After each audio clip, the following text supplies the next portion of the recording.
Preface.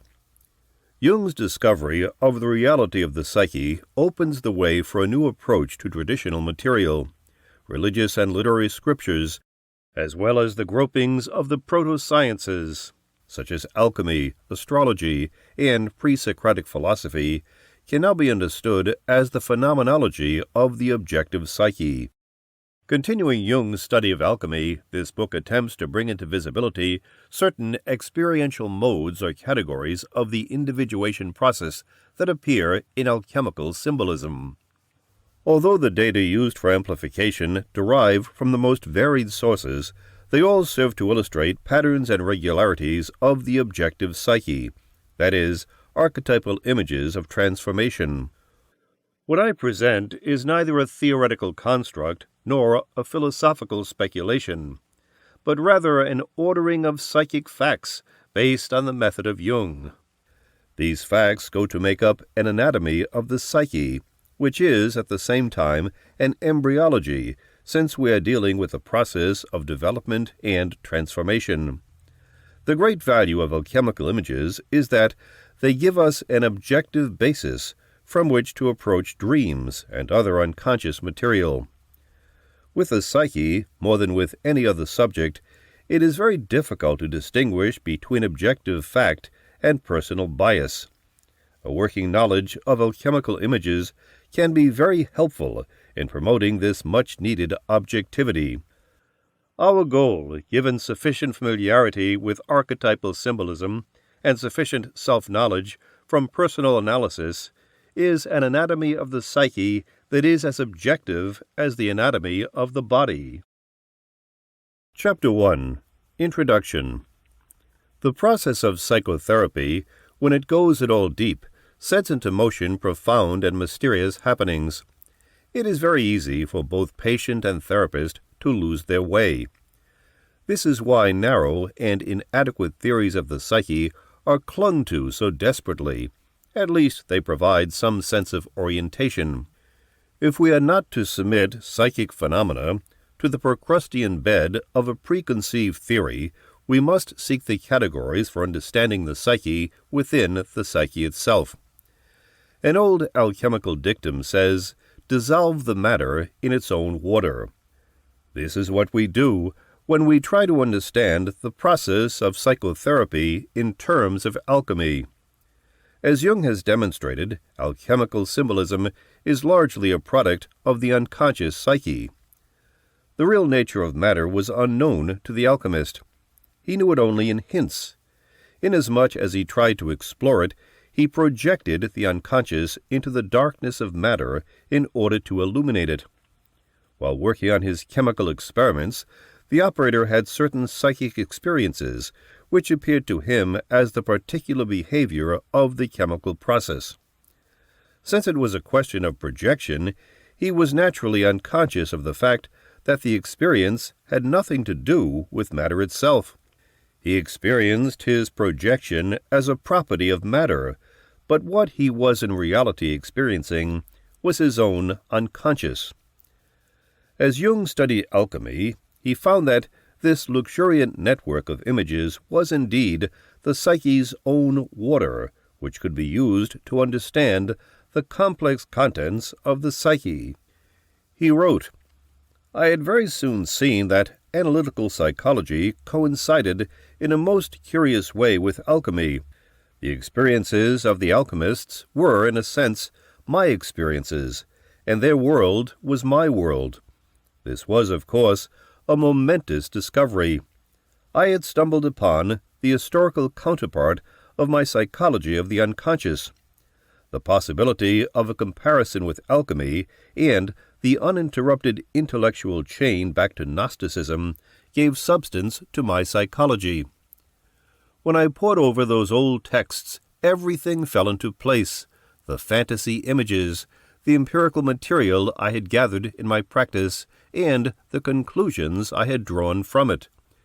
I now began to understand what these psychic contents meant when seen in historical perspective. At the end of Mysterium Coniunctionis, he sums up the meaning of alchemy. The entire alchemical procedure could just as well represent the individuation process of a single individual, though with the not unimportant difference that no single individual ever attains to the richness and scope of the alchemical symbolism. This has the advantage of having been built up through the centuries. It is a difficult and thankless task to try to describe the nature of the individuation process from case material. No case, in my experience, is comprehensive enough to show all the aspects in such detail that it could be regarded as paradigmatic. Alchemy, therefore, has performed for me the great and invaluable service of providing material in which my experience could find sufficient room, and has thereby made it possible for me to describe the individuation process, at least in its essential aspects. We can therefore say that alchemical images describe the process of depth psychotherapy, which is identical with what Jung calls individuation. What I thus propose to do is to examine some of the basic images of alchemy to see how they correspond to the experiences of psychotherapy. The term psychotherapy is used here in its broadest etymological sense. The Greek word therapeuin, to heal, originally meant service to the gods. Healing thus took place at first in a sacred context. Philo tells us of a group of pre-Christian Jewish contemplatives who call themselves therapeutes, either because they profess an art of medicine more excellent than that in general use in cities, for that only heals bodies, but the other heals souls, which are under the mastery of terrible and almost incurable diseases, which pleasures and appetites, fears and griefs, and covetousness, and follies, and injustice, and all the rest of the innumerable multitude of other passions and vices have inflicted upon them, or else because they have been instructed by nature and the sacred laws to serve the living God. Psychotherapy thus means, basically, service to the psyche. What makes alchemy so valuable for psychotherapy is that its images concretize the experiences of transformation that one undergoes in psychotherapy. Taken as a whole, alchemy provides a kind of anatomy of individuation. Its images will be most meaningful, of course, to those who have had a personal experience of the unconscious. The alchemical world view. For the alchemist, upper and lower and inner and outer were linked by hidden connections and identities. What happens in heaven is duplicated by what happens on earth, as indicated in this alchemical verse: heaven above, heaven below, stars above, stars below. All that is above also is below. Grasp this and rejoice. Likewise, a passage from the Emerald Tablet says, "What is below is like that which is above, and what is above is like that which is below, to accomplish the miracles of one thing." The planets in heaven correspond to the metals in the earth. Sun equals gold, moon equals silver, Mercury equals quicksilver, Venus equals copper, Mars equals iron, Jupiter equals tin, and Saturn equals lead. As the planets revolve around the earth, they gradually spin their corresponding metals into the earth, which people can extract by their chemical operations. Psychologically, we can understand this image as referring to the archetypal constituents of the ego. The building blocks of the ego are divine qualities stolen from the gods, or products of the dismemberment of a deity, earthly representatives of transpersonal principles. Such imagery is still alive in the modern psyche, as indicated by the following dream of a middle-aged businessman and commercial artist who had no knowledge of alchemy. 4 metal-clad figures descend toward me from the sky. They float down over an ancient Roman wall. Each suit is made of a different metal. One is bronze, another lead, another iron, and the fourth is made of platinum. The platinum-suited figure separates himself from the others and approaches. We are seeking metal, he says. The metal we seek matches the material of our suits. The figures remain suspended in the air by some unique method. The metal-suited men correspond to the planetary deities of the alchemists. Since they have no weight, they are spirit beings and inhabitants of the sky. Thus they would represent archetypal images of the objective psyche. Their descent in search of their corresponding metals indicates that each metal spirit is seeking his own earthly embodiment. They want to be concretely actualized in the conscious experience of an individual ego. This is an archetypal dream and clearly has a collective as well as personal meaning. The gods we have lost are descending on us, demanding reconnection. Like Baucis and Philemon, modern individuals are being visited by and asked to provide hospitality for transpersonal factors with which they have lost connection. The dream is also relevant to our efforts to understand alchemy. The spirits of alchemy, the symbolic images that have come down to us, are asking for their earthly counterparts, that is, their meaningful realization in modern experience. Many gifted and devoted people offered up their whole lives to the quest for the philosopher's stone. By understanding the images they served, we can redeem their lives from futility and recognize them to be witnesses to and carriers of the mystery of individuation. The opus. The central image of alchemy is the idea of the opus. The alchemist thought of himself as committed to a sacred work, a search for the supreme and ultimate value. Alchemical texts have a great deal to say about the nature of the opus and the attitude that should be taken towards it. Certain virtues are indispensable prerequisites.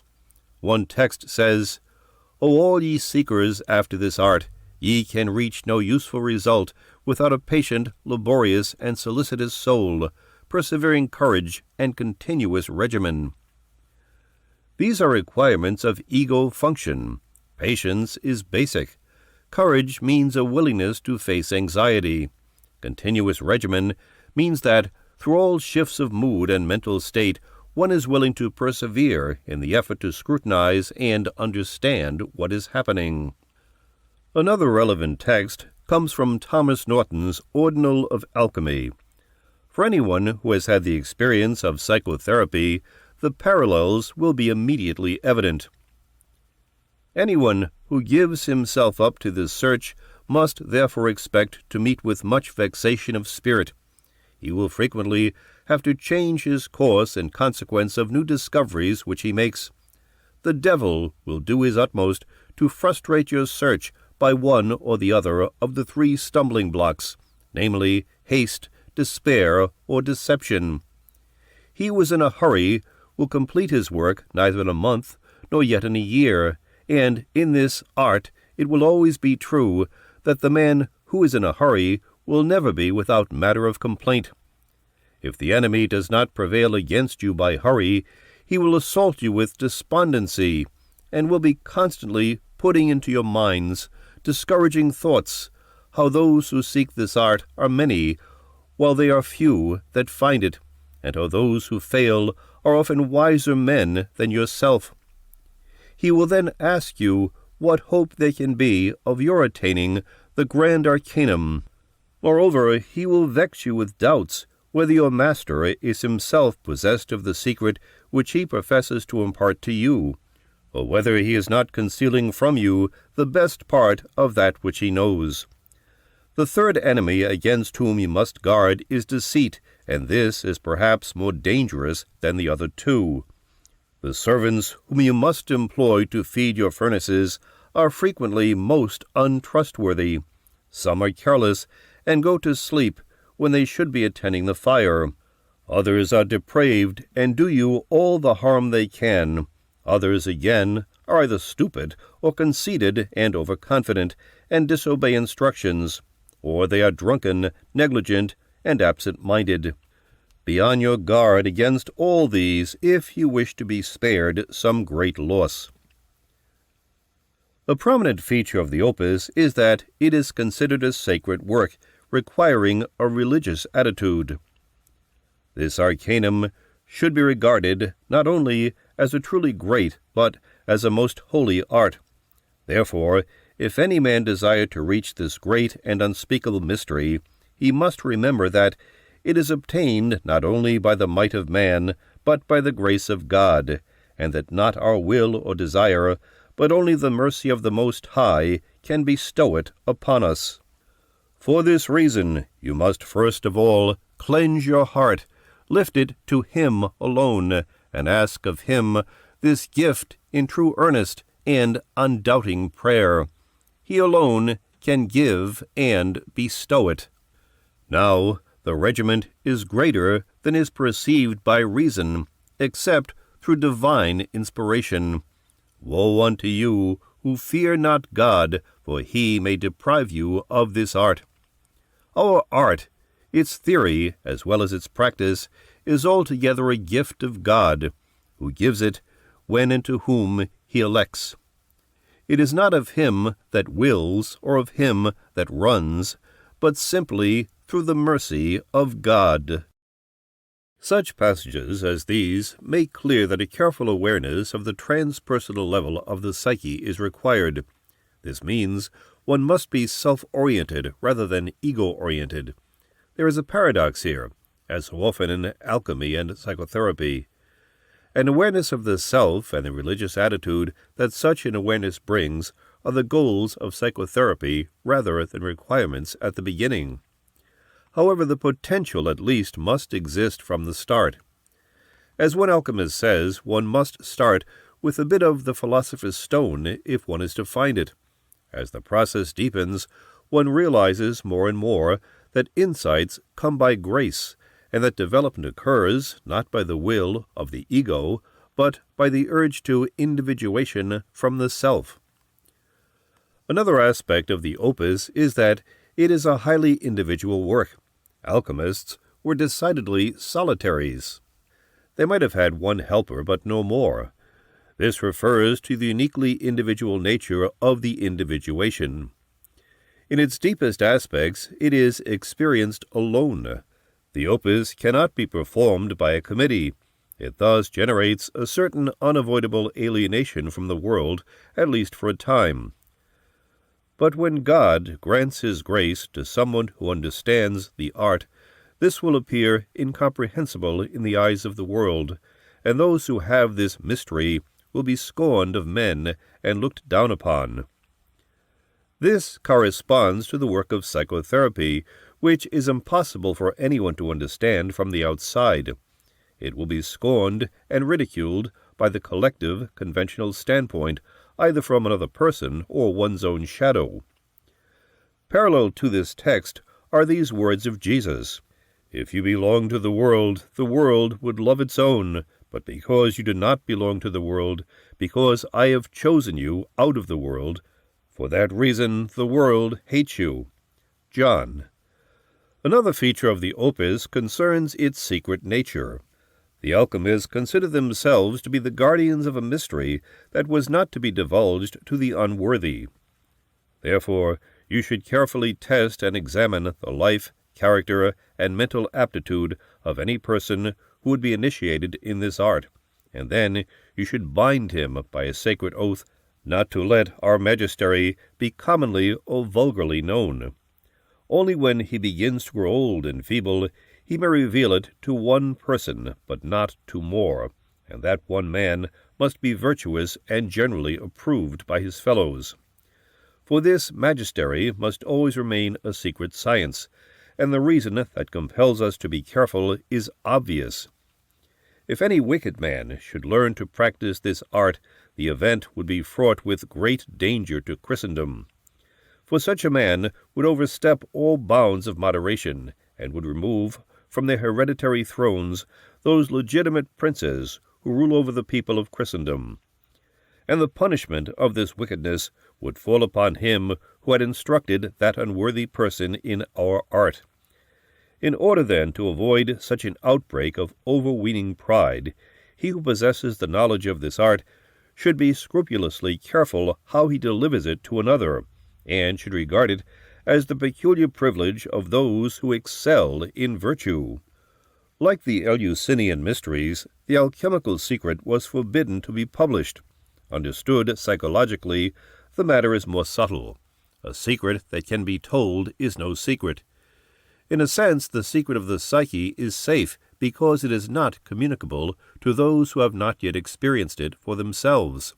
The misuse of the secret referred to in the text suggests an inflation following the ego's identification with an archetypal image. If the transpersonal energies are not perceived as secret and sacred, they will be channeled into personal ends and have destructive effects.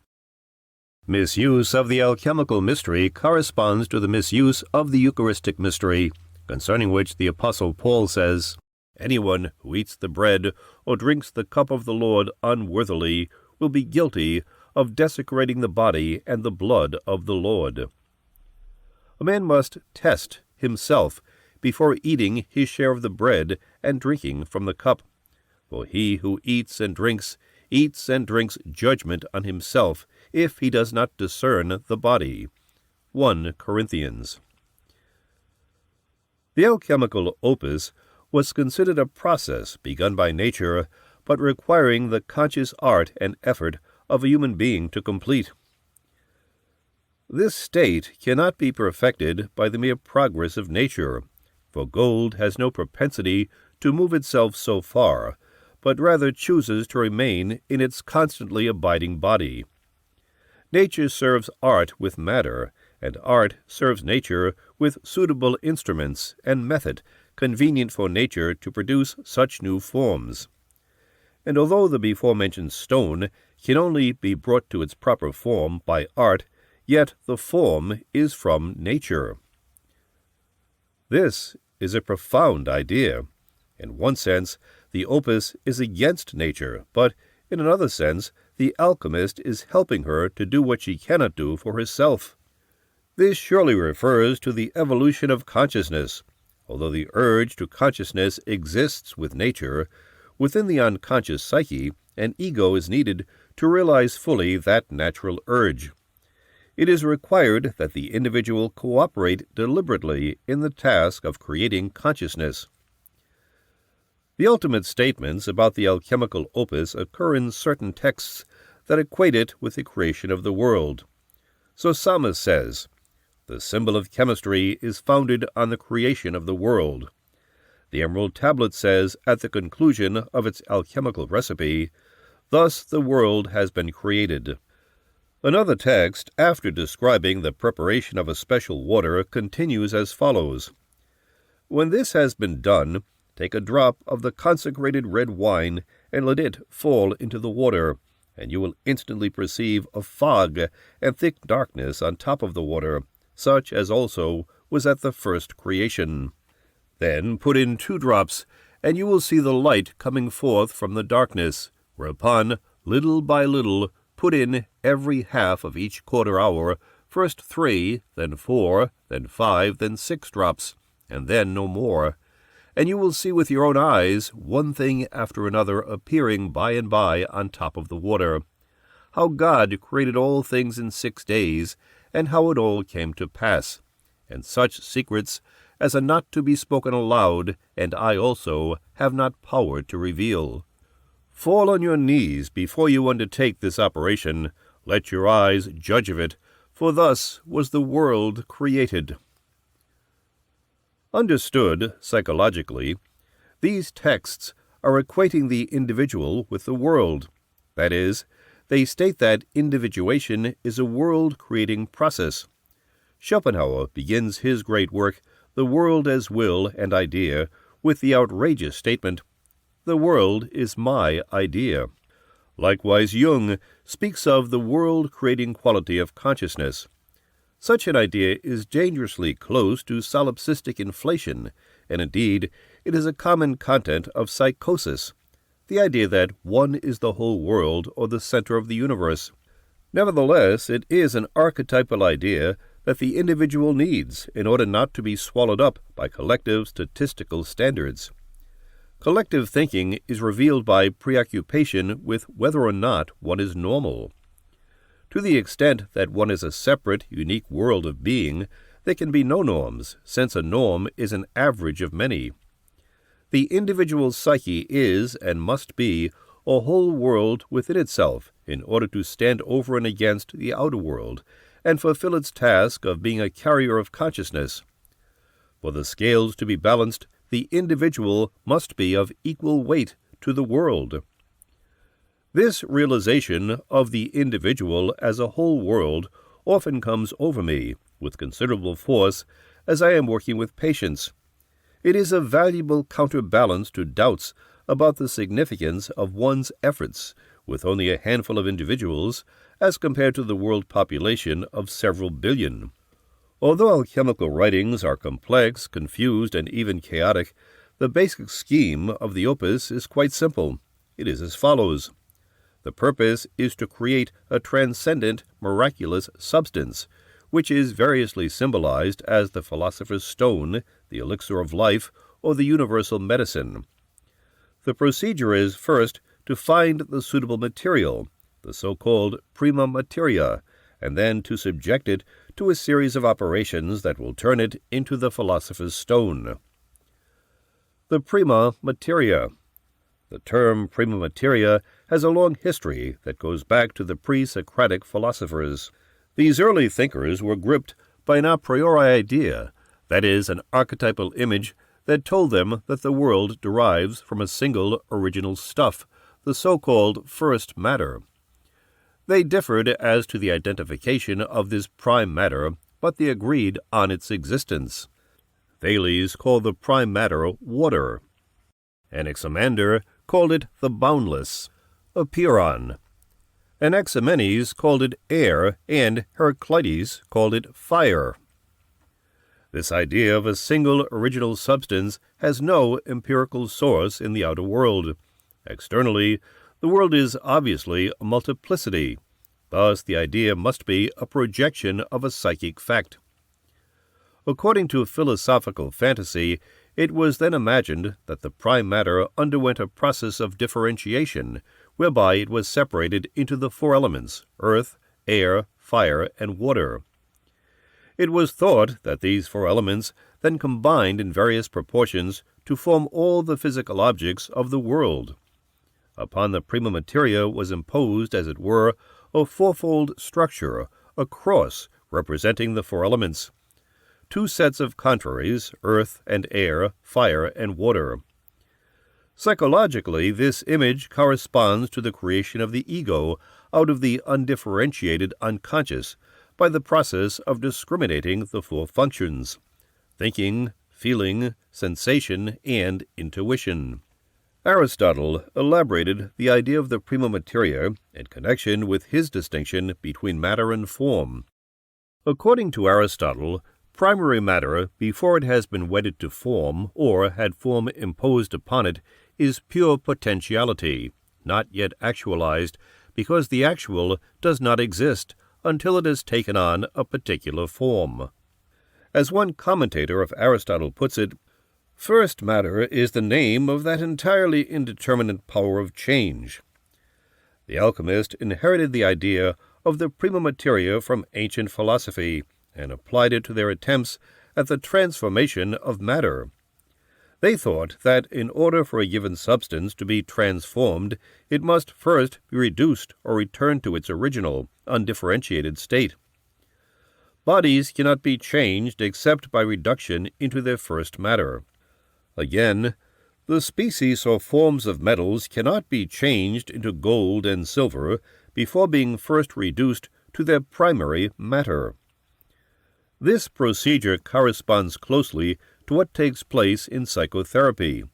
The fixed, settled aspects of the personality that are rigid and static are reduced or led back to their original undifferentiated condition as part of the process of psychic transformation. Return to the prima materia is illustrated by the following dream. I am back in a hospital ward. I have become a child again, and I am in the ward to start my life from the beginning. The dreamer had recently made a suicide attempt, and this dream indicates the symbolic meaning of that act. The child is the prima materia of the adult. The patient's urge for transformation is causing his return to the original condition. In Aristotle's terms, the form that actualizes the present personality is being dissolved and returned to the first matter, the formless state of pure potentiality, in order for a new form or actuality to emerge. This idea is represented by the following dream. I am having to deal with an infant. Whenever there is something one can't understand, is blocked to, one must approach this infant. At the moment of lack of understanding, the infant glows a faint crimson. The faint crimson glow conveys innocence, which is the material of the infant, and this innocence frees one to approach the problem in terms of one's individual reality. Innocence corresponds to the undifferentiated state of the prima materia. The dream reminds one of the saying of Jesus, Truly I say unto you, unless you turn and become like children, you will never enter the kingdom of heaven. Matthew. To become like children is to revert to the innocent, undifferentiated state of the prima materia, which is a prerequisite of transformation. Fixed, developed aspects of the personality allow no change. They are solid, established, and sure of their rightness. Only the indefinite, fresh and vital, but vulnerable and insecure original condition, symbolized by the child, is open to development and hence is alive. We consider the image of a child in dreams as one of the symbols of the self, but it also can symbolize the prima materia. Often the texts speak of finding the prima materia rather than making it. Its descriptions are innumerable. Here are a few typical examples. This matter lies before the eyes of all. Everybody sees it, touches it, loves it, but knows it not. It is glorious and vile, precious and of small account, and is found everywhere. To be brief, our matter has as many names as there are things in the world. That is why the foolish know it not. As concerns the matter, it is one, and contains within itself all that is needed. In the same way Arnold of Villanova writes in his Flower of Flowers, Our stone is made out of one thing, and with one thing. To the same effect he says to the King of Naples, All that is in our stone is essential to it, nor does it need any foreign ingredient. Its nature is one, and it is one thing.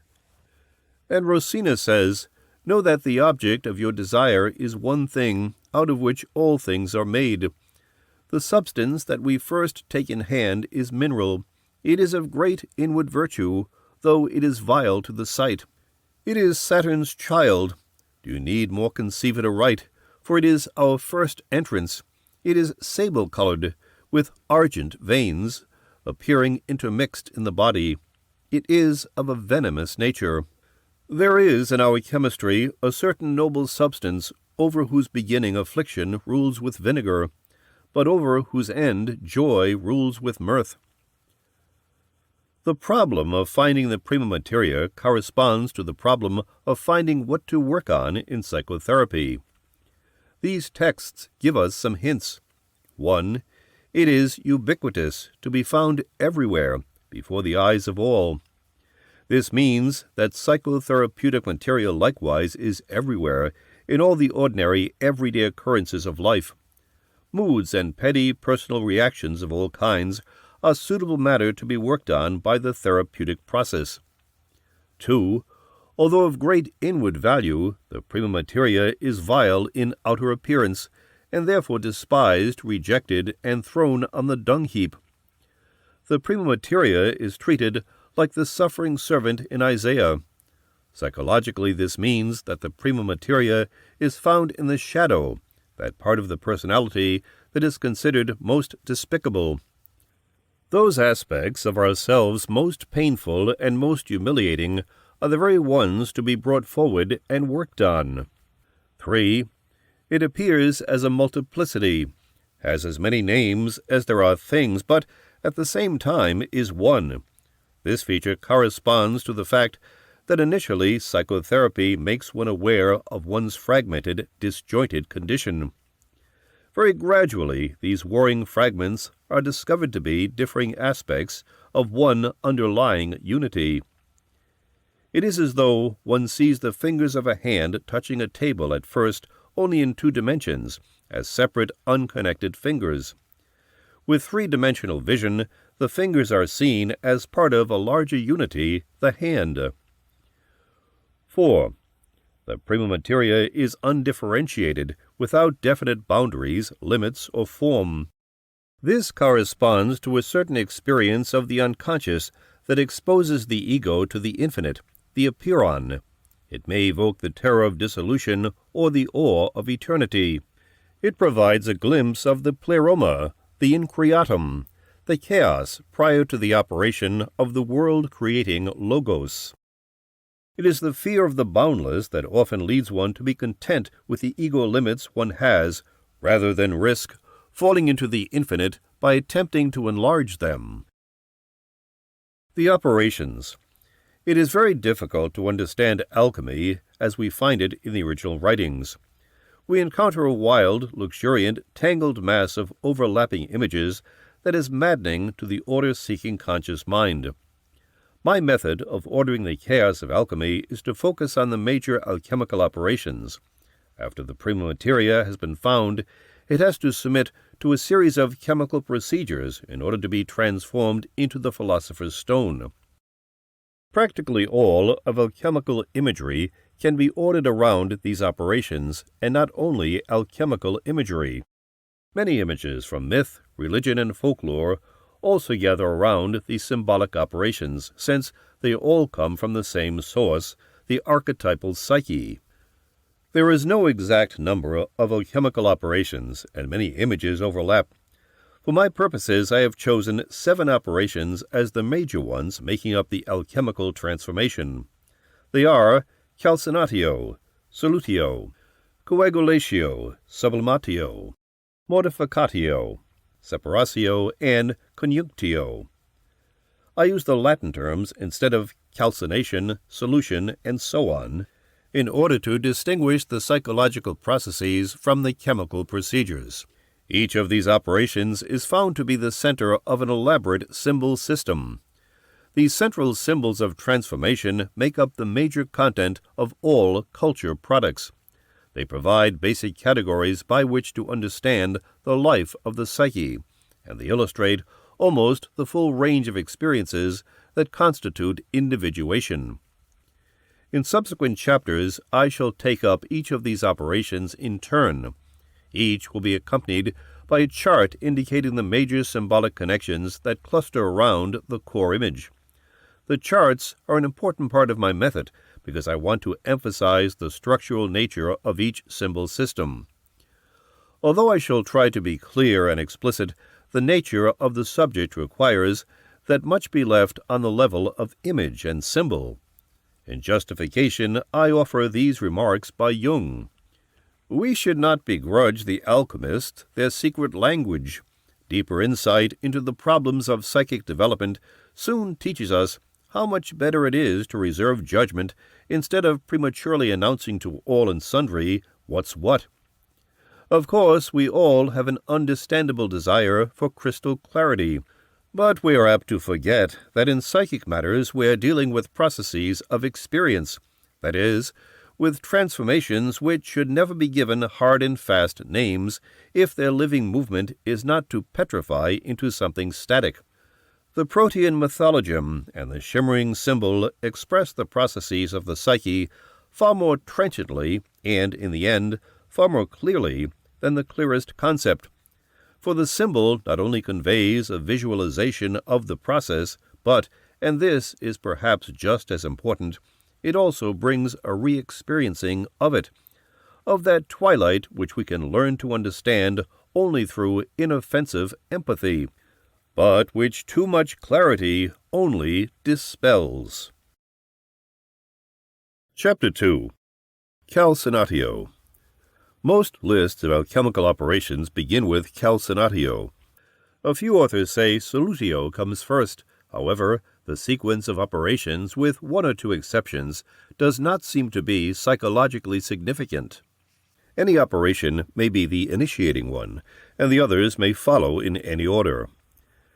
As with most alchemical images, Calcinatio derives in part from a chemical procedure. The chemical process of calcination entails the intense heating of a solid in order to drive off water and all of the constituents that will volatilize. What remains is a fine, dry powder. The classic example of calcination from which it derives its name, calx equals lime, is the heating of limestone, CaCO3, or slaked lime, CaOH2, to produce quicklime, CaO, calx viva. When water is added, quicklime has the interesting characteristic of generating heat. It was thought by the alchemist to contain fire, and was sometimes equated with fire itself. The wonder of quicklime to the mind ignorant of chemistry is vividly described by Augustine. Let us consider the wonders of lime, for besides growing white in fire, which makes other things black, it is also a mysterious property of conceiving fire within it. Itself cold to the touch, it yet has a hidden store of fire, which is not at once apparent to our senses, but which experience teaches us lies, as it were, slumbering within it, even while unseen. And it is for this reason called quicklime, as if the fire were the invisible soul quickening the visible substance or body. But the marvelous thing is that the fire is kindled when it is extinguished. For to disengage the hidden fire, the lime is moistened or drenched with water, and then, though it be cold before, it becomes hot by that very application which cools what is hot. As if the fire were departing from the lime and breathing its last, it no longer lies hid, but appears, and then the lime, lying in the coolness of death, cannot be requickened. And what we before called quick, we now call slaked. Each of the four elements has its own particular operation. Calcinatio is the fire operation. The others, Solutio, water, Coagulatio, earth, Sublimatio, air. Hence, any image that contains open fire, burning, or affecting substances will be related to the Calcinatio. This opens up the whole rich and complicated subject of fire symbolism. Jung has demonstrated that fire symbolizes libido. This puts it very generally. In order to specify the implications of fire and its effects, we must examine the phenomenology of the image in its various ramifications. In the 12 Keys of Basil Valentine, we find the following recipe for Calcinatio. Take a fierce gray wolf, which is found in the valleys and mountains of the world, where he roams almost savage with hunger. Cast to him the body of the king, and, when he has devoured it, burn him entirely to ashes in a great fire. By this process the king will be liberated, and when it has been performed, thrice the lion has overcome the wolf, and will find nothing more to devour in him. Thus our body has been rendered fit for the first stage of our work. Reed has interpreted this passage chemically. He identifies the wolf with antimony, which was called the wolf of metals because it devoured or united with all the known metals except gold. On account of its use in purifying molten gold, the impurities being removed in the form of a scum, antimony was also called balneum regis, the bath of the king. Thus the passage would refer to the purification of gold by melting it 3 times with antimony. This interpretation may be right from the strictly chemical standpoint. However, it fails to take into account the meaning of the fantasy images that are projected into the chemical process. These represent the psychic component of alchemy that is the chief interest of the psychotherapist. The text speaks of the body of the king. Presumably the king is already dead, having been killed in the process of Mortificatio. The death of a king is a time of crisis and transition. Regicide is the gravest of crimes. Psychologically, it would signify the death of the ruling principle of consciousness, the highest authority in the hierarchical structure of the ego. Death of the king would thus be accompanied by a regressive dissolution of the conscious personality. This course of events is indicated by the fact that the body of the king is fed to a ravening wolf. That is, the ego has been devoured by hungry desirousness. The wolf, in turn, is fed to the fire. But wolf equals desire, and desire equals fire. Thus, desirousness consumes itself. After a descent into hell, the ego, king, is reborn, phoenix-like, in a purified state. As in fairy tales, the threefold repetition signifies the consummation of a temporal process. The statement that the lion has overcome the wolf would equate the lion with the fire that consumes the wolf. The lion is the lower sun, a theriomorphic representation of the masculine principle. There are alchemical pictures showing a lion devouring the sun, since sun, king, and gold are equivalents. This would signify the descent of consciousness into the animal realm, where it must endure the fiery energies of instinct. In chemical imagery, it is the purification or refining of gold. Our text seems to set up 3 levels of being. From below upward, there are the level of the wolf, the level of the fire or lion, and the level of the king. If we equate the wolf with elemental desirousness, the lion with the egocentric power drive, and the king with discriminating objective consciousness, we have a very close parallel to the stages in the transformation of instinct as formulated by Esther Harding. That is, the autos, the ego, and the self. Although Harding uses these terms to denote successive centers of consciousness in the course of psychological development, they can also be understood as residual structural layers of the adult psyche that are subject to reactivation. The feeding of the king to the wolf, the consuming of the wolf by fire, lion, and the rebirth of the king out of the fire would then signify the regression of the ego to the original auto stage of autoerotic desirousness. This is followed by the ego or personal power stage, and finally by the return of a refined or augmented objective consciousness. A dream that closely parallels our text was dreamed by a man of middle age facing a challenging illness. The Reverend X had died, a well-known minister beloved by the patient. His body was to be cremated, and there was some question as to who would get the gold that would be left over after his body was burned. I saw the liquid gold, very dark in color, held in some dark stuff, perhaps ashes that were black. My first thought about the gold was negative, a feeling of repugnance. Then it occurred to me that he must have been something very special, and that the gold was sort of his essence, or what he left behind of value. This dream combines several alchemical themes: Calcinatio as cremation, the death and blackness of Mortificatio, extraction of essence, Separatio, and the making of gold, the goal of the opus. In both the text and the dream, the dead king or father figure is the object of Calcinatio. The dream suggests that a dominant life value around which the personality has been structured is undergoing reevaluation. The calcining fire may derive from sexuality. For instance, a man who was dealing with compulsive sexuality had this dream. He sees his mother in a wire basket covered with fragments of hot slate. The procedure is supposed to be therapeutic, but there is some question that it may become diabolical if the slate fragments are heated so hot as to make it torture. The dreamer was reminded of having seen rats escaping from a basket of burning trash. In this dream, the mother represents the prima materia that must undergo calcinatio. In other words, it is the eros realm of the feminine principle that requires purification. In another text, the calcinatio is described as follows: Then take out all the feces which remain in the retort, and are blackish like unto soot, which feces are called our dragon, of which feces calcine in a fervent hot fire, until it becomes a white calx, as white as snow. Here the matter to be calcined is called dragon or black feces, that is, shadow stuff.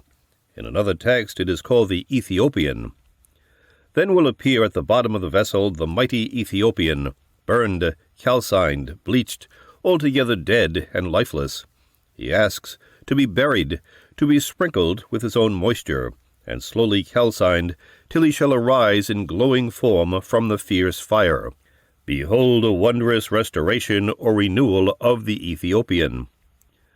The 3 texts quoted will suffice to demonstrate the nature of the substance to be calcined. It is called variously a ravening wolf, black feces, a dragon, and a mighty Ethiopian. These terms tell us that the Calcinatio is performed on the primitive shadow side, which harbors hungry, instinctual desirousness, and is contaminated with the unconscious. The fire for the process comes from the frustration of these instinctual desires themselves. Such an ordeal of frustrated desire is a characteristic feature of the developmental process. A man who endured a prolonged frustration had this dream. The dreamer found himself in a cavernous place, perhaps underground.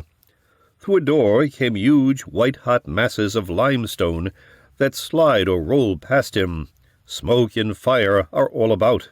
He seeks for a way out, but whenever he opens a door, he is met by billowing smoke which drives him back. On awakening, his first associations were that this must be hell, or the fiery furnace of Nebuchadnezzar. In this dream, the inert limestone is in the process of being transformed into living quicklime by the Calcinatio. The associations bring up a biblical image of the Calcinatio, Nebuchadnezzar's fiery furnace, which makes an interesting psychological point. Nebuchadnezzar commanded everyone to fall down and worship his golden image. Shadrach, Meshach, and Abednego refused. Nebuchadnezzar, in furious rage, had them thrown into the fiery furnace. But they were unharmed, and in the midst of the fire 4 men were seen. The appearance of the 4th was like a son of the gods. Daniel. The account emphasizes Nebuchadnezzar's furious rage. His rage can be equated with the fiery furnace. He personifies the power motive, the arbitrary authority of the inflated ego that undergoes Calcinatio when its overwhelming pretensions are frustrated by the presence of the transpersonal authority, the God of Shadrach, Meshach, and Abednego. Nebuchadnezzar corresponds to the king in our alchemical quotation, who is fed to the wolf and then calcined. Another interesting feature is that in the furnace the 3 men become 4. This is a clear allusion to the totality of the self that emerges in the midst of the frustration of the ego power demands. Nebuchadnezzar's fiery furnace expresses an archetypal situation. It is what one encounters whenever one challenges an arbitrary authority, either internal or external. Whether one gets through such a calcinatio depends on whether one is acting on ego motives or self motives. Shadrach, Meshach, and Abednego were immune to fire. This brings up a typical motif. Eliade has discussed the mastery of fire as a feature of shamanism and the mythology of early metallurgy. The shamans were supposed to be immune to fire. They could swallow it or pick up burning coals with impunity. In this connection, a woman had an interesting dream. The dreamer saw a woman bending over a cauldron-like vat, holding a ball of fire in her hands. With complete nonchalance and no evidence of pain or harm, she held, shaped, and squeezed the ball of fire, as though it were a piece of laundry being washed. The dreamer watched with amazement. The dream associated, too, an ancient Navajo Indian woman that the dreamer once saw making bread on a heated stone with her bare hands. The dream came at a time when the patient was starting to embark on a major creative project and indicates that the creative energies of the self were activated. The image of invulnerability to fire indicates an immunity to identification with effect. Experience of the archetypal psyche has this effect to the extent that it enlarges and deepens ego consciousness. There is then less likelihood of identification with the emotional reactions of oneself or others. By contrast, a weak ego is very vulnerable to being consumed by encounter with intense affect. This phenomenon is described in a poem by Dorcia Hayes. Filled with a clutter of unsorted stuff, a spark can set a man ablaze. What's there heaped high among stored rubbish at a puff will burst in flame. No man can be aware of how inflammable he is, how prone to what can rage beyond control, unless the piled-up litter of his life is known to him and he is able to assess what hazard he is in, what could ignite. A man, disordered and undisciplined, lives in the peril of a panic flight before the onrush of a flaming wind. Does it now seem I seek to be profound? I stand on smoking ash and blackened ground. The fire of the Calcinatio is a purging, whitening fire. It acts on the black stuff, the negrito, and turns it white. Basil Valentine says, "Know that this, Calcinatio, is the only right and legitimate way of purifying our substance." This connects it with the symbolism of purgatory. The doctrine of purgatory is the theological version of Calcinatio projected onto the afterlife. The chief scriptural source for the doctrine is Paul's statement in 1 Corinthians. "For no other foundation can anyone lay than that which is laid, which is Jesus Christ. Now if anyone builds on the foundation with gold, silver, precious stones, wood, hay, stubble, each man's work will become manifest, for the day will disclose it, because it will be revealed with fire, and the fire will test what sort of work each has done. If the work which any man has built on the foundation survives, he will receive a reward. If any man's work is burned up, he will suffer loss, though he himself will be saved, but only as through fire." Augustine comments on this passage. The man who builds with wood, hay, and stubble is the man involved in lust and carnal desire. But, for so long as he does not prefer such affection or pleasure to Christ, Christ is his foundation, though on it he builds wood, hay, stubble, and therefore he shall be saved as by fire. For the fire of affliction shall burn such luxurious pleasures and earthly loves. And of this fire the fuel is bereavement, and all those calamities which consume these joys. Again, things are not lost without anguish when they have been loved with a possessive love. But because he prefers to suffer the loss of these things rather than losing Christ, he does not desert Christ from fear of losing such things. Even though he may grieve over his loss, he is saved indeed, yet so as by fire. He burns with grief for the things he has loved and lost, but this does not subvert or consume him, secured as he is by the stability and the indestructibility of his foundation. The doctrine of purgatory had not yet become established at the time Augustine wrote. However, these remarks were later applied to purgatorial fire. Augustine makes two important psychological points. First, the fire of purgatory is caused by the frustrations of lust, desire, possessive love, in a word, concupiscence.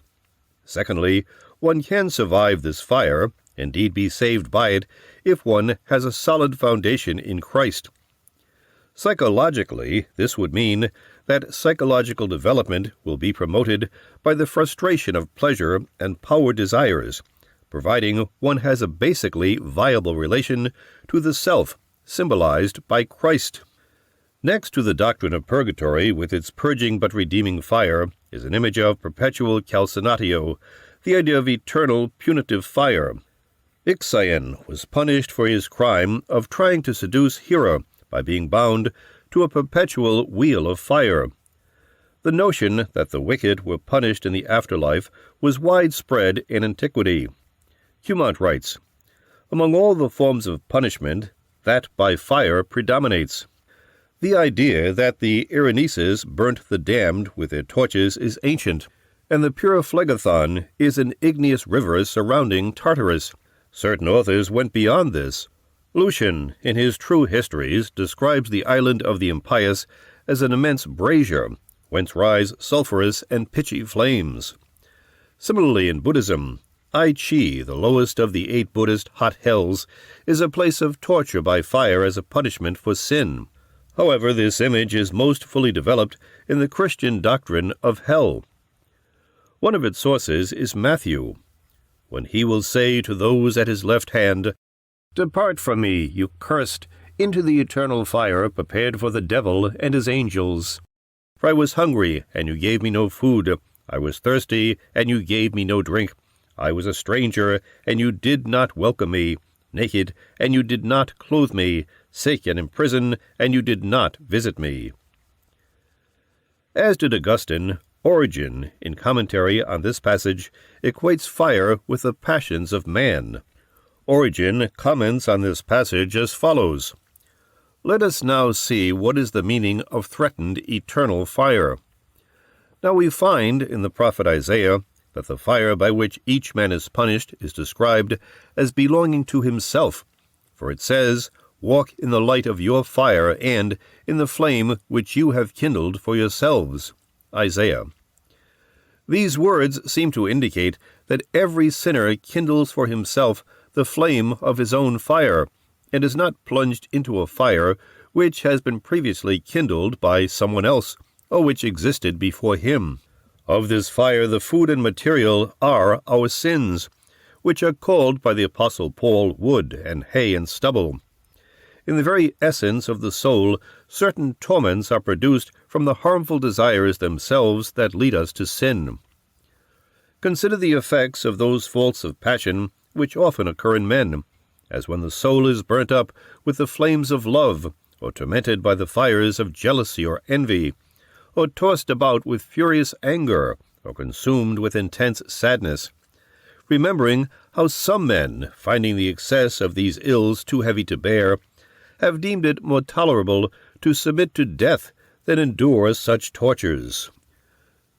This is a remarkable psychological interpretation of the fire of hell to have been written in the 3rd century. It demonstrates that for the early church fathers, psychic reality and theological reality were one.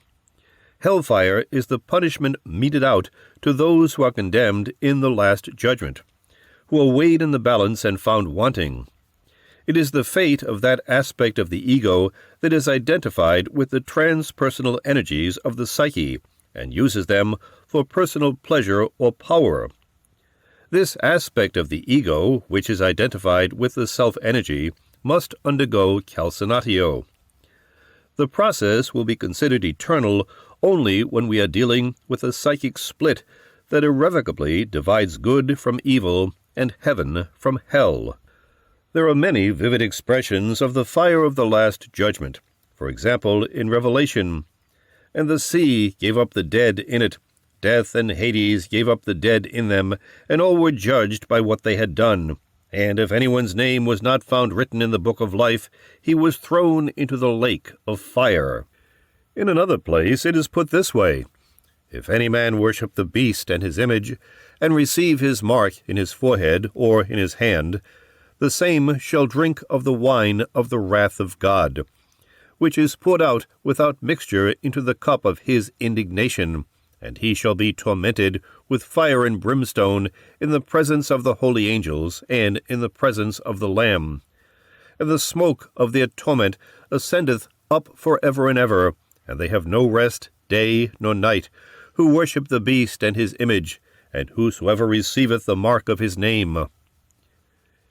Here the punitive fire of the last judgment is identified with God's wrath.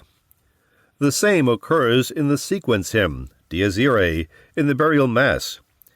It presents the last judgment quite explicitly as a calcinatio. Dies Irae, dies illa, salvit seclum in favilla, teste David cum Sibylla. O day of wrath, on that day when the world dissolves in glowing ashes, as witnessed David with the Sibyl. The reference to the Sibyl leads to a passage in Book 2 of the Sibylline Oracles.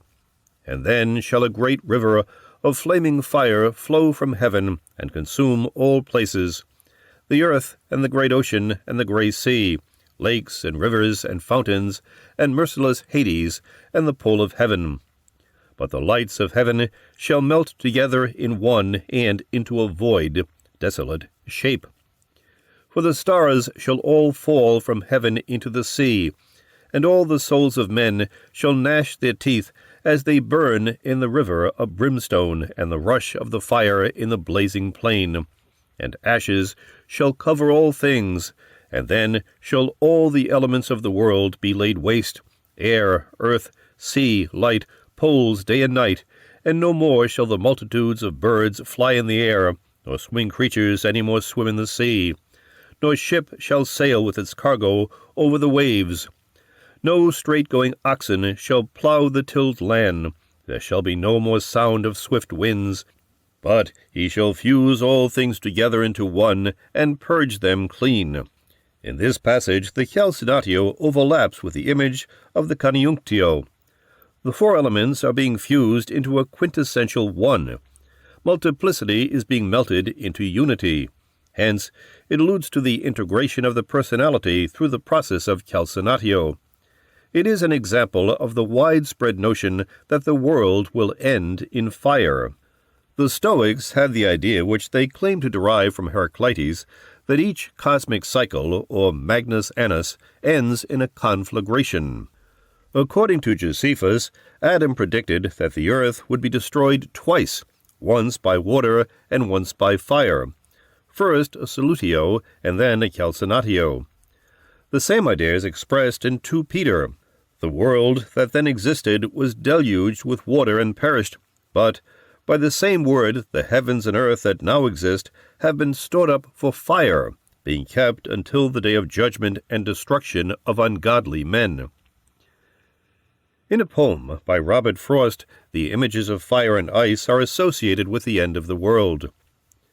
Some say the world will end in fire, some say in ice.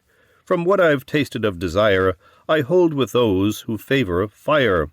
But if it had to perish twice, I think I know enough of hate to say that, for destruction, ice is also great, and would suffice. Another modern poet uses the same image. Fire will surely come one day to purify the earth. Fire will surely come one day to obliterate the earth. This is the second coming. The soul is a flaming tongue that licks and struggles to set the black bull of the world on fire. One day, the entire universe will become a single conflagration. Fire is the first and final mask of my God. We dance and weep between 2 enormous pyres.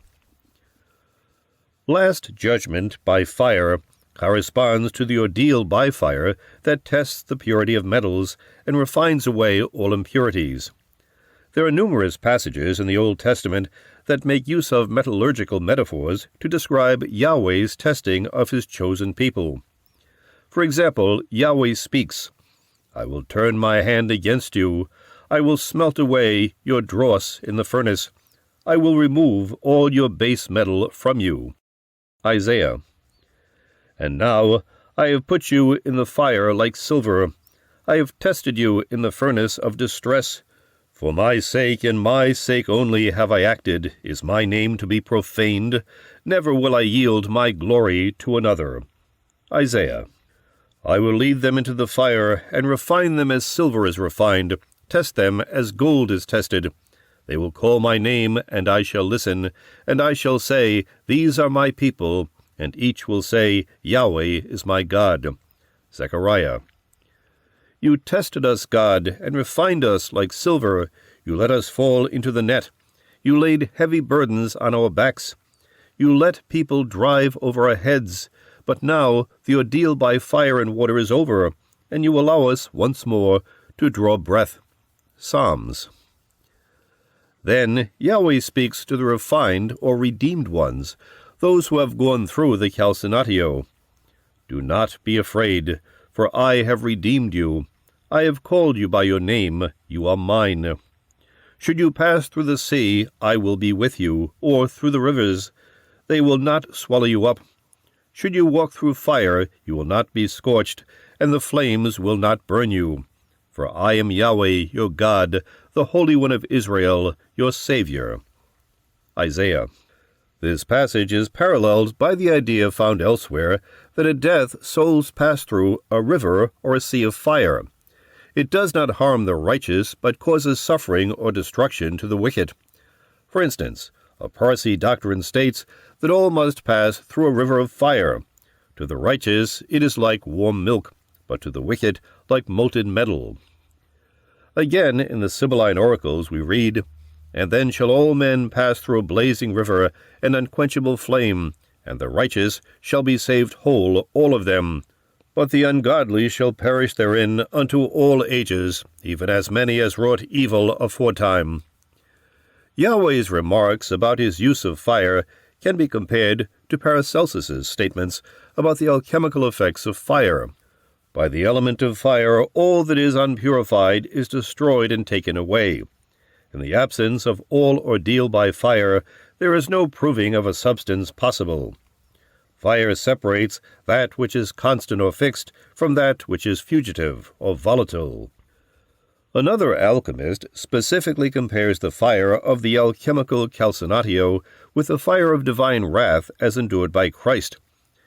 It is not unfitly compared with Christ when the putrefied body of the Son lies dead, inactive, like ashes in the bottom of a phial. So also did it happen to Christ himself when at the Mount of Olives. And on the cross he was roasted by the fire of the divine wrath, Matthew, and complained that he was utterly deserted by his heavenly Father. As early as Homeric Greece, we find the image of fire as a purifier and separator of the soul. According to Rhoda, the body of a dead man must be burnt before his soul is released to go to Hades. Only through fire are the souls of the dead appeased. Iliad. So long, then, as the psyche retains any vestige of earthliness, it possesses some feeling still, some awareness of what is going on among the living. Everywhere fire is associated with God, and therefore represents archetypal energies that transcend the ego and are experienced as numinous. The psalmist speaks of God as he who maketh his angels spirits, his ministers of flaming fire. Psalms. An ancient prayer to Mithra says, Give ear to me, hear me, Lord, who has fastened the fiery bolts of heaven with thy spirit, double-bodied, fire-ruler, creator of light, fire-breathing, fiery-hearted, shining spirit, rejoicing in fire, beautiful light, Lord of light, fiery-bodied, giver of light, sower of fire, confounding with fire, living light, whirling fire, mover of light, hurler of thunderbolts, glorious light, multiplier of light, holder of fiery light, conqueror of the stars, etc. In several texts, Christ is associated with fire. In Luke, Christ said, I came to cast fire upon the earth, and would that it were already kindled. In the Gnostic Gospel of Thomas we read, Jesus said, He who is near me is near the fire, and he who is far from me is far from the kingdom. Characteristically, mythical thinking distinguishes two types of fire. The Stoics spoke of a terrestrial fire and an ethereal fire. The latter corresponded to Nu, the divine Logos, and is analogous to the later Christian conception of the Holy Spirit. Bevan describes the concept of ethereal fire as follows. All round the world was an envelope of the fiery ether, pure and unmixed, but it also penetrated the whole mass, as its soul. The orderly working of nature was its operation. Organic beings grew according to regular types, because the divine reason was in them, as a logos spermaticos, a formula of life developing from a germ. Even upon earth, some of the divine fire retained its pure essence, the reasonable souls, each one a particle of fiery ether, which dwelt in the hearts of men. In Jacob Burma, we find the image of two trees of fire. One is the fire of the Holy Ghost, the other the fire of God's wrath. The tree of life was kindled in its own quality by the fire of the Holy Ghost, and its quality burnt in the fire of heavenly joyfulness, in an unsearchable light and glory. The tree of the fierce quality, which is the other part in nature, was kindled also, and burnt in the fire of God's wrath, in a hellish flame. And the fierce source rose up into eternity, and the prince of darkness with his legions abode in the fierce wrathful quality, as in his own kingdom. The tree of life as a tree of fire alludes to the passage in Genesis. He drove out the man, and, at the east of the Garden of Eden, he placed the cherubim, and a flaming sword which turned every way, to guard the way to the tree of life. The sword belongs to the symbolism of Separatio and Mortificatio. In this passage there is thus an overlap of the latter images with the Calcinatio. The Zohar says the flaming sword symbolizes the trials with which God overwhelms man, that he may be restored to the way of goodness. For the purged ego, the divine fire is more apt to be experienced as a theophany or divine inspiration. For instance, when Yahweh descended onto Mount Sinai, he turned it into a lime kiln, and Mount Sinai was wrapped in smoke, because the Lord descended upon it in fire, and the smoke of it went up like the smoke of a kiln. Exodus. The word of God is described as a fire. Yahweh says, "Behold, I am making my words in your mouth a fire, and this people wood, and the fire shall devour them." Jeremiah. Again, "Is not my word like fire, says the Lord, and like a hammer which breaks the rocks in pieces?" Jeremiah. Elsewhere, the tongue of man is said to be set on fire by hell, and the tongue is a fire. The tongue is an unrighteous world among our members, staining the whole body, setting on fire the cycle of nature, and set on fire by hell. James. In the Bruce Codex, a Coptic Gnostic papyrus in the Bodleian Library, Oxford, a ritual is described called the baptism by fire. The Virgin of Life gives the water of the baptism of fire, and the baptized ones receive on their foreheads the seal of the Virgin of Light. In the miracle of Pentecost, as described in Acts, the Holy Spirit comes as tongues of fire. The following case is an example of the image of fire as the Holy Spirit. A young research scientist made a brilliant formulation in a scientific paper based on an important discovery. The professor who held authority over him had belittled his conclusions without reading the paper. At this point, the young scientist, who was usually very mild-mannered, replied with great intensity, "Professor, if you're going to criticize my paper, you must first read it and give it careful thought."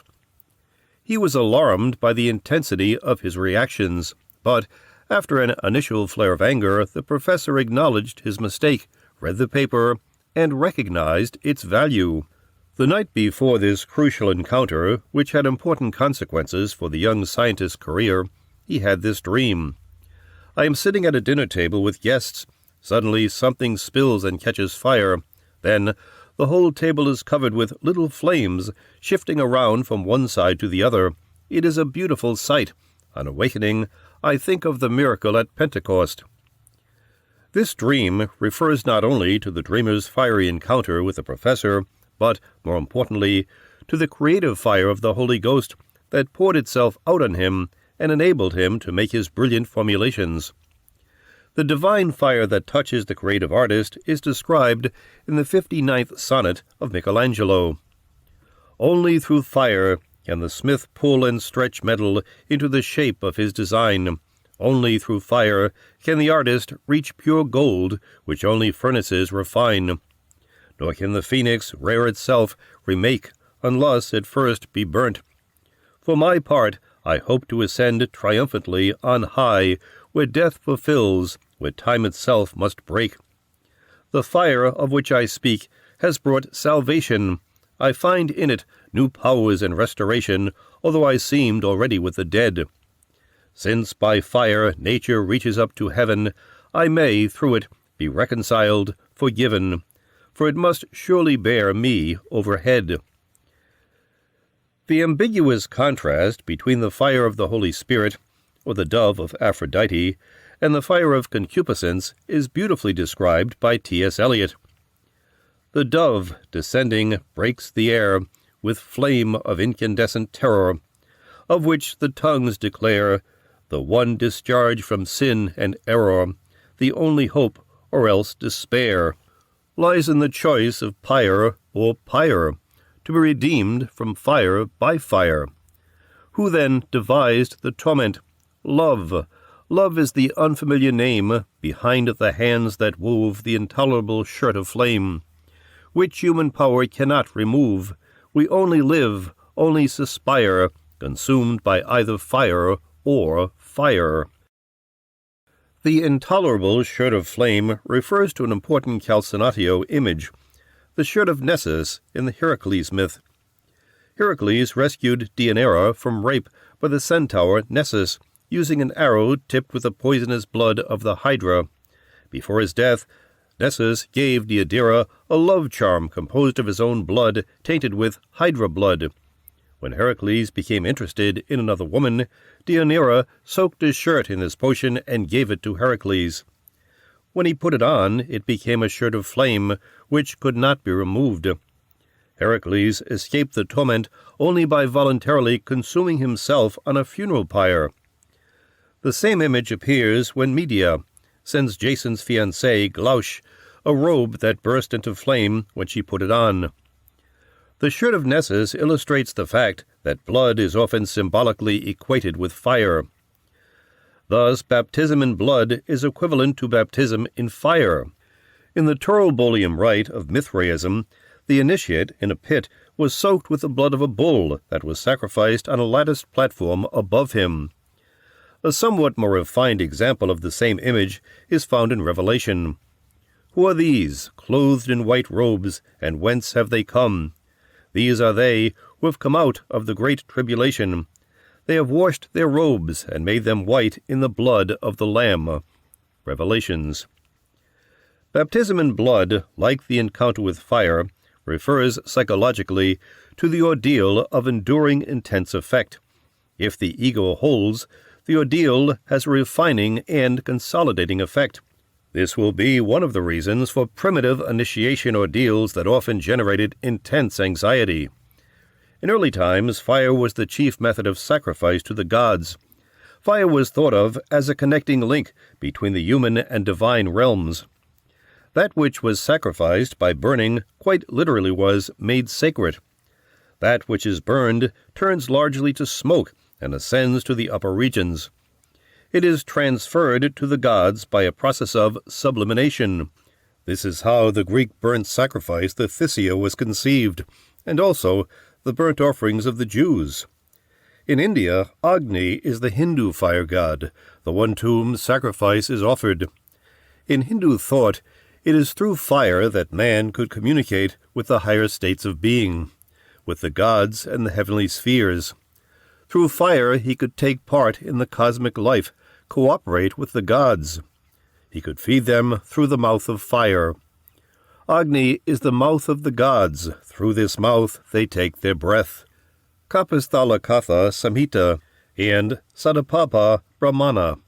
Speaking of the sacrificial fire of the Greek Thyssia, Iamblancus says, "Thus also the fire that is with us, imitating the energy of divine fire, destroys everything which is material in sacrifices, purifies the things which are offered, liberates them from the bonds of matter, and renders them, through purity of nature, adapted to the communion of the gods.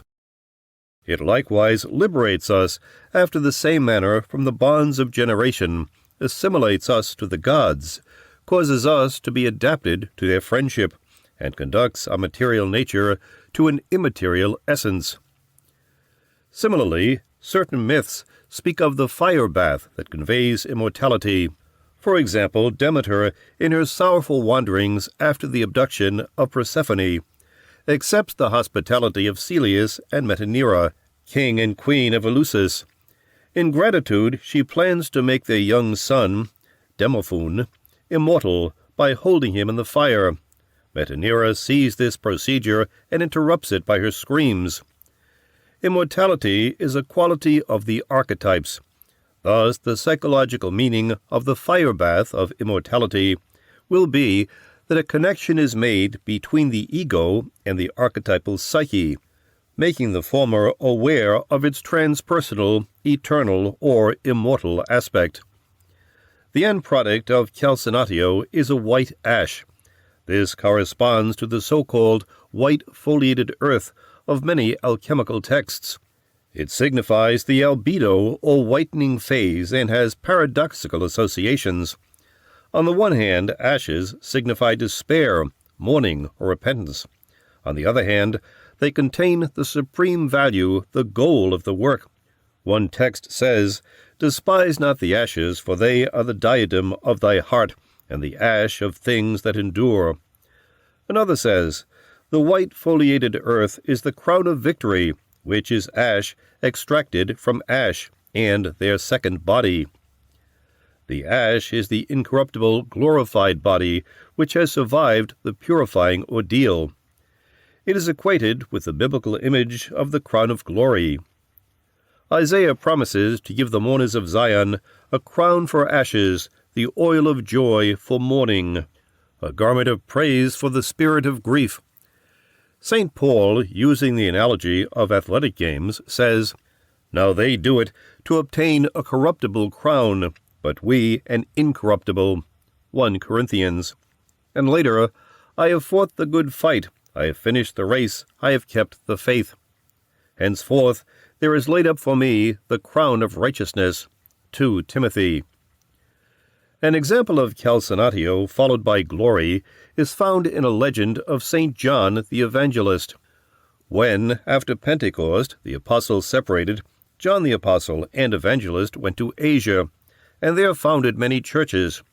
The emperor, Domitian, hearing of his fame, summoned him to Rome, and had him plunged into a cauldron of boiling oil, which was set up before the gate called the Porta Latina. But the saint came forth untouched, just as he had escaped the corruption of the senses. Seeing which the emperor exiled him to the island of Patmos, where living alone he wrote the Apocalypse. But the cruel emperor was slain that same year, and the Senate revoked all his decrees. Thus it came about that St. John, who had been deported as a criminal, returned to Ephesus covered with glory. The multitude ran out to meet him, crying, "Blessed is he that cometh in the name of the Lord." What turns the ashes of failure into the crown of victory is indicated by the fact that ash is alchemically equivalent to salt. The symbolism of salt has been discussed comprehensively by Jung. Basically, salt symbolizes eros and appears in one of two aspects, either as bitterness or as wisdom. Jung writes, "Tears, sorrow, and disappointment are bitter, but wisdom is the comforter in all psychic suffering. Indeed, bitterness and wisdom form a pair of alternatives. Where there is bitterness, wisdom is lacking, and where wisdom is, there can be no bitterness." Salt, as the carrier of this fateful alternative, is coordinated with the nature of woman. This piece of modern wisdom has an ancient parallel in Aeschylus. In visions of the night, like dropping rain, descend the many memories of pain. Before the spirit's sight, through tears and dole, comes wisdom o'er the unwilling soul. From the simplest standpoint, Calcinatio is a drying out process. An important part of psychotherapy involves the drying out of waterlogged, unconscious complexes.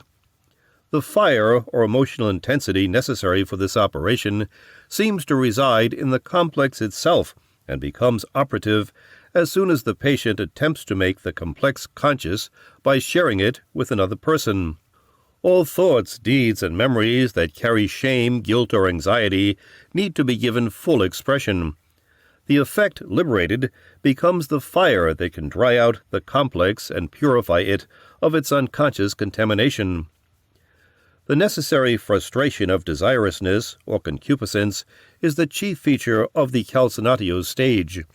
First, the substance must be located, that is, the unconscious, unacknowledged desire, demand, expectation must be recognized and affirmed. The instinctual urge that says I want and I am entitled to this must be fully accepted by the ego. There can be no proper calcinatio, as distinguished from masochistic self-flagellation, until the proper material is at hand. I think this fact is what underlies the following warning of an alchemist.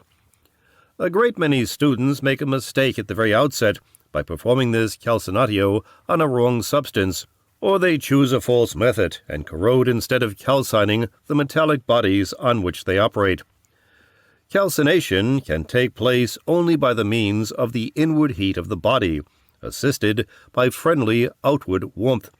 But calcination, by means of heterogeneous agent, can only destroy the metallic nature, insofar as it has any effect at all. The fire of the calcinatio, to the extent that it can be brought about by the psychotherapist, is achieved largely by expressing attitudes and reactions that frustrate the patient. This is a dangerous procedure and must be used with great care. As the text warns, the calcinatio may be performed on the wrong substance, or by a false method, which corrodes instead of calcining. A sufficiently solid psychic foundation must be present to endure the calcinatio, and also an adequate rapport between the patient and therapist must exist to be able to carry frustration without generating destructive negativity. The text says, calcinatio can take place only by means of the inward heat of the body, in other words, by its own heat, by its own tendency to self-calcinatio. This means that the therapist must take his lead from the patient's material itself and promote frustration of a given desire only to the extent that the inner developmental tendency also contains the denial of the desire. The therapist can assist by friendly outward warmth, but calcination, by means of a heterogeneous agent, can only destroy the metallic nature. A heterogeneous agent would refer to an arbitrary attitude that is not guided by the patient's own material and condition, and hence is alien and damaging to his essential nature. As a rule, life reality, if faced, provides plenty of occasions for the calcinatio of frustrated desirousness. The primitive, undifferentiated desire that says, I want, operates on the implicit assumption that it is entitled to have what it wants. When denied, it becomes enraged. This is the psychological homologue of the divine wrath that roasted Christ. Reality often generates fire by challenging or denying the demanding expectations of such desires. Denied justification, the frustrated desire becomes the fire of calcinatio. Ripley says, calcination is the purgation of our stone, restoring also of his natural heat, of radical moisture it leaveth none. Calcinatio has a purging or purifying effect. The substance is purged of radical moisture. This would correspond to the drippings of unconsciousness that accompany emerging energies. Or in other words, the energies of the archetypal psyche first appear in identification with the ego and express themselves as desires for ego pleasure and ego power. The fire of calcinatio purges these identifications and drives off the root, or primordial moisture, leaving the content in its eternal or transpersonal state, restored of its natural heat, that is, of its own proper energy and functioning. Finally, the calcinatio brings about a certain immunity to affect and an ability to see the archetypal aspect of existence. To the extent that one is related to the transpersonal center of one's being, affect is experienced as ethereal fire, Holy Spirit, rather than terrestrial fire, the pain of frustrated desirousness. Jung describes the transformation of desirousness this way. In this transformation, it is essential to take objects away from those animus or anima devils. They only become concerned with objects when you allow yourself to be self-indulgent. Concupiscentia is the term for that in the Church. On this subject, the great religions come together. The fire of desirousness is the element that must be fought against in Brahmanism, in Buddhism, in Tantrism, in Manichaeanism, in Christianity. It is also important in psychology.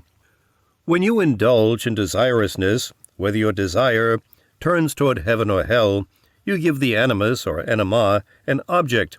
Then it comes out into the world instead of staying inside in its place. But if you can say, yes, I desire it, and I shall try to get it, but I do not have to have it. If I decide to renounce, I can renounce it. Then there is no chance for the animus or anima. Otherwise you are governed by your desires, you are possessed. But if you have put your animus or anima into a bottle, you are free of possession, even though you may be having a bad time inside, because when your devil has a bad time, you have a bad time. Of course, he will rumble around in your entrails. But after a while, you will see that it was right to bottle him up. You will slowly become quiet and change. Then you will discern that there is a stone growing in the bottle, insofar as self-control or non-indulgence has become a habit. It is a stone. When that attitude becomes a fait accompli, the stone will be a diamond. Chapter 3. Solutio. The operation of solutio is one of the major procedures in alchemy. One text says, Solutio is the root of alchemy. Another says, until all be made water, perform no operation. In many places, the whole opus is summarized by the phrase dissolve and coagulate. Just as Calcinatio pertains to the element fire, Coagulatio to the element earth, and Sublimatio to the element air, so Solutio pertains to water. Basically, Solutio turns a solid into a liquid. The solid seems to disappear into the solvent as if it had been swallowed up. For the alchemist, Solutio often meant the return of differentiated matter to its original undifferentiated state, that is, to prima materia. Water was thought of as the womb, and Solutio as a return to the womb for rebirth. In one text, the old king submits to the Solutio of drowning, saying, Else I God's kingdom cannot enter in, and therefore, that I may be born again, I'll humbled be into my mother's breast, dissolve to my first matter, and there rest. First matter, or prima materia, is an idea that the alchemist inherited from the pre-Socratic philosophers. In Thales, and also in many creation myths, water is the original material out of which the world is created. The alchemist thought that a substance could not be transformed unless it were first reduced to prima materia. One text says, bodies cannot be changed except by reduction into their first matter. This procedure corresponds to what takes place in psychotherapy. The fixed, static aspects of the personality allow for no change. They are established and sure of their rightness. For transformation to proceed, these fixed aspects must first be dissolved or reduced to prima materia. This is done by the analytic process, which examines the products of the unconscious and puts the established ego attitudes into question. One alchemical recipe for Solutio is the following.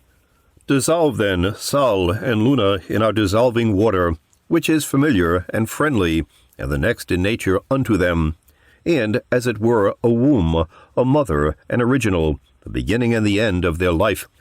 And that is the very reason why they are meliorated or amended in this water, because like nature rejoiceth in like nature. Thus it behooves you to join consanguinity or sameness of kind. And because Sol and Luna have their origin from this water their mother, it is necessary therefore that they enter into it again, to wit, into their mother's womb, that they may be regenerate or born again, and made more healthy, more noble, and more strong. The chemical fact that lies behind this text is the capacity of mercury to dissolve or amalgamate with gold and silver, here referred to as Sol and Luna. In fact, this process is the basis of a very old method for extracting gold from crude ore. The ore is pulverized and treated with mercury, which dissolves the gold. The mercury is then separated from the gold by distilling with heat. However, our text has turned this chemical process into a symbolic image by superimposing a projected psychological process onto the chemical one. Sol and Luna will stand for the masculine and the feminine principles as they concretely manifest themselves in the personality at the beginning of the process. In other words, the dominant conscious attitude of the ego is represented by Sol, and the anima, at its current state of development, by Luna. These two are dissolved in friendly water, that is, mercury, which is equated with the maternal womb and corresponds to the prima materia. Incest symbolism is emphasized in the phrase, "It behooves you to join consanguinity or sameness of kind." We have here a picture of a descent into the unconscious, which is the maternal womb from which the ego is born. It is the prima materia prior to the differentiation of the elements by consciousness. This text describes the procedure as a very pleasant process. There are others which express it much more negatively. For instance, consider this Solutio dismemberment recipe. The body of that woman who slays her husbands is full of weapons and poison. Let a grave be dug for that dragon, and let that woman be buried with him, he being chained fast to that woman. And the more he winds and coils himself around her, the more will he be cut to pieces by the female weapons which are fashioned in the body of the woman. And when he sees that he is mingled with the limbs of the woman, he will be certain of death, and will be changed wholly into blood. This grisly image expresses how a fairly well-developed ego might experience Solutio. An immature ego may find it pleasant to surrender to containment in a blissful regression. However, at a later stage of development, the prospect of Solutio will generate great anxiety because the hard-won state of ego autonomy is being threatened with dissolution. A blissful Solutio is the most dangerous one. It corresponds to Newman's concept of Ouroboros incest. Ouroboros incest is a form of entry into the mother, of union with her, and it stands in sharp contrast to other and later forms of incest. In Ouroboros incest, the emphasis upon pleasure and love is in no sense active. It is more a desire to be dissolved and absorbed. Passively, one lets oneself be taken, sinks into the pleroma, melts away in the ocean of pleasure, Liebestad.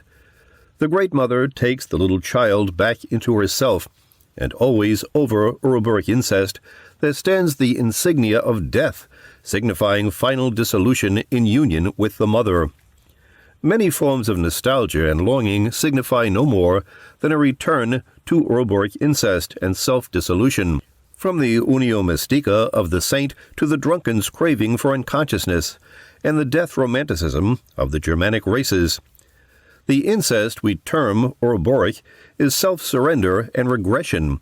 It is the form of incest taken by the infantile ego, which is still close to the mother and has not yet come to itself. But the sick ego of the neurotic can also take this form, and so can a later exhausted ego that creeps back to the mother after having found fulfillment. An example of the longing for blissful Solutio is Siegfried's yearning for union with Brunhilde in Wagner's The Ring of the Nibelung. Before me a wondrous river flows. With all my senses I only see its joyous billowing waters. Still would I plunge in the cooling water, myself as I am, ending my pains. Oh, that its billows might drown me in bliss and quench my fire with its waves. Another example is the final death song of Isolde in Act 3, Scene 4 of Wagner's great Solutio drama, Tristan and Isolde. Resounding yet more clearly, wafting about me, are they waves of refreshing breezes? Are they clouds of heavenly fragrance? As they swell and roar around me, shall I breathe them? Shall I listen to them? Shall I sip them, plunge beneath them, to expire in sweet perfume? In the surging swell, in the ringing sound, in the vast wave of the world's breath, to drown, to sink, unconscious, supreme bliss. Our alchemical text is a mixture of images, as often happens in alchemy. It is a combination of Solutio and Coniunctio. Sol and Luna are being dissolved and united at the same time. This corresponds to a common type of alchemical picture in which the king and queen are bathing together in the mercurial fountain. An outstanding sequence of pictures of this type is found in the Rosarium Philosophorum. As our text indicates, the Solutio has a twofold effect. It causes one form to disappear and a new regenerated form to emerge. The dissolution of the old one is often described in negative imagery and is associated with the negrido. For instance, Philolethes says, "The blackness becomes more pronounced day by day until the substance assumes a brilliant black color. This black is a sign that the dissolution is accomplished. Solutio thus may become a Mortificatio. This is understandable because that which is being dissolved will experience the Solutio as an annihilation of itself. It is here that the saying of Heraclitus applies. To souls it is death to become water. However, Solutio leads on to the emergence of a rejuvenated new form, and when this aspect is emphasized, the tone is positive. For instance, the golden treatise of Hermes says, "O blessed water, pontic form, that dissolvest the elements, for when, by the power of the water, the composition is dissolved, it is the day of the restoration. Then darkness and death fly away from them, and wisdom proceeds." Often, Solutio is performed on the king. There is, for instance, the image of the drowning king, since drowning is a synonym for Solutio. One text has the drowning king or king's son say, "Whosoever will free me from the waters and lead me to dry land, him will I prosper with everlasting riches." Psychologically, the meaning is that the old ruling principle, which has undergone Solutio, is calling out to be coagulated again in a new regenerated form, saying that it has quantities of libido, riches, at its disposal. Another text speaks of dropsy, an inner drowning. The king asked for a drink of water, saying, "I demand the water which is closest to my heart, and which likes me above all things." When the servant brought it, the king drank so much that all his limbs were filled, and all his veins inflated, and he himself became discolored. "I am heavy, and my head hurts me, and it seems to me as though all my limbs were falling apart." He demanded to be placed in a heated chamber where he could sweat the water out. But when, after a while, they opened the chamber, he lay there as if dead. Jung comments on this text. The king personifies a hypertrophy of the ego, which calls for compensation. His thirst is due to his boundless concupiscence and egotism, but when he drinks he is overwhelmed by the water, that is, by the unconscious. As Jung suggests, the king refers to the ego, at least the dominant or ruling principle according to which the ego is structured. The king is dissolving in his own surfeit, that is, inflation is the cause and agent of Solutio. A swollen ego is dissolved by its own excess. Its dissolution leads the way to a possible rejuvenation on a sounder basis. In another text, the king is described as drowning in the fountains of Venus. In this poem, Venus is identified with the fountain, the mother and bride of the king, in which her fixed father is drowned. A stone there is, and yet no stone. In it doth nature work alone. From it there welleth forth a fount, Venus, in which her sire, the fixed, is drowned, his body and life absorbed therein, until the soul's restored again. In this case, the agent of dissolution is the Eros principle, Venus or Aphrodite. Her mythology has important relations to water by virtue of the fact that she was born out of the sea. Her dangerous powers of Solutio are represented by seductive mermaids or water nymphs who lure men to death by drowning. An impressive example of this theme occurred in the dream of a young man who was thinking of leaving his wife and young children to marry a seductive woman. He dreamed, "I am in an underpass where people pass to and fro from the beach.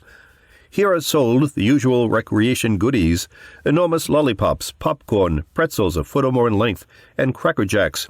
2 of my children are with me. The 2 youngest, a beautiful woman, beckons me to the sea, and I leave the children in a hawker's stand munching pretzels. The dream ends as I stand midway between the sea and the stand." A classical example of a fatal solutio occurs in the story of Hylas. During the expedition of the Argonauts, Hylas, the beautiful favorite of Heracles, was sent to fetch water. He was pulled into a pool by water nymphs and was never seen again. Here, the solutio image accompanies a homoerotic entanglement, the attachment between Heracles and Hylas. The Old Testament provides examples of the erotic solutio that combine the themes of woman, bath, and the dissolution of the masculine. David spied Bathsheba bathing, 2 Samuel, and thus began the dissolution of that man of integrity. In the apocryphal text of Daniel and Susanna, the 2 elders lustfully approach Susanna in her bath and meet their downfall after giving perjured testimony. These images tell us that love and or lust are agents of solutio. This corresponds to the fact that a particular psychic problem or stage of development often remains arrested or stuck until the patient falls in love. Then, abruptly, the problem is dissolved. Although new complications appear, life has begun to flow again. It has been liquefied. One alchemist defined solutio this way: "A solution is the action of any body which, by certain laws of innate sympathy, assimilates anything of a lower class to its essence." Understood psychologically, this definition states that the dissolving agent will be a superior, more comprehensive viewpoint, one that can act as a containing vessel for the smaller thing. Jung's concept of the contained and the container applies here. In relating to a more complex personality, he says, "The simpler personality is surrounded, if not actually swamped, by it. He is swallowed up in his more complex partner and cannot see his way out. It is an almost regular occurrence for a woman to be wholly contained spiritually in her husband, and for a husband to be wholly contained emotionally in his wife. One could describe this as the problem of the contained and the container. Whatever is larger and more comprehensive than the ego threatens to dissolve it. Internally, the unconscious, as the latent self or totality of the psyche, can dissolve the ego. Externally, an individual with a larger consciousness than one's own can bring about solutio. For instance, a man who had recently come in contact with Jung's ideas and had fallen under their sway had this dream. He dreamed that he fell into the lake of Zurich. A group, a school, or a party may also be the dissolving agent. A group collective can easily attract the projection of the self and swallow up the individual who succumbs to it. Identification with political parties or religious creeds would be examples of solutio within a group. In the process of psychotherapy, it usually happens that the ego of the patient encounters in the therapist a more comprehensive standpoint, which has a dissolving effect. This happening often leads to a partial state of containment of the patient by the therapist and is a common cause of the transference. Whenever a one-sided attitude encounters a larger attitude that includes the opposites, the former, if it is open to influence, is dissolved by the latter and goes into a state of solutio. This explains why a more comprehensive standpoint is often experienced as a threat. It feels as though one were drowning, and hence it will be resisted. Such resistance is valid and necessary and should be respected. The psychotherapist must always be aware of the possibility that the patient may need to be shielded from the former's more comprehensive attitude. Basically, it is the self either experienced from within or as a projection on an individual or a group from without, that is the agency of Solutio. As Jung says, the ego is contained in the self as it is contained in the universe, of which we know only the tiniest section. A person can serve that same containing function because a man of greater insight and intelligence than mine can know myself, but I could not know him as long as my consciousness is inferior to his. Bath, shower, sprinkling, swimming, immersion in water, and so forth, are all symbolic equivalents for Solutio that appear commonly in dreams. All of these images relate to the symbolism of baptism, which signifies a cleansing, rejuvenating immersion in an energy and viewpoint transcending the ego, a veritable death and rebirth. Baptism was once done by total immersion and was meant to signify drowning, an echo of the ancient primitive procedure of ordeal by water. It signified a total conversion, the death of the old life, and rebirth of a new person into the community of religious believers. The ritual was considered quite literally to bring about the creation of a new personality. Liade describes the symbolism of baptism in these words: immersion in water symbolizes a return to the pre-formal, a total regeneration, a new birth, for immersion means a dissolution of forms, a reintegration into the formlessness of pre-existence, and emerging from the water is a repetition of the act of creation in which form was first expressed. In Christian baptism, the individual is united with Christ, that is, the ego is linked to the self. The Apostle Paul says, "Do you not know that all of us who have been baptized into Christ Jesus were baptized into his death? We were buried therefore with him by baptism into death, so that, as Christ was raised from the dead by the glory of the Father, we too might walk in newness of life." Romans. Another feature of baptism is that it dissolves all separateness and individual distinctions. According to Paul, "For as many of you as were baptized into Christ have put on Christ. There is neither Jew nor Greek, there is neither slave nor free, there is neither male or female, for you are all one in Christ Jesus." Galatians. From the inner standpoint, that amounts to an integration or unification of separated fragments. However, from the external standpoint, as with an outer religious ritual, it represents the collectivization of the individual who has his unique features dissolved by an identification with a new viewpoint.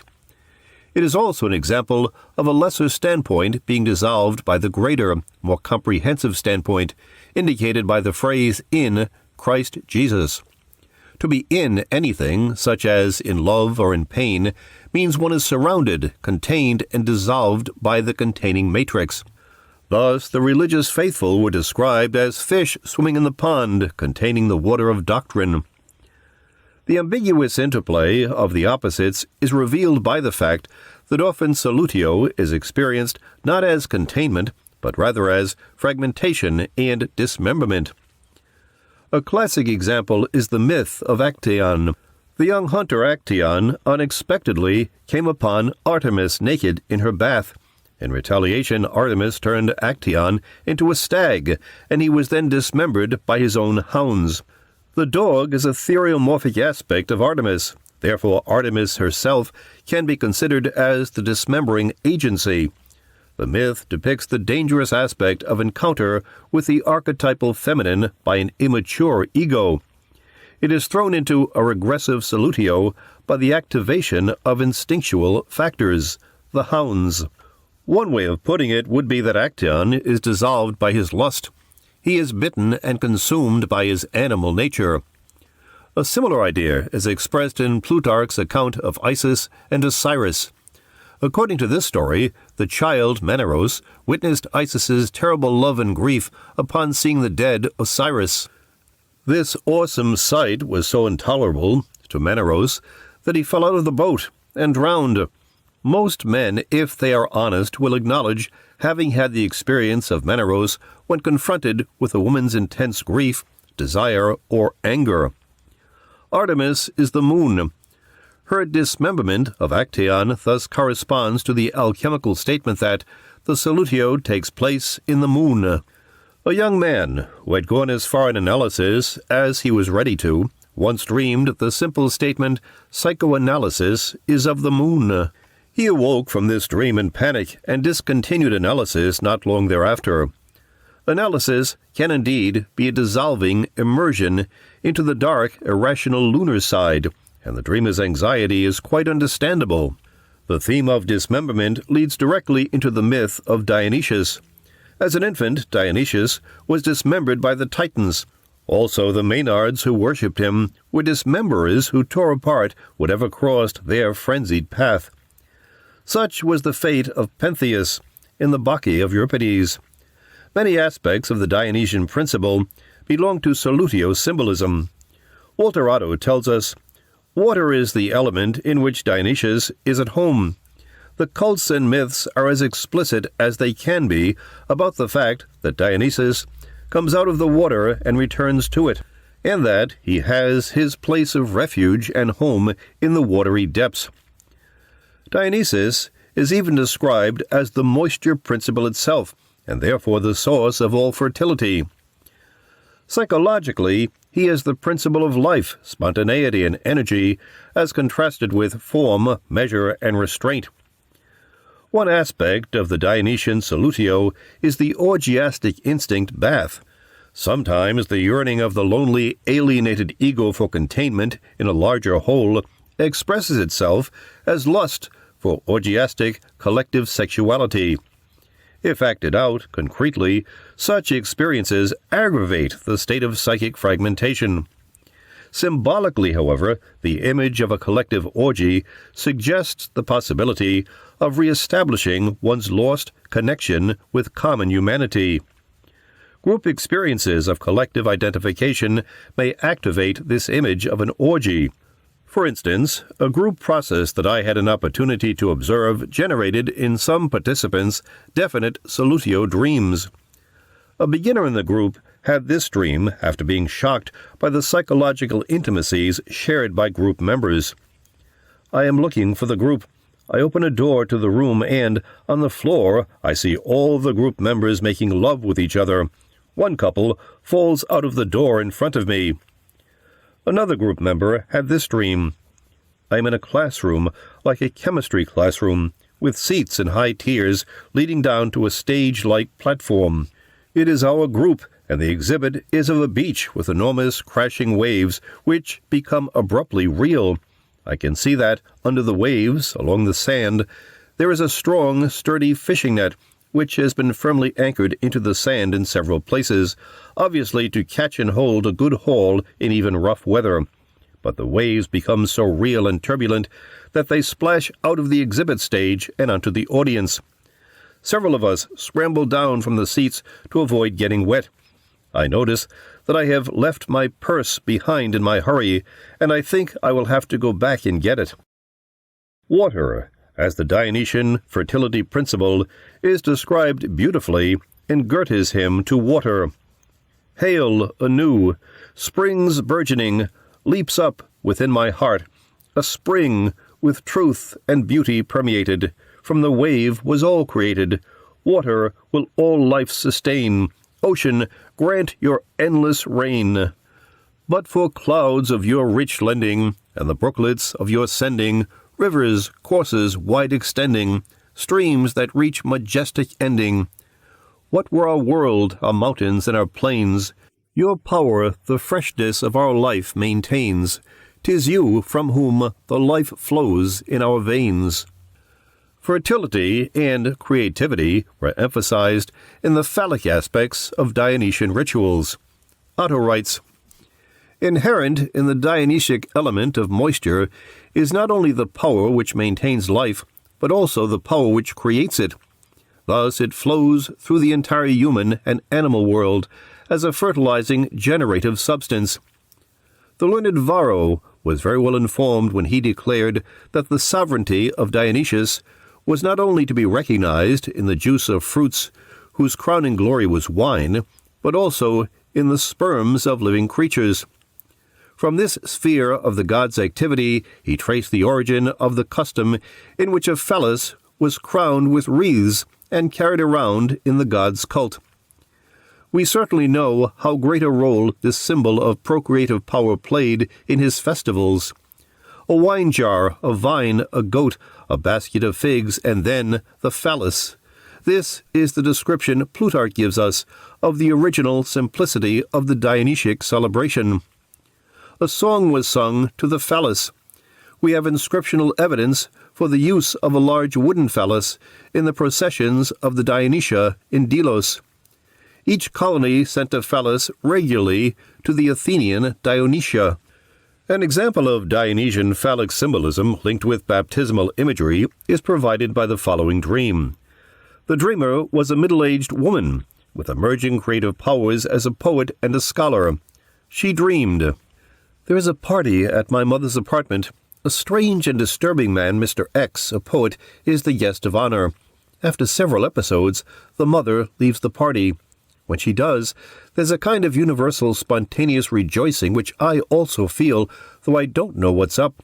I find out soon enough, though. For almost at once X gathers all the women around him in a semicircle, whereupon he undresses and ejaculates a huge stream of sperm which falls like a fountain on each of us. I'd thought the idea was for us to serve him in this way, but as it turns out, that's only part of it, because as the sperm shower hits us severally, we each experience our own separate and individual orgasms." This dream foreshadowed an emerging positive realization of the dreamer's creative capacities. However, sometimes one's relation to the creative power is dangerous. Nietzsche, the great exponent of the Dionysian principle, is an awesome example of the dangers of a destructive Solutio brought about by a personal identification with Dionysian creativity. In his Psychosis, Nietzsche called himself Dionysus and signed his letters Zagreus, that is, the dismembered one. Jung has some profound observations to make on the danger of dissolution in identification with creative powers. He says, "The creative forces have you on the string, and you dance to their whistling, to their melody. But inasmuch as you say these creative forces are in Nietzsche or in me or anywhere else, you cause an inflation, because man does not possess creative powers, he is possessed by them. That is the truth. If he allows himself to be thoroughly possessed by them, without questioning, without looking at them, there is no inflation. But the moment he splits off, when he thinks, I am the fellow, an inflation follows. It happens automatically that you become conscious of yourself, and then you are gone. It is as if you had touched a high-tension wire." Nietzsche, of course, could not help looking at the thing, and then he was overwhelmed with resentments, because the creative powers steal your time, sap your strength, and what is the result? A book, perhaps. But where is your personal life? All gone. Therefore such people feel so terribly cheated, they mind it, and everybody ought to kneel down before them in order to make up for that which has been stolen by God. The creative forces have taken it out of them, and therefore they would like to personify them. Imagine that they are Shiva, in order to have the delight of being creative. But if you know you are creative and enjoy being creative, you will be crucified afterwards, because anybody identified with God will be dismembered. An old father of the Church, the Bishop Synesius, said that the spiritus fantasticus, our creative spirit, can penetrate the depths or the heights of the universe like God, or like a great demon. But on account of that, he will also have to undergo the divine punishment, and that would be the dismemberment of Dionysus, or the crucifixion of Christ. In general, the Dionysian is demonic and ecstatic, promoting intensity of experience rather than clear, structured meaning. It is a dissolver of limits and boundaries, bringing life without measure. In its extreme form, it is wild, irrational, mad, ecstatic, boundless. It is the enemy of all conventional laws, rules, and established forms. It is in the service, not of safety, but of life and rejuvenation. The weak and immature may be destroyed by its onslaughts. the healthy will be fertilized and enlivened like the land by the flooding of the Nile. Many clinical syndromes are due to a concretistic identification with the Dionysian principle. Alcoholism and drug addiction are obvious. Don Juanism can also be considered an identification with Dionysius, in which the individual surrounds himself with an entourage of women in various stages of love or frenzy, maenads.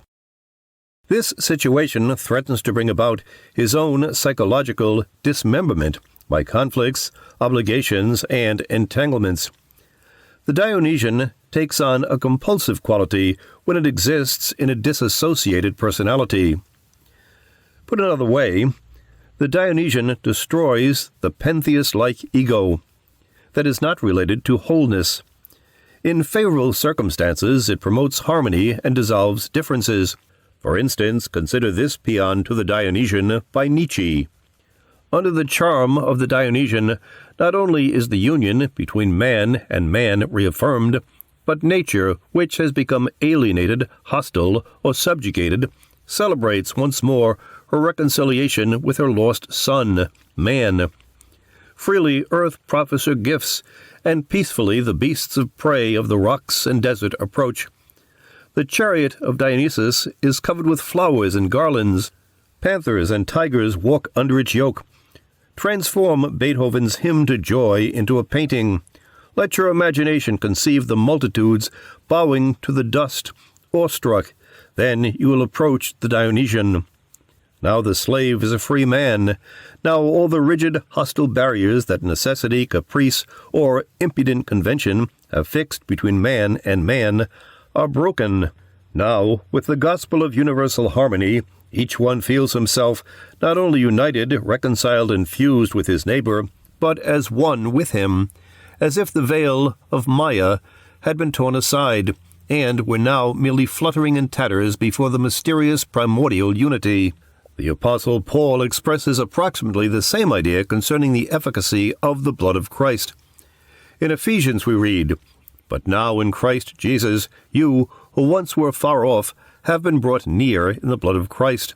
For he is our peace, who has made us both one, and has broken down the dividing wall of hostility, by abolishing in his flesh the law of commandments and ordinances, that he might create in himself one new man in place of the two, so making peace, and might reconcile us both to God in one body through the cross, thereby bringing the hostility to an end." Ephesians. The wine of Dionysus and the blood of Christ are symbolically equivalent. This fact is illustrated in the dream of a young clergyman, which I have previously published in Ego and Archetype. It is as follows. Dream, abbreviated. I am to celebrate communion. In the sacristy, which looks like a kitchen, the communion wine is to be prepared by mixing two separate wines, a blue wine and a red wine. The latter is in a bottle with a yellow label that looks like a Scotch label and is marked Paul. At a round table, two men are sitting. One is a political leftist, the other a rightist.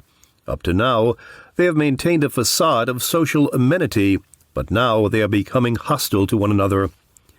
I suggest that they ventilate at the gut level and resolve their feeling relationship. At this point, the scene darkens, as in a theater play, and a red-yellow spotlight focuses on a small table between and behind the two men. On the table is a bottle of the warm red wine with the Scotch label, clearly marked Paul. Then there is total darkness and the tinkle of glasses, sounding as though they have been clinked and perhaps broken. The sense is obvious in the dream. I think they have drunk the red wine in the discussion, attained comradeship, become drunk in the process, fallen asleep, and dropped their glasses. My response is delight in the aesthetic way this has been portrayed, and anxiety about the fact that the service needs to begin, and we do not now have the ingredients for the communion wine mixture. The dreamer's psychology is not known to me in depth. However, it is evident that Dionysian and Christian symbolism are here combined. Although the union of the two wines, perhaps Logos and Eros, remains to be achieved, a Solutio has occurred that dissolves the opposition between leftist and rightist, although at the price of consciousness, since they fall asleep. In this case, as is often true, there is a confusion between authentic reconciliation of opposites through greater consciousness and a regressive dissolution which blurs awareness of the opposites. A cosmological version of Solutio is the widespread myth of a cosmic catastrophe by flood. In Hebrew myth, it is Noah's flood. In Greek myth, the story of Deucalion and Pyrrha. According to an ancient idea, each of the four elements in turn was to be an agent of world destruction. As reported by Dio Chrysostom, the story is as follows. The Lord of the world rides in a chariot drawn by 4 horses, which are sacred to Zeus, Hera, Poseidon, and Hestia, respectively. In other words, the 4 horses are the 4 elements, fire, air, water, and earth. As a rule, they are tractable, now and then. However, the first steed becomes restive and sets fire to the other 3. This is the origin of the story of Phaeton told by the Greeks. Again, it is the steed of Poseidon that becomes restive, and the drops of his sweat are sprinkled upon the other 3. This, again, is the source from which the Greeks derived their story of Deucalion's flood, and likewise with the other 2 horses. This idea corresponds to the alchemical circulatio, in which the material is to be repeatedly sublimated and coagulated, circling again and again through all the states of being, until the philosopher's stone is created. The whole history of the world is thus seen as a vast alchemical process. The flood myths are quite instructive psychologically. God sends a destructive flood when the world has become wicked and degenerate. It is as though humanity must be reduced through Solutio to its prima materia in order for it to be transformed to something better. Another aspect of Solutio is also demonstrated by the flood stories, namely the theme of ordeal by water. Through this ordeal, the godly men, those with authentic existence, remain intact, while the wicked or inauthentic are dissolved.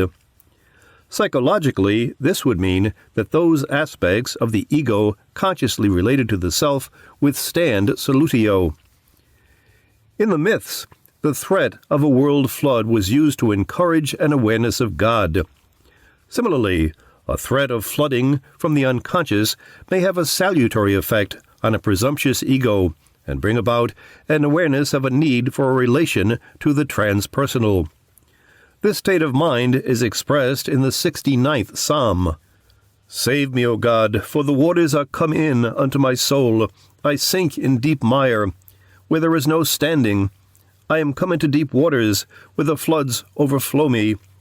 Deliver me out of the mire, and let me not sink. Let me be delivered from them that hate me, and out of the deep waters. Let not the water flood overflow me, neither let the deep swallow me up, and let not the pit shut her mouth upon me. Flood dreams refer to Solutio. They represent an activation of the unconscious that threatens to dissolve the established ego structure and reduce it to prima materia. Major life transitions are commonly Solutio experiences. For instance, a woman with 3 children who was going through a second divorce had several flood dreams, one of which was reported by Rivka Kluger. From a beach house I look out and see a great wave. I call the girls in. Mary is slow, but does come in time, and I shut the doors. Then the wave is on us. It comes through every crack, and is all around us. I am frightened about Bob, my son, who is on the beach, and wonder if he has been able to escape. I know that all the swimmers will have died. There is no escape, and I say to myself, so this is how it is. I feel no real panic. Since escape is impossible, it is simply the way it is. But then the water subsides. We run about, trying to close up cracks. There is a hole in the floor, besides many cracks in the walls. Another wave comes. It crashes over and around us, but this time the room is not flooded, and the cabin does not lift and roll about. We begin to run before the next one comes. I open the back door, and there stands an old friend whom I have not seen in years. I hug him in joy and relief. The country is bleak, and mud is washed high up in the land. I see how lucky we have been, and am so glad for the man who came to take us away." Another example is the following dream. The dreamer was a mature, middle-aged man who was going through a major life reorientation and facing a serious operation. He also later was divorced. He dreamed, "World life is seen as in a great bowl. Then there is a huge flood. Something like a dam lets loose, and everything is overwhelmed. It is cataclysmic, a catastrophe of huge proportions, and all is washed away in the rising waters. We flee before the deluge, and some of us escape. Then it seems as if we are in a new era. This is world life seen inside a great sphere. There are many levels connected by staircases, ramps, etc., all around an open center. Apartments and living spaces are part of the outer wall. Before it was night, now it is day. In the middle, all is earth. It is a thick layer covering over the water." Dreams of a great flood sometimes include the experience of being rescued by a divine or transpersonal agency. In the following dream, it is evident that a fatal Solutio was avoided by the discovery of Jungian psychology. The dreamer was caught in a monstrous sea. Though she was a strong and practiced swimmer, her strength was nearly exhausted, and she knew she could not hold out much longer. Just then, she saw ahead a square houseboat resembling the Noah's Arks of her childhood. With a tremendous last effort, she made for it, and just in time she reached its side, to be hauled up, half fainting, by none other than Dr. Jung, whom she had never seen at the time. A middle-aged man going through the dissolution of a dependent relationship had this dream. "I am at the center of a great city, watching a vast stream of humanity pass by, individuals of every type and description. It's like the flow of a great river. I am fascinated." On awakening, the dreamer thought of the doctrine of Heraclitus, that all things are in flux. The dream is thus picturing the Solutio aspect of existence, life as perpetual change and becoming. A painful personal experience is cast in an archetypal or general context, and thereby made meaningful and even fascinating. The connection of Solutio with salvation is indicated by the Apostle Peter's relation of Noah's flood to baptism. Now, it was long ago, when Noah was still building that ark which saved only a small group of 8 people by water. That water is a type of the baptism which saves you now. 1 Peter. Because 8 people were saved in the flood, the number 8 became associated with baptism, the ritual repetition of the original flood. The Christians of antiquity and the Middle Ages nearly always built their baptistries in octagonal form. An inscription composed by St. Ambrose for the baptistry of the Church of St. Thecla in Milan reads as follows: 8 are the temple's walls, O number worthy of holy actions performed at the spot. 8 are the walls of the font, mystical shape of the house that covers the rites of the water, rites for the saving of man, mystical number of 8. Rites that derive their power from the light of Christ resurrected, Christ who set all men free, breaking the shackles of hell, who from the blemish of sin releaseth him that repenteth. In the crystalline spring, cleansing the bather from guilt. What greater proof can ye ask of the power of God, who, acting at one small point, loosens the guilt of the world? We now know that the number 8 is an individuation number, an expression of wholeness. The flood and baptism symbolism is therefore telling us that by passing through the water of Solutio, we become whole, that is, related to the self. The Exodus and passage through the Red Sea was also connected with baptism by Paul. I want you to know, brethren, that our fathers were all under the cloud, and all passed through the sea, and all were baptized into Moses in the cloud and in the sea. 1 Corinthians. Jung mentions the Paretics, a Gnostic sect, interpretation of the Red Sea. The Red Sea drowned the Egyptians, but the Egyptians were all non-knowers. The Red Sea is a water of death for those that are unconscious, but for those that are conscious, it is a baptismal water of rebirth and transcendence. Augustine says, "The Red Sea signifies baptism, and, according to Honorius of Autun, the Red Sea is the baptism reddened by the blood of Christ, in which our enemies, namely our sins, are drowned." The alchemists use the image of the Red Sea. The tincture is said to be extracted from the Red Sea. One text speaks of the Tyrian dye which is extracted from our most pure Red Sea. Another says, "And know that our Red Sea is more tincturing than all seas, and that it penetrates all bodies." The term "our Red Sea" refers to the aqua permanens, the universal solvent, that is, the liquid form of the philosopher's stone. Thus, that which has passed through the Solutio of the Red Sea is the goal of the opus, the self. Or put another way, the Red Sea is the totality of the psyche, the agent of Solutio that the ego must encounter and pass through on the way to individuation.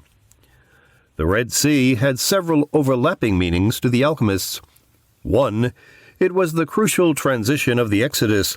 The Israelites' escape from slavery was equated with the redemption of the lost value hidden in the darkness of matter, and indeed with the whole alchemical process of transformation. 2. It had the general meaning of the sea, the original chaos, the creative source of all that comes to be, in psychological terms, the unconscious. 3. Its redness associated it with the color of the philosopher's stone and the transforming tincture. Thus, the Red Sea was not only the prima materia, but also the goal of the opus. It was also connected with the redeeming blood of Christ and the blood of the Lamb, as described in Revelation. "What are these which are arrayed in white robes? These are they which came out of great tribulation, and have washed their robes, and made them white in the blood of the Lamb. Therefore are they before the throne of God, and serve him day and night in his temple." Literal blood baptism was practiced in the Torobolium of Mithraism. Blood is associated with the element fire. Hence, blood symbolism combines fire and water, that is both Calcinatio and Solutio imagery. Baptism is basically a purification ritual that washes one clean of dirt, both literal and spiritual. Washings were frequent preliminary procedures in religious ceremonies, in the Eleusinian mysteries, for example. Psychologically, the dirt or sin that is washed away by baptism can be understood as unconsciousness, shadow qualities of which one is unaware. Psychological cleanliness means not literal purity, but awareness of one's own dirt.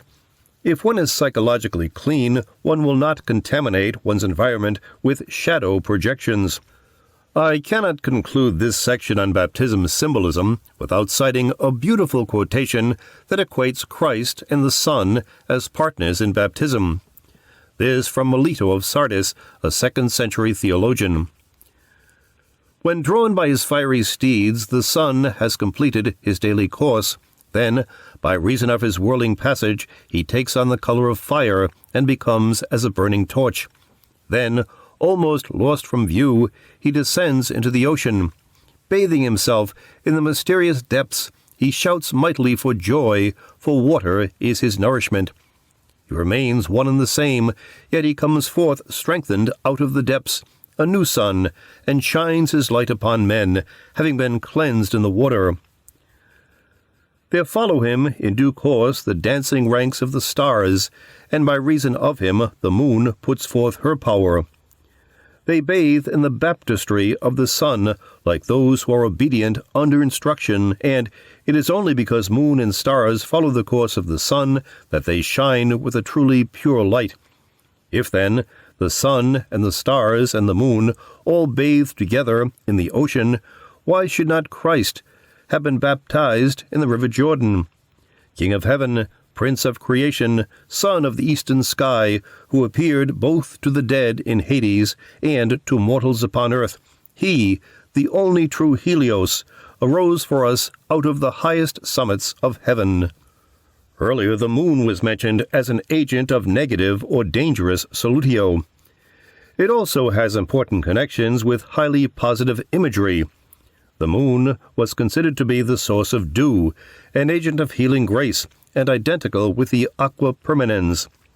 Isis was called dew, and it was the dew of her tears that brought together the dismembered fragments of Osiris. Jung describes moon and dew symbolism in these words. Luna secretes the dew or sap of life, according to an alchemical text. This Luna is the sap of the water of life, which is hidden in Mercurius. Even the Greek alchemists supposed there was a principle in the moon which Christianus called the ichor of the philosopher. The relation of the moon to the soul, much stressed in antiquity, also occurs in alchemy, though with a different nuance. Usually, it is said that from the moon comes the dew, but the moon is also the aqua mirifica, that extracts the souls from the bodies or gives the bodies life and soul. Together with Mercurius, Luna sprinkles the dismembered dragon with her moisture and brings him to life again, makes him live, walk, and run about, and change his color to the nature of blood. As the water of ablution, the dew falls from heaven, purifies the body, and makes it ready to receive the soul. In other words, it brings about the albedo, the white state of innocence, which, like the moon and a bride, awaits the bridegroom. In ecclesiastical symbolism, dew represents grace, and in alchemy, it is the aqua serpentiae. An excellent example is seen in one of the Rosarium pictures reproduced in the Psychology of the Transference. This picture shows the king and queen, following coitus, merged and dead, lying on a slab. Drops of moisture are falling on them from a cloud above. Jung interprets the descending dew as the water of divine wisdom, or Gideon's dew, a synonym for the aqua permanens. It is a sign of divine intervention. It is the moisture that heralds the return of the soul. This corresponds to the recovery of feeling after succumbing to the deadly barren state of intellectual abstraction, like Faust's before his encounter with Mephistopheles. As Jung tells us, the alchemists thought that the opus demanded not only laboratory work, the reading of books, meditations, and patience, but also love. The dew of divine wisdom emphasizes another aspect of Solutio, namely, its power to answer questions or provide a solution to problems. Gerhard Dorn says, "The chemical putrefaction is compared to the study of the philosophers, because, as the philosophers are disposed to knowledge by study, so natural things are disposed by putrefaction to solution. To this is compared philosophical knowledge, for as by solution bodies are dissolved, so by knowledge are the doubts of the philosophers resolved." The Rubaiyat of Omar Khayyam expresses the same idea in a style more appropriate to Solutio. The grape that can with logic absolute the 72 jarring sects confute, the sovereign alchemist that, in a trice, life's leaden metal into gold transmute. The Solutio experience solves psychological problems by transferring the issue to the realm of feeling. In other words, it answers unanswerable questions by dissolving the libido obstruction of which the question was a symptom. A variant of Solutio is liquefactio, the process of melting. Sometimes it is called ceration. About this procedure, Rulin says, "Ceration is performed upon a body which is hard and of dry humor by continual imbibation until melting takes place. The sign of perfect ceration is when the medicine, being most swiftly projected upon a burning plate, resolves itself, without smoke, into the consistency of molten wax." The ability to melt upon heating, a feature of most metals, was considered to be an indicator of quality or nobility. Thus, regarding a non-fusible metal, an alchemist exclaims in disgust, "Bismuth is not even fusible by fire.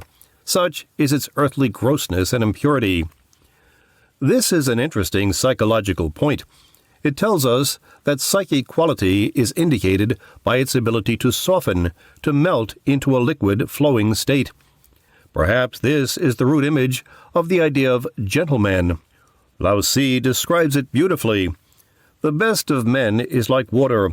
Water benefits all things and does not compete with them. It dwells in the lowly places that all disdain, wherein it comes near to the Tao. In his dwelling the sage loves the lowly earth. In his heart he loves what is profound. In his relations with others he loves kindness. In his words he loves sincerity. In government he loves peace. In business affairs he loves ability. In his actions he loves choosing the right time. It is because he does not contend that he is without reproach. The I Ching has a hexagram, number 59, which might have been named Solutio. Wilhelm calls it dispersion or dissolution. Part of the commentary reads as follows: Religious forces are needed to overcome the egotism that divides men. The common celebration of the great sacrificial feasts and sacred rites was the means employed by the great rulers to unite men. The sacred music and the splendor of the ceremonies aroused a strong tide of emotion that was shared by all hearts in unison, and that awakened a consciousness of the common origin of all creatures. In this way, disunity was overcome and rigidity dissolved. Egotism and cupidity isolate men. Therefore the hearts of men must be seized by a devout emotion. They must be shaken by a religious awe in face of eternity. To summarize, I have spoken of 7 major aspects of Solutio symbolism. 1. Return to the womb or primal state. 2. Dissolution, dispersal, dismemberment. 3. Containment of a lesser thing by a greater. 4. Rebirth, rejuvenation, immersion in the creative energy flow. 5. Purification ordeal. 6. Solution of problems. And 7. Melting or softening process. These different aspects overlap. Several or all of them may make up different facets of a single experience. Basically, it is the ego's confrontation with the unconscious that brings about Solutio. Jung says, the analysis and interpretation of dreams confront the conscious standpoint with the statements of the unconscious, thus widening its narrow horizon.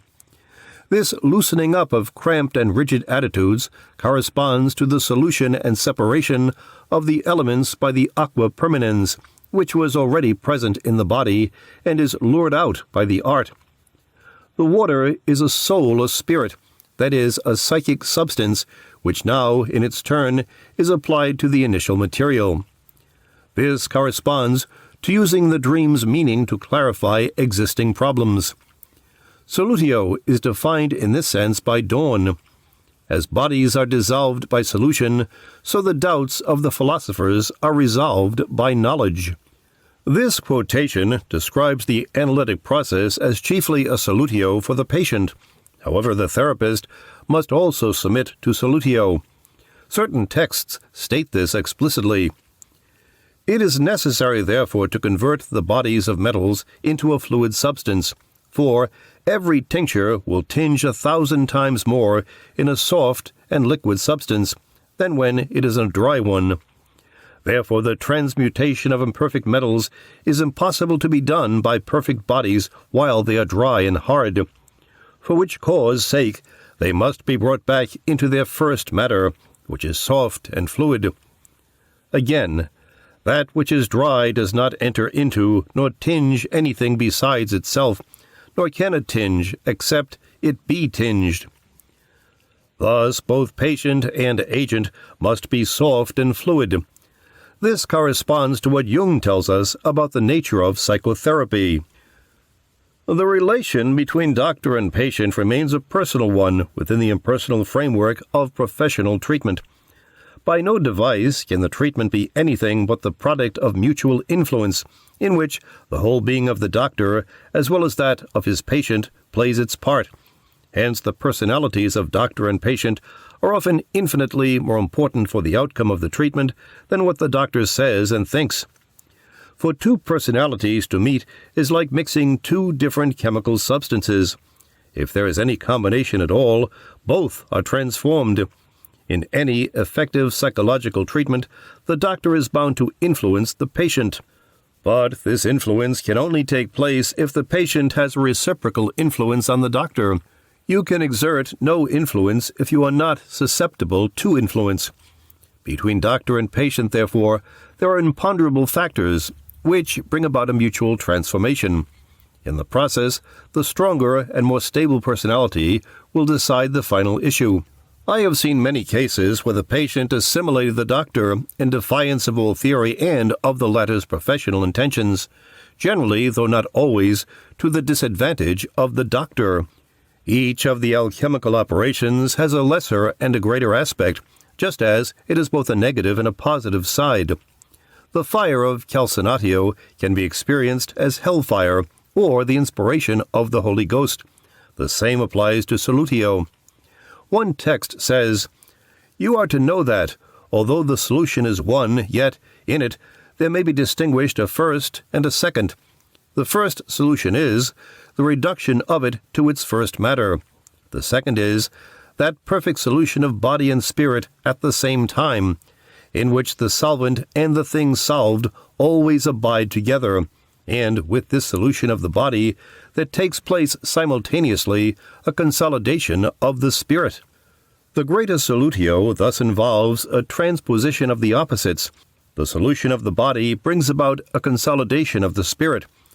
Many other texts say the same thing. Kelly quotes Avicenna, "The true principle of our work is the dissolution of the stone, because solved bodies have assumed the nature of spirits, i.e., because their quality is drier. For the solution of the body is attended with the coagulation of the spirit." Another text says, "Our solution is cause of our coagulation, for the dissolution on the one side, corporal, causeth congelation on the other side, spiritual." This is profound and paradoxical symbolism. The most obvious meaning is that a release from concrete particulars promotes a realization of universals. However, the paradoxical play of opposites means ultimately that the procedure leads to the self, the transpersonal center of the psyche that unites and reconciles the opposites. We are thus brought finally to the ultimate in Solutio symbolism, the idea of the water that is the goal of the process. Several terms are used for this liquid version of the philosopher's stone: aqua permanens, elixir vitae, tincture, philosophical water, universal solvent, divine water, and so forth. Water as the goal of the opus is described in this text. The philosophers say that the whole work and the substance of the whole work are nothing but the water, and that the treatment of the same also takes place in nothing but the water, and by whatever names the philosophers have called their stone, they always mean and refer to this one substance, i.e., to the water from which everything originates, and in which everything is contained, which rules everything, in which errors are made, and in which the error is itself corrected. I call it philosophical water, not ordinary water, but aqua mercurialis. Here, the philosophical water in which everything takes place is both the beginning and the end of the opus, the prima materia and the philosopher's stone. It is a liquid symbol of the self containing the opposites and turning each one-sided thing into its contrary. Thus, it is said, this divine water makes the dead living and the living dead. It lights the darkness and darkens the light. Just as the philosopher's stone was identified with Christ, the divine water of the alchemists was also connected with the living water that Christ equated with himself in the Gospel of John. "Whoever drinks the water that I shall give him will never suffer thirst any more. The water that I shall give him will be an inner spring, always welling up for eternal life." John. "If anyone is thirsty, let him come to me. Whoever believes in me, let him drink." As Scripture says, streams of living water will flow out from within him. John. An interesting dream parallel to the stream of living water came to my attention. During a particular session, the analyst was especially resourceful in giving a rich amplification of the patient's dream. That night, the patient dreamed that a stream of crystal-clear water was flowing from the analyst's mouth. This episode is an excellent example of Jung's statement. The analysis and interpretation of dreams corresponds to the solution and separation of the elements by the aqua permanens. The psalmist cries out to God, "My soul thirsteth for thee in a dry and thirsty land where no water is." Psalms. Almost in answer to this cry, an alchemical recipe for Solutio begins with these words: "If thou knowest how to moisten this dry earth with its own water, thou wilt loosen the pores of this earth." Jung offers the following interpretation: "If you will contemplate your lack of fantasy, of inspiration and inner aliveness, which you feel as sheer stagnation and a barren wilderness, and impregnate it with the interest born of alarm at your inner death, then something can take shape in you, for your inner emptiness conceals just as great a fullness, if only you will allow it to penetrate into you. If you prove receptive to this call of the wild, the longing for fulfillment will quicken the sterile wilderness of your soul, as rain quickens the dry earth." The greatest Solutio is an encounter with the numinosum, which both tests and establishes the ego's relation to the self. As the flood myths tell us explicitly, the flood comes from God, that is, Solutio comes from the self. What is worth saving in the ego is saved. What is not worth saving is dissolved and melted down, in order to be recast in new life forms. Thus, the ongoing life process renews itself. The ego that is committed to this transpersonal process will cooperate with it and will experience its own diminishment as a prelude to the coming of the larger personality, the wholeness of the self. Chapter 4. Coagulatio. Just as Calcinatio is the operation of the element fire, Solutio, the water operation, and Sublimatio, the operation pertaining to air, so Coagulatio belongs to the symbolism of the element earth. As with all the alchemical operations, Coagulatio refers first of all to experience in the laboratory. Cooling can turn a liquid into a solid. A solid that has been dissolved in a solvent reappears when the solvent is evaporated. Or a chemical reaction may produce a new compound that is solid. For example, the coagulation of egg white when it is heated. In essence, Coagulatio is the process that turns something into earth. Earth is thus one of the synonyms for the Coagulatio. It is heavy and permanent, of fixed position and shape. It doesn't disappear into the air by volatilizing, nor pliantly adapt itself to the shape of any container as does water. Its form and location are fixed. Thus, for a psychic content to become earth means that it has been concretized in a particular localized form. That is, it has become attached to an ego. Coagulatio is often equated with creation. The Turba Philosophorum says, "God hath created all things by his word, having said unto them, Be, and they were made with the four other elements, earth, water, air, and fire, which he coagulated." Certain creation myths use explicit images of Coagulatio. In the cosmogony of the North American Indians, the world was often created by an earth diver who brought up bits of mud from the depths of the sea.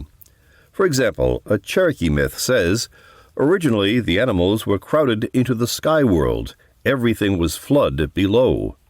The water beetle was sent on an exploration, and after darting about on the surface of the waters and finding no rest, it dived to the depths, whence it brought up a bit of mud, from which earth developed by accretion. When the earth was dry, the animals came down. There is an interesting Coagulatio image in Hindu mythology. After the flood, Solutio, that destroyed all people except Manu, the Hindu Noah, there was need to recover valuable things lost in the deluge. Gods and genii churned the ocean of milk, using the great serpent, Sesa Naga, as a rope, and the slow mountain, Madara, as a churning rod. From this churning process, various objects coagulated out, like butter from cream. This same image is given a psychological application in the Upanishads. Like the butter hidden in milk, pure consciousness, Vijnanam, the state of Atman as Brahman, sheer bliss, resides in every being. It is to be constantly churned, with the mind serving as the churning rod. The idea that the world was coagulated into being by an agitating or churning motion is also expressed by Anaximander. There was an eternal motion in which was brought about the origin of the worlds. This eternal motion was thought of as a vortex taking place in the boundless, apeiron, the prima materia, and is very similar to the Hindu myth. A middle-aged man who was going through a major reorientation with a sense of the old order passing away had this dream. It is dawn, the light of the rising sun just emerging. I am up to my waist in a substance that is a mixture of black mud, slime, and shit. There is no one else around, and this black expanse stretches to the horizon. It is like the beginning of the world, the first day of creation. I start to thrash my legs, to churn in the black mud with great and persistent effort. I continue doing this for hours, and slowly the primeval ooze begins to harden and become firm. I notice the sun is rising into the sky, and its heat is drying up the water and providing solid earth. I anticipate being able to stand on firm ground. These myths tell us that Coagulatio is promoted by action, diving, churning, whirling motion. They correspond to what Faust learned from the spirit of Mephistopheles. In the beginning was the deed. Psychologically, this means that activity and psychic movement promote ego development. Exposing oneself to the storm and stress of action, the churn of reality solidifies the personality. The Turba Philosophorum gives the following alchemical recipe for Coagulatio. Take quicksilver, coagulate in the body of magnesia, in kul, lead, or in sulfur which does not burn, etc. Dictum 11. This text has a recognizable chemical reference. If mercury is amalgamated with a large quantity of another metal, such as lead, the amalgam solidifies.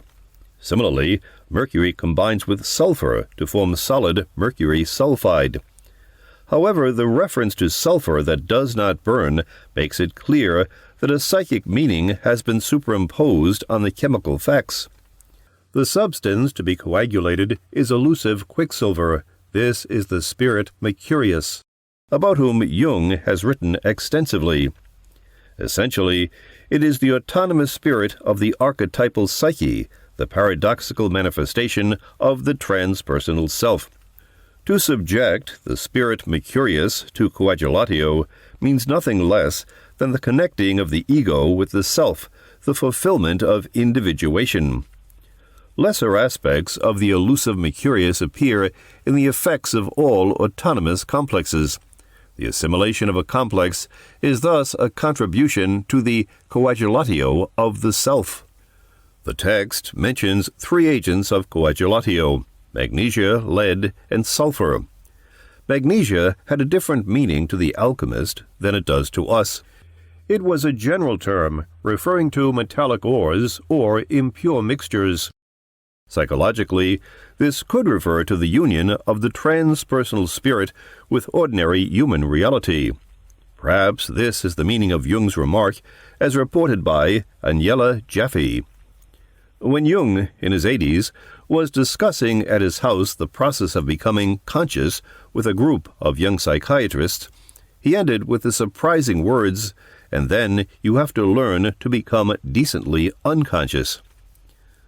The next agent of Coagulatio mentioned is lead.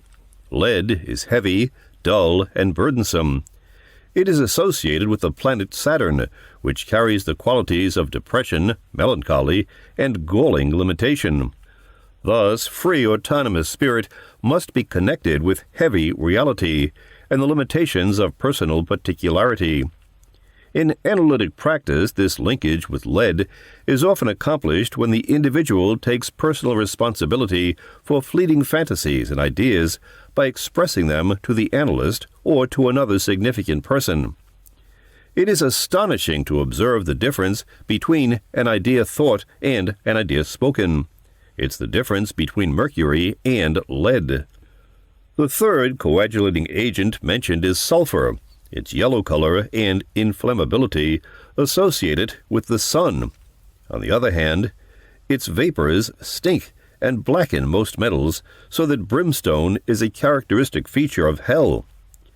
Jung summarizes his masterful discussion of the symbolism of sulfur in Mysterium Coniunctionis with these words: "Sulfur represents the active substance of the sun, or in psychological language, the motive factor in consciousness.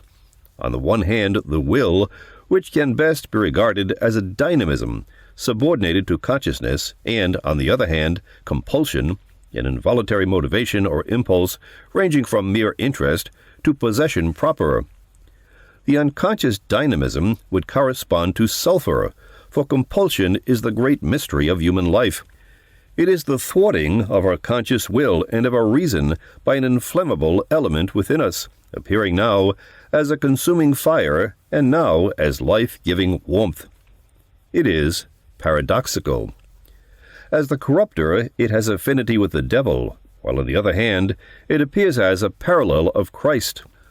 Thus, if part of the meaning of sulfur is desirousness, the striving for power and pleasure, we reach the conclusion that desire coagulates. In the New Testament, the flesh is explicitly equated with sinful desirousness. For all that is in the world, the lust of the flesh, and the lust of the eyes, and the pride of life, is not of the Father, but is of the world." 1 John. Likewise Paul said, "Now the works of the flesh are manifest, which are these: adultery, fornication, uncleanness, lasciviousness, idolatry, witchcraft, hatred, variance, emulations, wrath, strife, seditions, heresies, envyings, murders, drunkenness, revellings, and such like." Galatians. Not only is desirousness a characteristic of flesh, the coagulated aspect of the psyche, but also desire is said to initiate the incarnating process. For instance, incarnation and desire are linked in the Tibetan Book of the Dead. When a soul is about to be reincarnated and lodged in a womb, it has visions of mating couples and is overcome by intense desire. If a male, desire for the mother and aversion for the father. If a female, desire for the father and aversion for the mother. Jacob Boehme, speaking of the manifestation of the divine nature, says, "The will, by desiring, contracts and becomes substantial. Thus darkness is created within the wall, while without that desire there would be nothing but eternal stillness without substantiality." A Neoplatonic image of the incarnation of the soul also sees it as motivated by desire. Looking down from that highest summit and perpetual light, and having with secret desire contemplated the appetence of the body and its life, so called on earth, the soul, by the very weight of this, its earthly thought, gradually sinks down into the netherworld. In each sphere which it passes, it is clothed with an ethereal development, so that by these it is in stages reconciled to the company of this earthen garment, and thus it comes through as many deaths as it passes spheres to what here on earth is called life. In this passage, the incarnating process is linked with desire, with a descent or fall from heaven, and with a putting on of clothes. The motif of the fall from heaven, because of pride or passion, goes back to Genesis. "The sons of God saw the daughters of men, that they were fair, and they took them wives of all which they chose." Also relevant is Lucifer's rebellion and fall from heaven, so beautifully described by Milton. "He trusted to have equaled the Most High, if he opposed, and with ambitious aim against the throne and monarchy of God, raised impious war in heaven, and battle proud with vain attempt.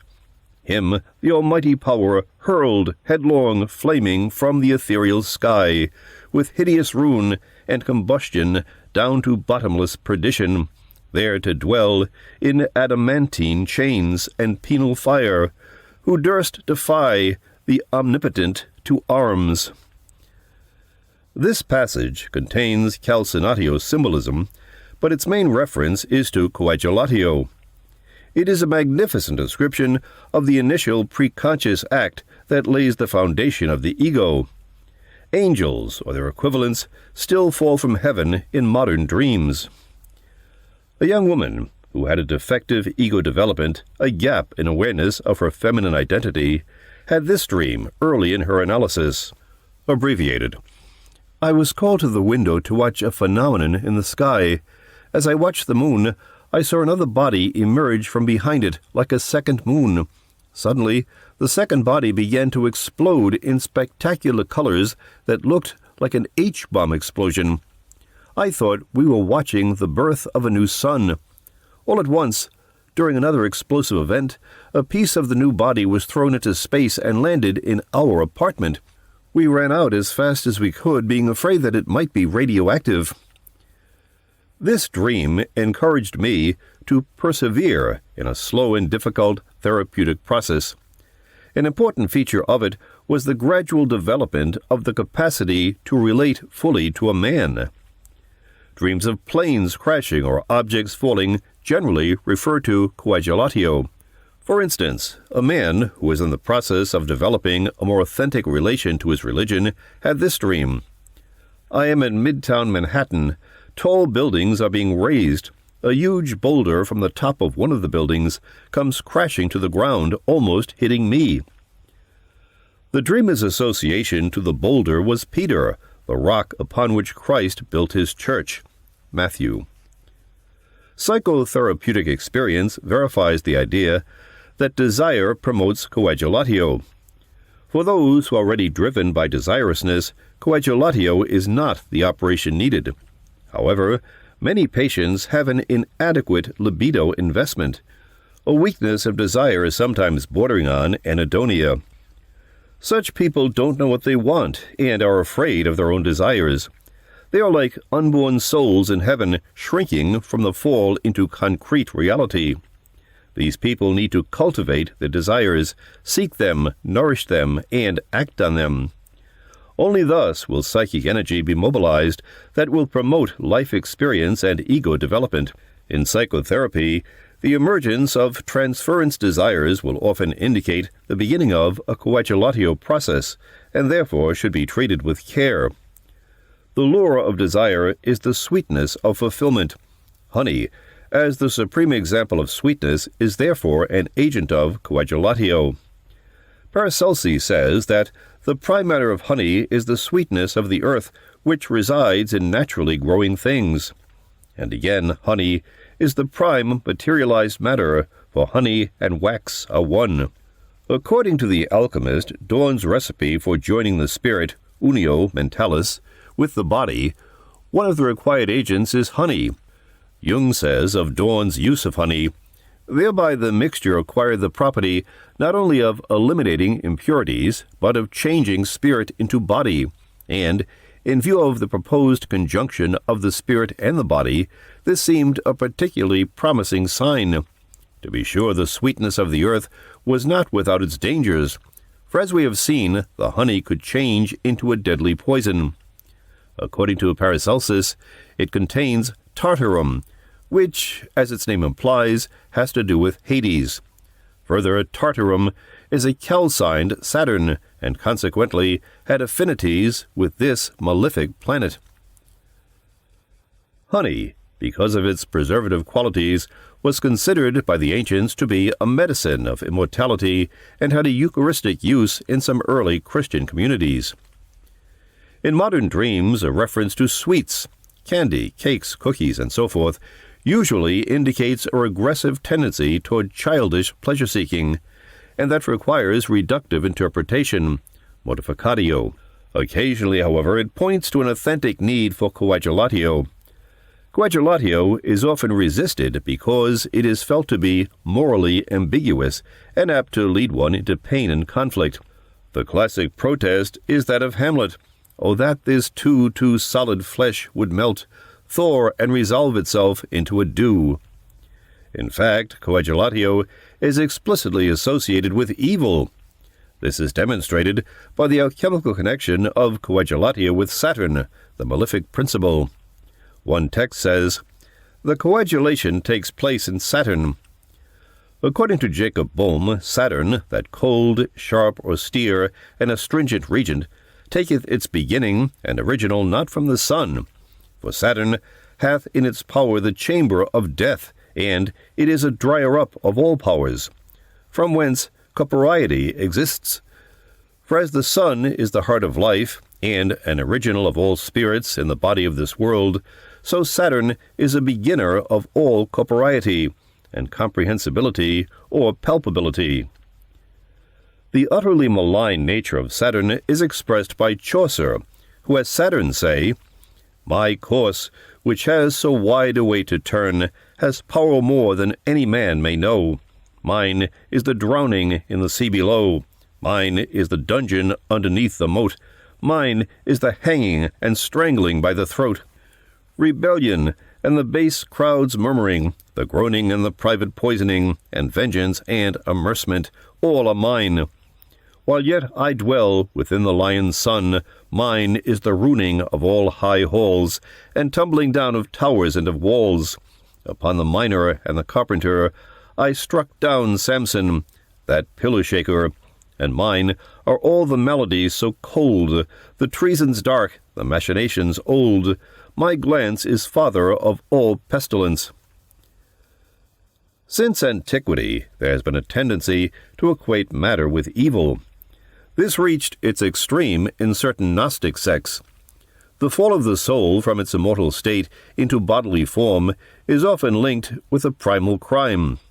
For instance, Empedocles describes immortal spirits condemned to incarnation because of violence and perjury. When one of the divine spirits, whose portion is long life, sinfully stains his own limbs with bloodshed, and following hate has sworn a false oath, these must wander for thrice 10,000 seasons far from the company of the blessed, being born throughout the period into all kinds of mortal shapes, which exchange one hard way of life for another.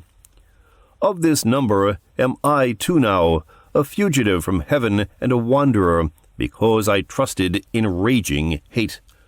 According to ancient legend, behind the creation of human beings was a crime of the Titans.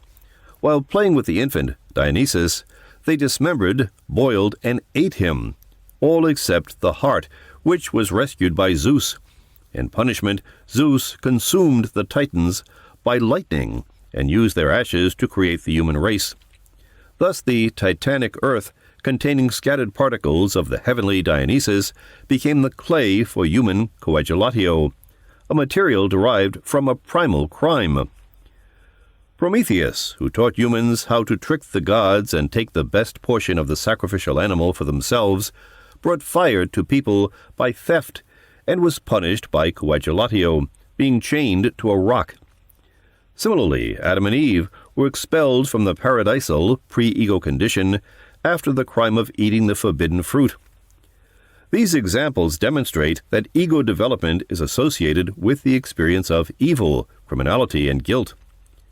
Thus, consciousness of one's own evil, that is, awareness of the shadow, coagulates. This can be seen in the psychological meaning of Christ's statement, "Resist not evil," Matthew. It is necessary to leave room for evil if one is to contribute to the real world. Thus Jung wrote to Richard Wilhelm, "You are too important to our Western world. I must keep on telling you this. You mustn't melt away or otherwise disappear or get ill, but wicked desires should pin you to the earth so your work can go on." We all know the phrase, "He was too good for this world." Saintly and spiritual people often do have a short life. In the past, they often died of tuberculosis. It is dangerous to be one-sided, even one-sided in goodness. Dreams often allude to the criminal aspect of egohood. Presuming to take on will and consciousness may be pictured as a theft. Daring to follow an inner authority may be pictured as the murder of a projected authority, perhaps a parricide. Being an ego is inextricably connected with guilt, which is punished by coagulatio, confinement within the limits of one's personal reality, suggested by the motif of chains and imprisonment. Although coagulatio is a guilt-laden process, according to one text, it contains its own capacity for redemption. Lead signifies the vexations and troubles wherewith God visits us and brings us back to repentance. For as lead burns up and removes all the imperfections of metals, so likewise tribulation in this life cleanses us from the many blemishes which we have incurred. Wherefore, St. Ambrose calls it the key of heaven. Coagulatio is generally followed by other processes, most often by Mortificatio and Putrefactio. What has become fully concretized is now subject to transformation. It has become tribulation, calling out for transcendence. This is how we can understand the statements of the Apostle Paul, linking body and flesh with death. Who shall deliver me from the body of this death? Romans. And, for if ye live after the flesh, ye shall die. But if ye, through the Spirit, do mortify the deeds of the body, ye shall live. Romans. And again, for those who live according to the flesh set their minds on the things of the flesh, but those who live according to the Spirit set their minds on the things of the Spirit. To set the mind on the flesh is death, but to set the mind on the Spirit is life and peace. For the mind that is set on the flesh is hostile to God. It does not submit to God's law. Indeed, it cannot. For those who are in the flesh cannot please God. Romans. The body and flesh are identified with death because anything that is born into spatio-temporal existence must submit to the limitations of that existence, which include and end death. This is the price of being real. Once a content has fully coagulated or incarnated, it becomes lifeless, with no further possibilities for growth. Emerson expressed this idea. Life only avails not the having lived. Power ceases in the instant of repose. It resides in the moment of transition from a past to a new state, in the shooting of the gulf, in the darting to an aim. This one fact the world hates, that the soul becomes. For that forever degrades the past, turns all riches to poverty, all reputation to shame, confounds the saint with the rogue, shoves Jesus and Judas equally aside. After full coagulatio, the putrefactio follows. For he who sows to his own flesh will from the flesh reap corruption, but he who sows to the Spirit will from the Spirit reap eternal life. Galatians. An alchemical text picks up the same theme. The lion, the lower sun, grows corrupt through the flesh. Thus is the lion corrupted in his nature through his flesh, which follows the times of the moon and is eclipsed. For the moon is the shadow of the sun, and with corruptible bodies she is consumed, and through her consumption is the lion eclipsed with the help of the moisture of Mercurius. Yet his eclipse is changed to usefulness and to a better nature, and one more perfect than the first. The lion, or lower sun, is the theriomorphic aspect of masculine consciousness, the ego incarnated in pride and concupiscence. The text tells us that it is to be corrupted through his flesh, which follows the times of the moon. Corruption is inherent in flesh, and both are promoted by the moon. This alludes to the fact that not only Saturn, but also the moon govern coagulatio. According to ancient thinking, the moon, as the planet closest to Earth, was the gateway between the celestial and the earthly realms. All spiritual entities on the way to embodiment were funneled through the moon, where they were materialized. Jacob Boehme says, the seventh form is called lunar. The property of all the six forms lies therein, and it is as a corporeal being of all the rest. For the other forms do all cast their desire through Sol into Luna. For in Sol they are spiritual, and in Luna corporeal. Whatever the sun is, and makes in the spirit life itself, the same Luna is, and makes corporeal in itself. Luna's association to coagulatio indicates that the latter is governed by the feminine principle. This is also indicated by the feminine nature of earth, matter, and the fact that we can be incarnated only through a feminine womb. Any specific form, manifestation, or structure that solidifies our life energies into particular concrete expression is of the nature of woman.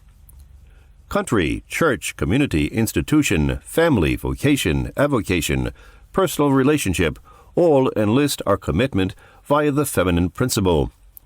Even apparent abstractions, such as science, wisdom, truth, beauty, liberty, and so forth, when they are served in a concrete and realistic way, are experienced as personifications of the feminine.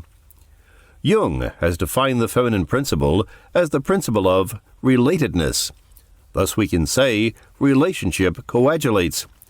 This is a very important fact for psychotherapy and warrants some discussion. We know from clinical work the profound effect that childhood experience and personal relationships with parents have on the emerging personality of the child. We also know from such cases as the wolf children that if an infant lacks an environment of human relationship, no human personality develops. In such cases, no ego appears. The same thing happens in those occasional cases of a child locked in a room for years and totally rejected by its parents. The child simply remains an animal. Similarly, in cases where a parent figure has been lost at an early age and not adequately replaced, a kind of hole is left in the psyche. An important archetypal image has not undergone personalization or coagulatio through a personal relationship, and hence retains a boundless and primordial power that threatens to inundate the ego if it is approached.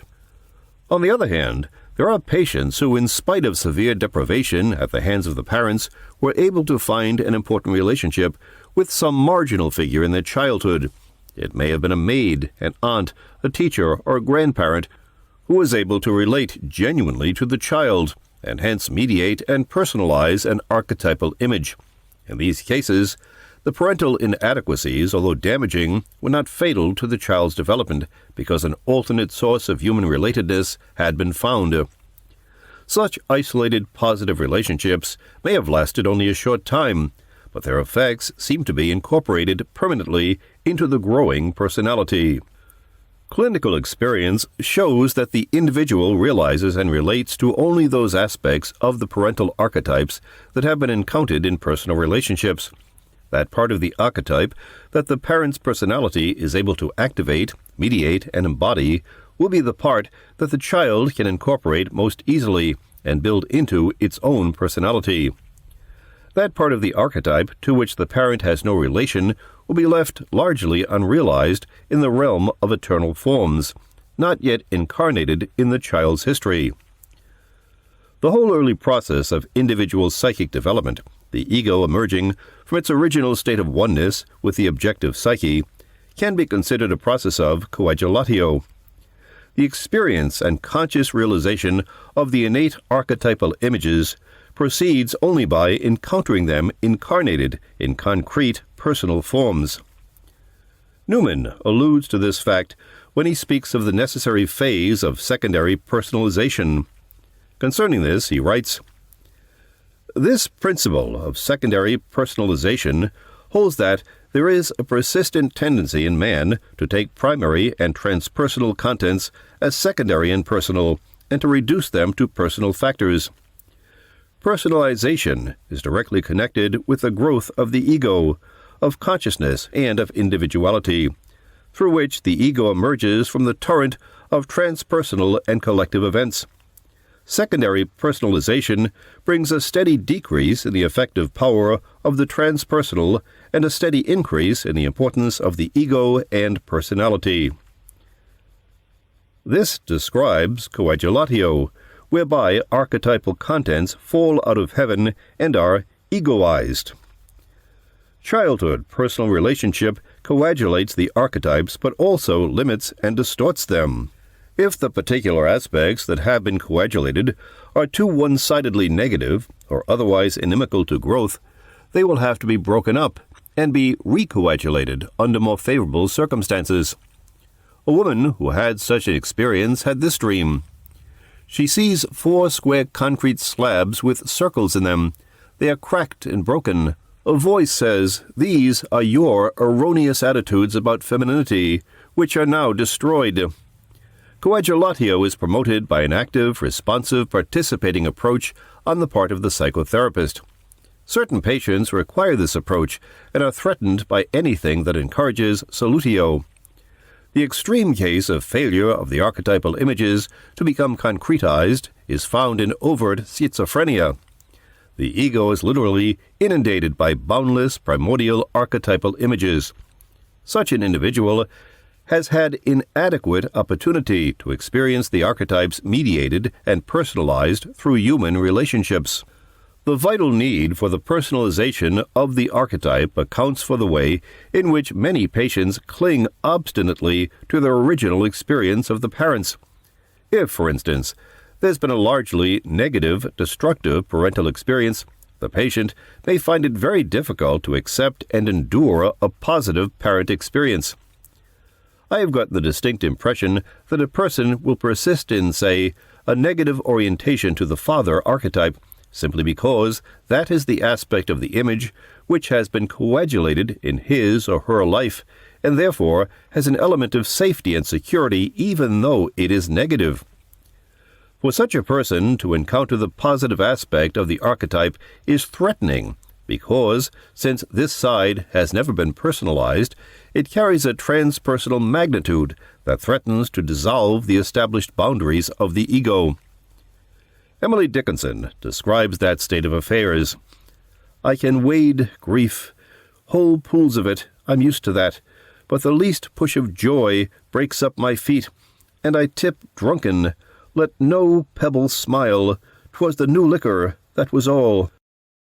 Not only does external relationship coagulate, but also inner relationship does so. An example of this is found in an alchemical text. The igneous spirit of the natural fire is corporified in the substances which are analogous to it. Our stone is an astral fire, which sympathizes with the natural fire, and which, as a true salamander receives its nativity, is nourished and grows in the elementary fire, which is geometrically proportional to it. The text speaks of two fires, an astral fire and a natural fire. It seems to say that natural fire is proportional to astral fire, and therefore the former corporifies or coagulates the latter. The term geometrical proportion undoubtedly refers to the passage in Plato's Timaeus, where the creation of the body of the universe is described. Now that which comes to be must be bodily, and so visible and tangible, and nothing can be visible without fire, or tangible without something solid, and nothing is solid without earth. Hence the god, when he began to put together the body of the universe, set about making it of fire and earth. But two things alone cannot be satisfactorily united without a third, for there must be some bond between them, drawing them together. And of all bonds the best is that which makes itself, and the terms it connects, a unity in the fullest sense.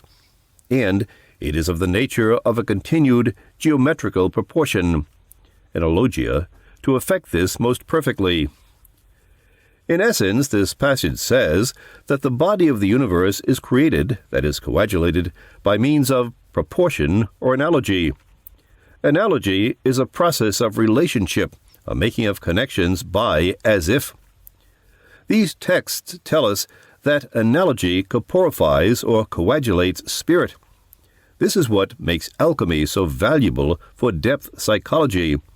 It is a treasury of analogies that corporify or embody the objective psyche and the processes it undergoes in development. The same applies to religion and mythology. The importance of analogy for realization of the psyche can hardly be overestimated. It gives form and visibility to that which was previously invisible, intangible, not yet coagulated. Concepts and abstractions don't coagulate. They make air, not earth. They are agents of Sublimatio. The images of dreams and active imagination do coagulate. They connect the outer world with the inner world by means of proportional or analogous images, and thus coagulate soul stuff. Moods and effects toss us about wildly until they coagulate into something visible and tangible. Then we can relate to them objectively. Jung says in his memoirs, To the extent that I managed to translate the emotions into images, that is to say, to find the images which were concealed in the emotions, I was inwardly calmed and reassured. The ancients considered human existence to be controlled by a certain inexorable factor, variously called fate, destiny, lot, or portion. The image of spinning and weaving was used. The three fates spin one existence into being. Clotho spins the thread, Lachesis measures it, and Atropos cuts it. One's destiny was considered a woven fabric or garment, a rope, a chain, or a yoke that confined one mercilessly to predetermined limits. Pindar invokes this Coagulatio factor as the goddess of birth. Goddess of birth, that art enthroned beside the brooding destinies. Listen, thou daughter of mighty Hera, thou that createst offspring. Without thine aid we see not the light, no, nor the dark gloom, ere we attain unto thy sister, Hebe, with glowing limbs. Yet it is not for equal aims that all of us draw breath, for various, indeed, are the fates that fetter mortals in the chain of destiny. When Agamemnon decides, despite her pitiful pleas, to obey the prophecy and sacrifice his daughter Iphigenia in exchange for favorable winds to Troy, Aeschylus says, "Thus on his neck he took fate's hard-compelling yoke," or by another translation, "Then he put on the harness of necessity."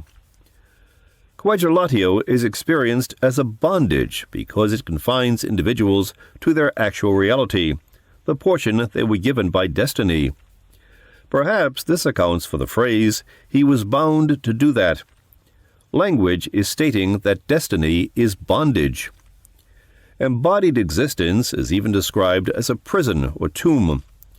Plato speaks of the soul as being enshrined in the living tomb which we carry about, now that we are imprisoned in the body, like an oyster in his shell. Phaedrus. Less negatively, the body is described as the house or temple of the soul. Oliver Wendell Holmes used this image in his poem The Chambered Nautilus. "Build thee more stately mansions, O my soul, as the swift seasons roll. Leave thy low-vaulted past, let each new temple, nobler than the last, shut thee from heaven with a dome more vast, till thou at length are free, leaving thine outgrown shell by life's unresting sea." Clothes are also images of the incarnated condition. The flesh is a vestiture acquired during the descent of the soul through the planetary spheres. Although Jung usually interpreted clothes in dreams as referring to the persona, they can also quite properly be understood as modes of coagulatio. The idea of incarnated life as a woven fabric or tapestry is found in a dream brought me by a woman who had just become pregnant for the first time.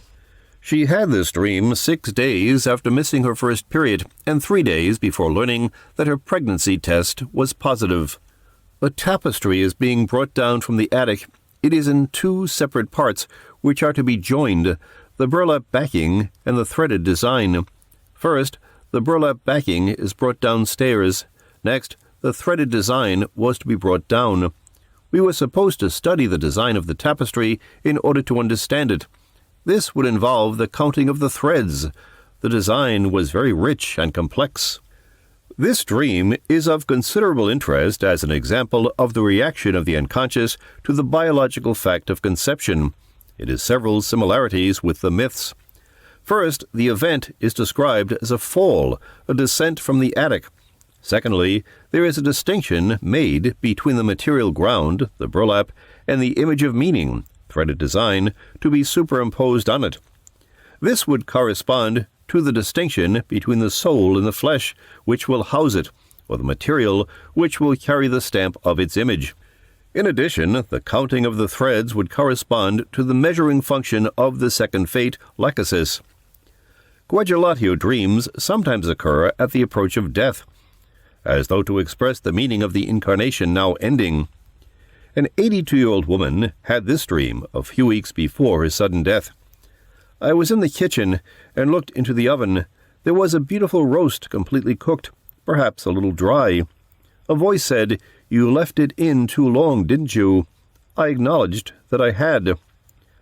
Another example is a woman's report of the death of her grandfather. Before my grandfather died, he was in a nursing home for 8 or 10 years, so senile that he seemed to recognize no one. Everyone kept asking, why doesn't he die? Everyone kept saying how much better it would have been if he could have died when his active life was over. Always, he had found meaning only in work and activity. The night before his death, one of his daughters, my aunt, dreamed that she saw hanging before her a very large and very beautiful, intricately and colorfully woven oriental carpet. At the top rim, she saw the final thread being woven into place. She understood that this carpet was her father's soul work, which he had been weaving silently for the past 8 or 10 years, and now that it was finished, he was free to go. The next day my grandfather died. It is particularly impressive how dreams concerning clothes come up at a time of death. For instance, a few days before her death, a woman who knew that she was mortally ill dreamed that she was going to attend a fashion show. A few days before the death of his father, a man dreamed that he saw his father dressed very nattily in new clothes.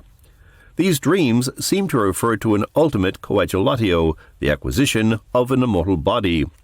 In the book of Enoch we read, "And the righteous and elect shall have risen from the earth, and ceased to be of downcast countenance, and they shall have been clothed with garments of glory, and these shall be the garments of life from the Lord of spirits.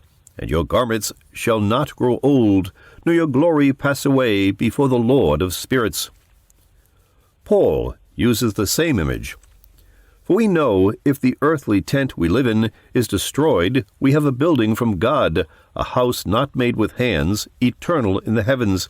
Here indeed we groan and long to put on our heavenly dwelling, so that, by putting it on, we may not be found naked. For while we are still in this tent, we sigh with anxiety, not that we would be unclothed, but that we would be further clothed, so that what is mortal may be swallowed up by life.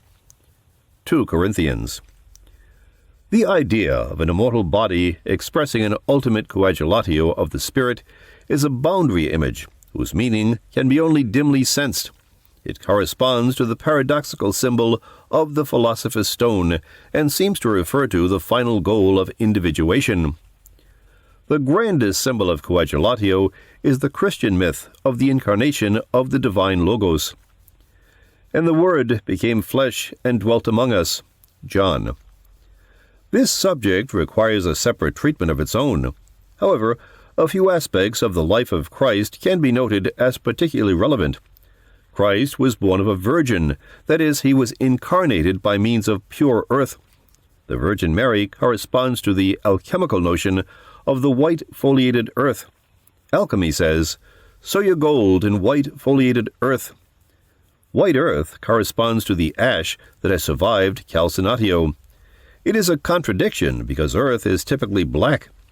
As we have noted, the principle of materiality that promotes coagulatio has a bad name. This is black earth. But in the symbolism of Christianity, and more explicitly in alchemy, there arose the symbolic image of white earth, a purified materiality principle. Psychologically, this means the possibility of a new and purified attitude toward materiality. It means the discovery of the transpersonal value of the ego. What purifies is consciousness. The black earth of ego, desirousness, becomes the white foliated earth that incarnates the self.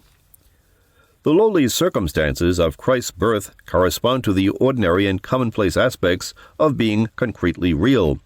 The events of the Passion also apply. Christ's condemnation and execution with criminals present him as a willing carrier of evil. His carrying the cross represents the realization of the burden of one's being. The outstanding image is the crucifixion itself, being nailed to matter. In alchemical terms, the cross represents the 4 elements from which all manifest being is made. Fixatio is one of the synonyms for coagulatio, and the alchemists had pictures of the mercurial serpent fixed to the cross or transfixed to a tree.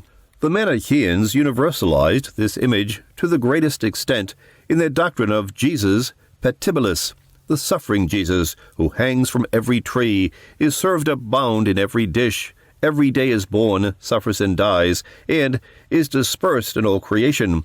The uncoagulated spirit is free. It can entertain any image without consequences. But to be a concretely realized ego means one is nailed to the cross of the created world. Of particular interest concerning the Christian incarnation myth is the stated purpose of the whole drama. The purpose is redemption or rescue of the sinful human race. There is a parallel Gnostic incarnation tale that states a similar purpose. In the apocryphal Acts of Thomas is found the so-called Hymn of the Pearl, or Hymn of the Soul. It describes how the royal son is required to leave the heavenly palace of his parents, take off his robe of glory, and descend to the land of Egypt, in order to recover the one pearl which lies in the middle of the sea, which is encircled by the snorting serpent.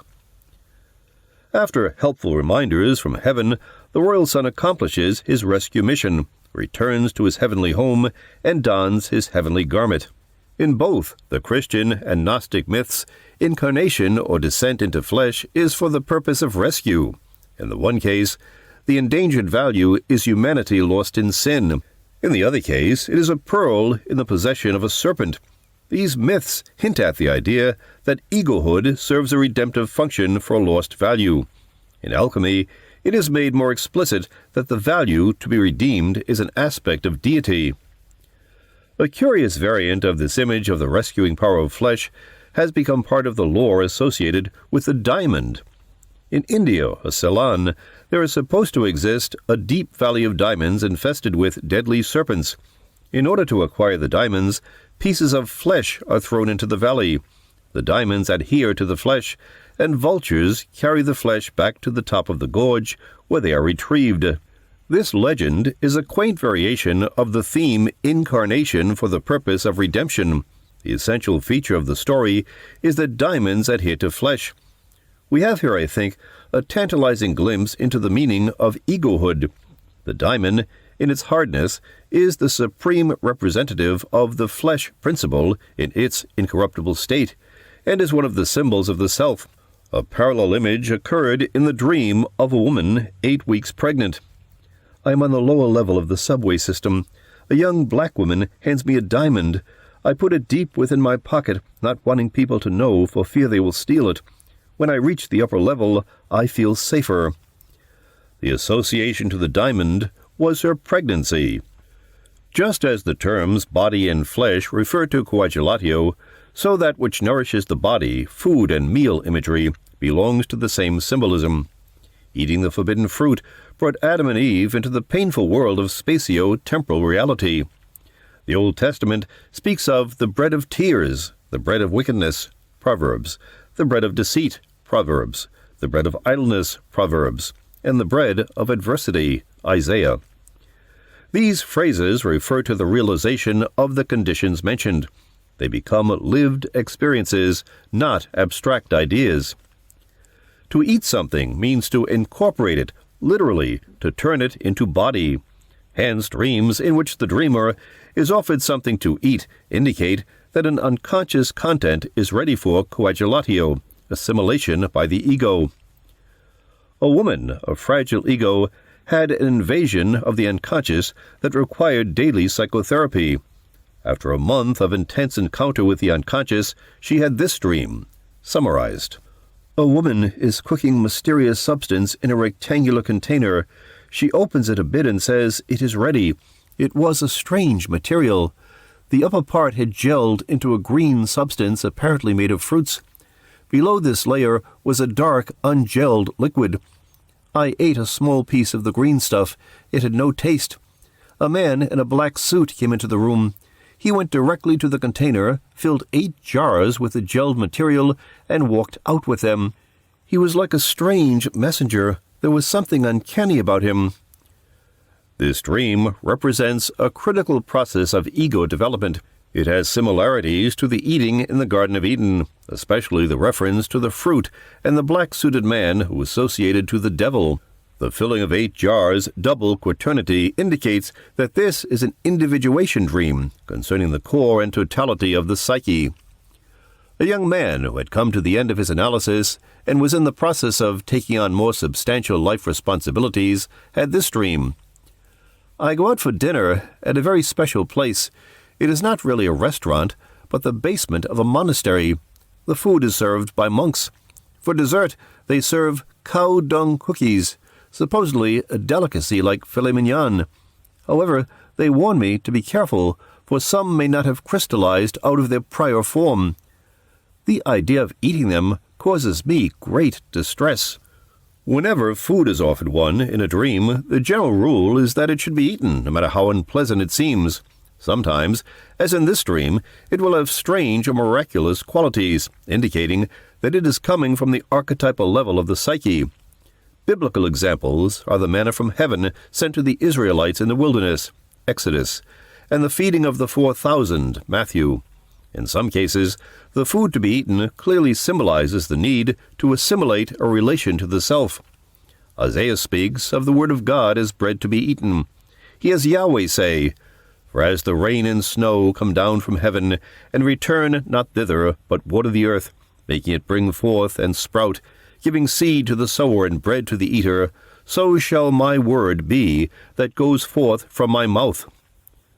Christ says, "My meat is to do the will of him that sent me and to finish his work." John. All food dreams have at least a distant reference to Eucharistic symbolism, although at times it seems more like a black mass. When the offered food clearly relates to the self, it becomes the food of immortality about which Christ speaks. "I am the bread of life. Your fathers ate the manna in the wilderness, and they died. This is the bread which comes down from heaven, that a man may eat of it and not die. I am the living bread, which come down from heaven. If anyone eats of this bread, he will live forever. And the bread which I shall give for the life of the world is my flesh." John. The Christian sacrament of the Holy Communion is a Coagulatio rite. It is interesting to note that several of the other sacraments are also linked with the symbolism of alchemical operations. The sacrament of baptism pertains to Solutio, the sacrament of extreme unction to Mortificatio, and the sacrament of matrimony to Coniunctio. However, the Eucharist is the central ritual of Christianity, and, as Jung has observed, can be considered to be the rite of the individuation process. From the standpoint of Coagulatio symbolism, to partake of the Eucharistic meal signifies the ego's incorporation of a relation to the self. Henry Vaughan's poem, The Incarnation and the Passion, makes use of several Coagulatio images and again illustrates the theme of desire, love, as the motive of incarnation. "Lord, when thou didst thyself undress, laying by thy robes of glory to make us more, thou wouldst be less, and becamest woeful story, to put on clouds instead of light, and clothe the morning star with dust, was a translation of such height, as but in thee was ne'er expressed. Brave worms and earth, that thus could have a God enclosed within your cell. Your Maker pent up in a grave, life lock in death, heaven in a shell. Ah, my dear Lord, what couldst thou spy in this impure rebellious clay, that made thee thus resolve to die for those that kill thee every day? Oh, what strange wonders could thee move to slight thy precious blood and breath? Sure it was love, my Lord, for love is only stronger far than death." As a final illustration of Coagulatio symbolism, I shall present the most remarkable dream on this theme that I have yet encountered. The dreamer, a man in his early 30s, was characterized by a striking discrepancy between his high potential for psychological development and the limitations imposed by the severe psychic deprivation of his childhood environment. The result was that a sizable portion of ego development, which ordinarily occurs in childhood, was delayed and took place in adulthood during a lengthy course of psychotherapy. The following dream, which occurred after 2 years of about a 10-year treatment, presents the essence of that process. It can be seen as a kind of micro-myth of ego development. The dream is as follows. I am sitting before an ancient intaglio of a crucifixion. It is metal but is partially covered with a wax-like substance, which leads me to discover that there are candles above it, one on each side, and I realize I am to light these and make the wax run down into the intaglio, and that this has something to do with the ritual-like meal I am about to eat. I light the candles, and the wax does run down into the empty form of the crucifixion. When it is full, I take it down from the wall above me, and am at my meal. I have taken the head of the image which has been formed by filling up the intaglio, and I am eating it. It is a substance like lead, very heavy, and I begin to wonder if I can digest it. I wonder if humans can digest lead. I realize we eat a little every day, and that we eat silver too.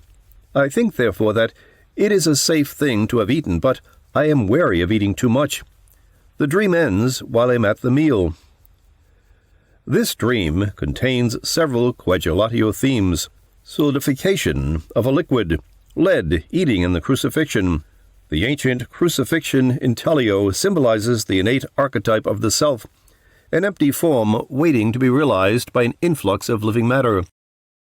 The dream illustrates nicely Jung's statement that archetypes are not determined as regards their content, but only as regards their form, and then only to a very limited degree. The primordial image is determined as to its content only when it has become conscious, and is therefore filled out with the material of conscious experience. The archetype in itself is empty and purely formal, nothing but a facultas praeformandi, a possibility of representation which is given a priori. The two lighted candles provide the molten wax that fills the empty form. They represent the psychic life process itself. This is suggested by such phrases as burning the candle at both ends, or out, brief candle. The burning candle generates not only light, but also molten matter, as though the living process of the psyche generates substance, a coagulatio of spirit. But why are there two candles? Adler reports this dream of a patient.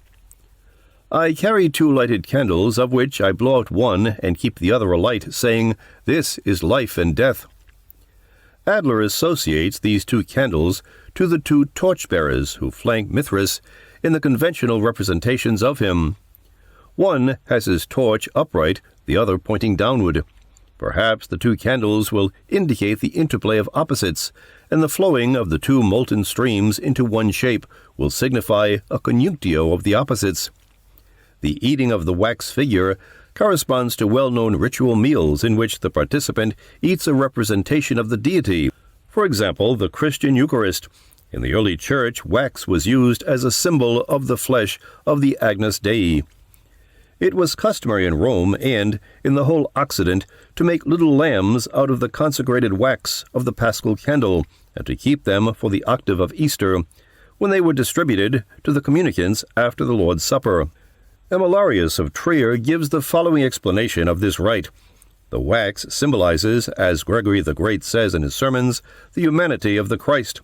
For the honeycomb consists of honey in wax. The honey in wax, however, is the divinity in the humanity.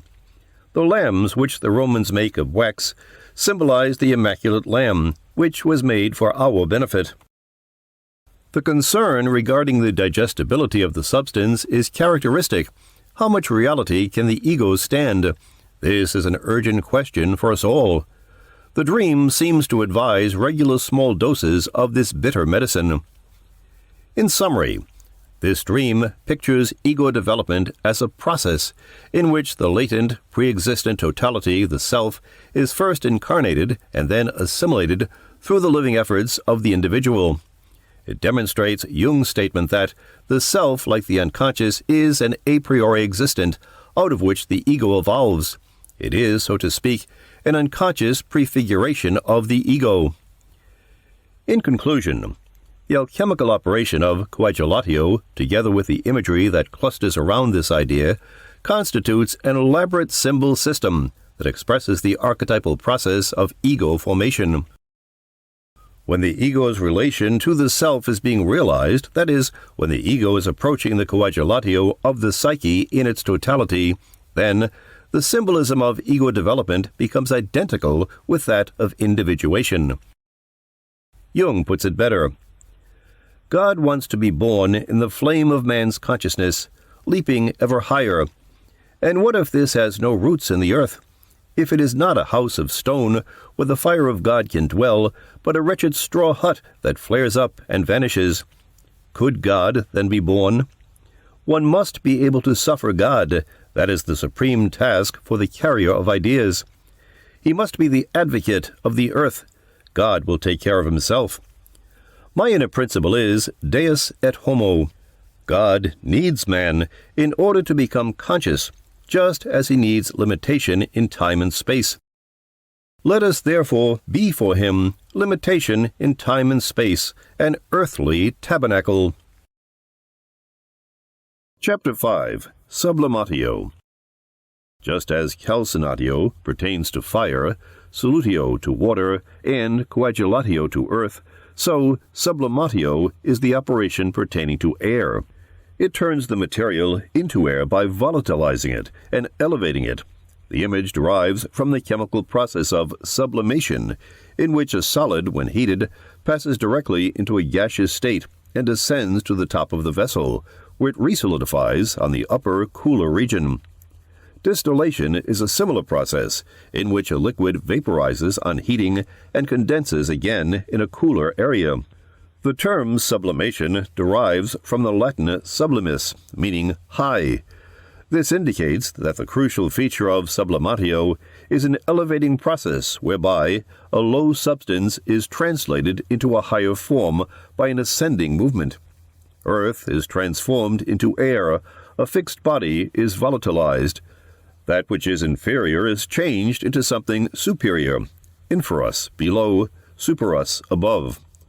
All images that refer to upward movement, ladders, stairs, elevators, climbing, mountains, flying, and so forth, belong to Sublimatio symbolism, as do all the psychological and value connotations associated with being high rather than low.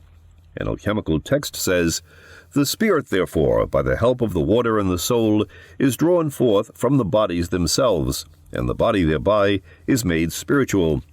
For that, at the same instant of time, the spirit, with the soul of the bodies, ascend on high to the superior part, which is the perfection of the stone, and is called sublimation." According to this text, the body is made perfect by spiritualizing it. Psychologically, this corresponds to a way of dealing with a concrete problem. One gets above it by seeing it objectively. We abstract a general meaning from it and see it as a particular example of a larger issue. Just to find suitable words or concepts for a psychic state may be sufficient for a person to get out of it enough to look down on it from above. For instance, to label a resentful mood an anima possession may release the grip of the mood. To identify a man's reaction to his wife as an example of his mother problem, or a reaction to his boss as part of a father complex, conceptualizes the experience and helps him to get above it. A striking example of such word power is that of a priest who had anxiety while celebrating the Eucharist. He experienced a definite alleviation of symptoms upon learning that he had a well-known condition called performance anxiety. Sublimatio is an ascent that raises us above the confining entanglements of immediate, earthy existence and its concrete personal particulars. The higher we go, the grander and more comprehensive is our perspective, but also the more remote we become from actual life and the less able we will be to have an effect on what we perceive. We become magnificent but impotent spectators. Heaven is the abode of the eternal Platonic forms, the universals, the archetypal images. Hence, whenever a dream or life situation is interpreted from the archetypal standpoint, it is promoting sublimatio. The success of such interpretations may be expressed in dreams by the escape or release of caged birds or some other auspicious upward movement. It should be stated at the outset that the symbolism of the alchemical sublimatio has nothing to do with Freudian theory of sublimation. According to Hinsey and Campbell's Psychiatric Dictionary, the term sublimation, as used in psychoanalysis, is defined as the process of modifying an instinctual impulse in such a way as to conform to the demands of society. Sublimation is a substitute activity which gives some measure of gratification to the infantile impulse, which has been repudiated in its original form. Unlike the usual defenses, in sublimation the ego is not acting in opposition to the id. On the contrary, it is helping the id to gain external expression. Sublimation, in other words, does not involve repression. Jung distinguishes Freudian sublimation from the alchemical sublimatio in this passage from his letters. The sublimatio is part of the royal art where the true gold is made. Of this Freud knows nothing. Worse still, he barricades all the paths that could lead to the true sublimatio. This is just about the opposite of what Freud understands by sublimation. It is not a voluntary and forcible channeling of instinct into a spurious field of application, but an alchemical transformation for which fire and the black prima materia are needed. Sublimatio is a great mystery. Freud has appropriated this concept and usurped it for the sphere of the will and the bourgeois rationalistic ethos. For the alchemist, the process of sublimation was experienced in symbolic images. He, for example, might see a bird flying up from the matter in the lower part of the vessel to the upper regions. The alchemical vessel was equated with the macrocosm, its lower part being the earth, and its upper part heaven. The sublimate flees earth and is transported to heaven. A text says, "At the end of the sublimation, there germinates through the mediation of the spirit a shining white soul, anima candida, which flies up to heaven with the spirit." This is clearly and manifestly the stone. This white soul is often represented by a white bird being released from the material being heated. One picture shows a man being cooked in a water bath with a white bird emerging from his head. A parallel to this picture occurred in the case of a young woman who was enduring an intense and painful activation of the unconscious. She dreamed, "I'm in a hospital, pregnant, but not quite ready for birth. I go to sleep, and when I wake up it is very dark. I feel something pressing on my ribs very hard, and it seems as if this unseen exterior pressure is forcing me to give birth. A voice says, 'How would you like to have a son?' As I woke up, the imagery continued. I saw a girl like the one in Munch's lithograph. The cry. Her mouth is a circular opening. She is in a white circle surrounded by more circles of black lines. Out of her mouth comes a horde of doves or white pigeons." This dream informs the patient that the anxiety she is enduring is part of a larger transformation process in which the ego is heated by horror in order to bring forth a new birth, the sublimate represented by the flock of doves. Dreams of birds generally refer to sublimatio, and bird phobias may indicate fear of a necessary sublimatio. They are also often connected with a fear of death, death being the ultimate sublimatio, whereby the soul is separated from the body.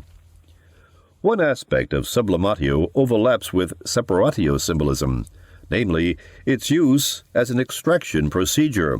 For instance, mercury can be extracted from certain compounds by heating it. It vaporizes, sublimates, and reappears on the cooler portion of the vessel. An early text alludes to this process. "Go to the waters of the Nile, and there you will find a stone that has a spirit, pneuma. Take this, divide it, thrust in your hand, and draw out its heart. For its soul, Psyche, is in its heart." An interpolator adds, "There," he says, "you will find this stone that has a spirit," which refers to the expulsion of the quicksilver, exhydrargyrosis. This expulsion of the quicksilver is done by sublimatio, which releases the spirit hidden in matter. In the largest sense, this refers, psychologically, to the redemption of the self from its original unconscious state. The expulsion of the quicksilver can also be experienced in lesser ways as the extraction of meaning from heavy moods, from concrete events, or from the factuality of nature. Bartolou points out that the Greek word that the Latin alchemist translated as sublimatio was rhinisma, which originally meant filings. This expressed the idea of the extreme attenuation of matter. The same idea was attached later to the term alkalization, which signifies reduction to the state of an impalpable powder. A text says, "If you do not make the bodies subtle so that they may be impalpable to touch, you will not gain your end. If they have not been ground, repeat your operation, and see that they are ground and subtilized." Thus, sublimatio can mean grinding or hammering to bring about an attenuation of the material. Very fine powder approaches a gas in its consistency. Note also that the symbolism of grinding contains the moral categories of good and bad. Powder made up of small particles is called fine, that with large particles is coarse. To be good is to be well pulverized.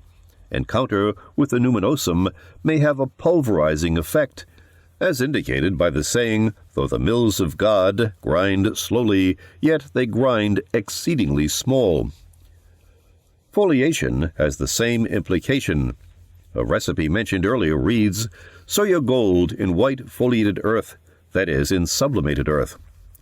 Foliation is done by hammering.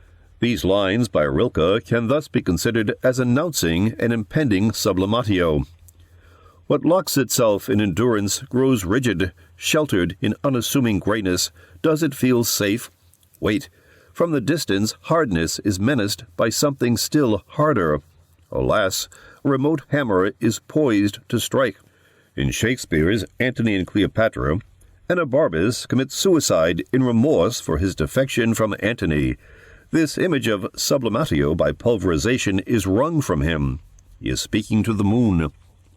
O sovereign mistress of true melancholy, the poisonous damp of night dispunge upon me, that life, a very rebel to my will, may hang no longer on me. Throw my heart against the flint and hardness of my fault, which, being dried with grief, will break to powder, and finish all foul thoughts. A text from Paracelsus says, "For as from all phlegmatic and watery objects water ascends in distillation, and is separated from its body, so, in the process of sublimation, in dry substances, such as minerals, the spiritual is raised from the corporeal, subtilized, and the pure separated from the impure." Here sublimatio is described as a purification. When matter and spirit are intermixed in a state of unconscious contamination, they must be purified by separation. In this impure state, the spirit must first seek its own purity, and will see all that pertains to flesh and matter, the concrete, the personal, the desire-laden, as the enemy to be overcome. The whole history of cultural evolution can be seen as a great sublimatio process in which human beings learn how to see themselves and their world objectively. Stoic philosophy was one vast effort to teach humans how to achieve the Stoic goal of apatheia by getting above the passions that tie them to the earth. Similarly, Plato's idealism, as well as all later idealistic systems, strive to present life in terms of eternal forms and universal ideas in order to overcome the galling human bondage to the contingencies of matter. Reason, which gives people a standpoint outside their personal likes and dislikes, becomes an indispensable agent of sublimatio, by teaching them how to be reflective spectators of themselves. Schopenhauer puts it beautifully. It is indeed wonderful to see how man, besides his life in the concrete, always lives a second life in the abstract. In the former, he is abandoned to all the storms of reality and to the influence of the present. He must struggle, suffer, and die like the animal. But his life in the abstract, as it stands before his rational consciousness, is the calm reflection of his life in the concrete, and of the world in which he lives. Here, in the sphere of calm deliberation, what previously possessed him completely and moved him intensely appears to him cold, colorless, and, for the moment, foreign and strange. He is a mere spectator and observer. In respect of this withdrawal into reflection, he is like an actor who has played his part in one scene and takes his place in the audience until he must appear again. In the audience, he quietly looks on at whatever may happen, even though it may be the preparation for his own death in the play. But then he goes on the stage and acts and suffers as he must. The capacity to get above and see oneself objectively is the ability to disassociate. The use of this word immediately indicates the danger of Sublimatio. Each of the alchemical operations has its own pathological symptomatology when carried to extremes, but modern individuals probably misuse Sublimatio more than the others. The ability of the psyche to disassociate is both the source of ego consciousness and the cause of mental illness. As a single example, I recall a young man whom I saw while working at Rockland State Hospital. He was a brilliant student of mathematics. However, he had no friends or social relations, and he did not even learn that there are anatomical differences between boys and girls until he went to college. He was unemployed and living with his mother, until hospitalized following an outburst of violence at his mother for not having the television set repaired. When I asked him about his dreams, he told me the following. "I once dreamed that I had climbed a ladder to a high platform, and that then somebody removed the ladder, so that I was left stranded on the height with no way of getting down again. Another time, I was climbing a ladder miles above the earth's surface, with something impelling me upward. I dared not to look down, for fear of becoming dizzy and letting go of the rung. Another time, I was spread-eagled on the glass floor of a wall-less elevator. There was no shaft. A hydraulic piston was pushing the floor ever upwards. I was fearfully peering over the edge of the floor, watching the earth recede in the distance." This young man was tragically caught in the archetypal dynamism of Sublimatio as an autonomous process of disassociation. It impelled him further and further from personal earthly reality until the inevitable and antiodromia sent him crashing to the ground. A dream with similar imagery but vastly different outcome is reported by Emerson. In 1840, at the age of 37, while preparing his essays, first series for publication, he dreamed, "I floated at will in the great ether, and I saw this world floating also not far off, but diminished to the size of an apple. Then an angel took it in his hand and brought it to me and said, 'This must thou eat.' And I ate the world." A dream of floating in the great ether seems symbolically appropriate for the author of Emersonian transcendentalism.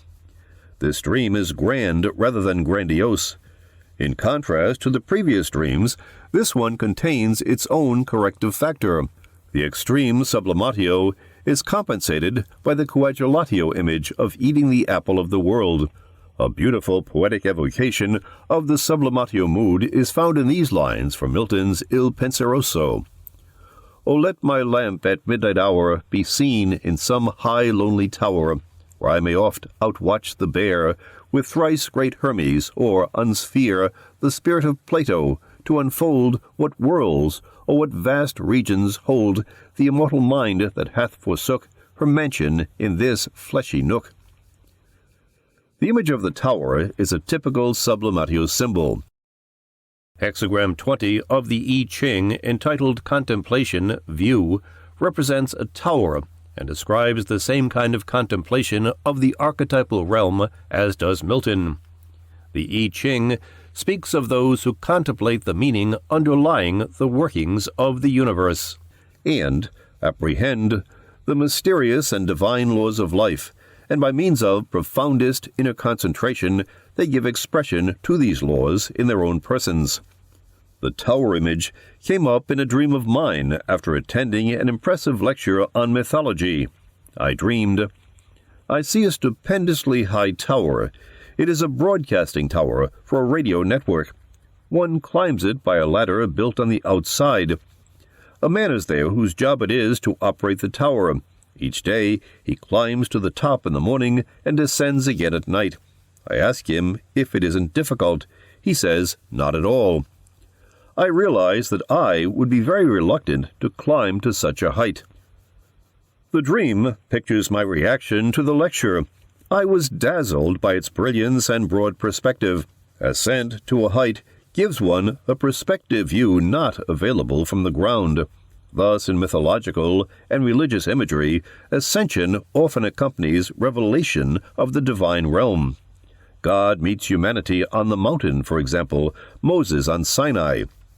The person who is vouchsafed a revelation from God is often lifted up and transported to heaven. For instance, a vision of Ezekiel begins, "Then I beheld, and lo, a form that had the appearance of a man. Below what appeared to be his loins it was fire, and above his loins it was like the appearance of brightness, like gleaming bronze. He put forth the form of a hand, and took me by a lock of my hair, and the Spirit lifted me up between earth and heaven, and brought me in visions of God to Jerusalem." Enoch is another figure who receives a revelation by ascension. In the pseudepigraphical Secrets of Enoch, he is lifted up by angels and given a guided tour through the 10 heavens, and finally he sees God himself. According to popular legend, Mohammed was transported bodily through the 7 heavens to the presence of God for the purposes of revelation. The symbolism of shamanism also has the motif of ascent to revelation. The shaman climbs the world pillar or the cosmic ladder, or makes a magical flight in search of a supernatural revelation. A good example of Sublimatio symbolism is found in an ancient Mithraic ritual of initiation. This same ritual contains the image of the sun's phallus that first led Jung to the discovery of the archetypes. The ritual begins with a prayer, "O Providence, O Fortune, bestow on me thy grace, imparting these, the mysteries, a father only may hand on, and that, too, to a son alone, his immortality. A son, initiate, worthy of this our craft, with which son Mithras, the great god, commanded me to be endowed by his archangel, so that I, eagle, as I am by my own self, alone may soar to heaven and contemplate all things." After further prayers, the ritual proceeds with these instructions.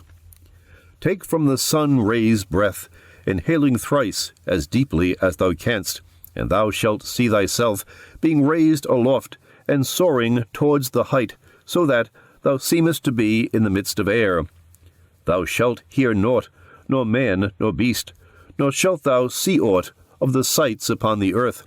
In that same hour, but all things thou shalt see will be immortal. For thou shalt see, in that same day and hour, the disposition of the gods, the ruling gods ascending heavenwards, the other ones descending. And through his disk, the gods, my fathers, there shall be seen the way of going of the gods accessible to sight." This is followed by encounters with various divine figures and culminates in the apotheosis of the initiate with these words, "O Lord, being born again, I pass away in being made great, and, having been made great, I die. Being born from out the state of birth and death that giveth birth to mortal lives, I now, set free, pass to the state transcending birth, as thou hast stablished it, according as thou hast ordained and made the mystery." This ritual was meant to bring about a revelation of the divine realm and to confer immortality on the initiate by means of an ascent to heaven. In psychological terms, it is a revelation of the archetypal psyche, which releases one from a personal ego attitude, enabling one to experience oneself as an immortal, that is, as living with archetypal realities and making a contribution to the archetypal psyche. Similar experiences of revelation occur in modern dreams and visions. For example, Dr. Lillian Frey had been thinking deeply about death and her own myth concerning death as a transformation. She writes, "Death consists of the miracle of transformation into a new form of existence. Death is, for me, the gate to a new birth, and the breaking through of the transcendental realm into our empirical existence. I am convinced that we experience a complete transformation of our being in the last moments of our life. Simultaneously with the death of body and ego personality, something new gets born, which is neither matter nor spirit, but both together in an indeterminate way. While developing these thoughts, she had a very impressive dream in which she was flying higher and higher in a plane especially constructed for her, and she had a wonderful view of the Alps, all immersed in deep blue. J.B. Priestley reported this very impressive Sublimatio revelation dream. I dreamt that I was standing at the top of a very high tower, alone, looking down upon myriads of birds all flying in one direction. Every kind of bird was there, all the birds in the world. It was a noble sight, this vast aerial river of birds. But now, in some mysterious fashion, the year was changed, and time speeded up, so that I saw generations of birds, watched them break their shells, flutter into life, mate, weaken, falter, and die. Wings grew only to crumble. Bodies were sleek, and then, in a flash, bled and shriveled, and death struck everywhere at every second. What was the use of all this blind struggle towards life, this eager trying of wings, this hurried mating, this flight and surge, all this gigantic, meaningless biological effort? As I stared down, seeming to see every creature's ignoble little history almost at a glance, I felt sick at heart. It would be better if not one of them, if not one of us all, had been born, if the struggle ceased forever. I stood on my tower, still alone, desperately unhappy. But now the year was changed again, and time went faster still, and it was rushing by at such a rate that the birds could not show any movement, but were like an enormous plain sown with feathers. But along this plain, flickering through the bodies themselves, there now passed a sort of white flame, trembling, dancing, then hurrying on, and as soon as I saw it, I knew that this white flame was life itself, the very quintessence of being. And then it came on me in a rocket burst of ecstasy that nothing mattered, nothing could ever matter, because nothing else was real but this quivering and hurrying lambency of being. Birds, men, or creatures, not yet shaped and colored, all were of no account, except so far as this flame of life traveled through them. It left nothing to mourn over behind it. What I had thought was tragedy was mere emptiness or shadowy show. For now all real feeling was caught and purified and danced on ecstatically with the white flame of life. A similar vision of the process of human history, as though seen from a vast height, was experienced by a woman who is a poet. I saw the earth covered by a single great tree, whose multiple roots fed on the inner sun of gold, the lumen naturae. It was a tree whose limbs were made of light, and the branches were lovingly entangled, so that it made of itself a network of beauteous love. And it seemed as if it were lifting itself out of the broken seeds of many countless egos, who had now allowed the one self to break forth. And when one beheld this, the sun and the moon and the planets turned out to be something quite other than one had thought.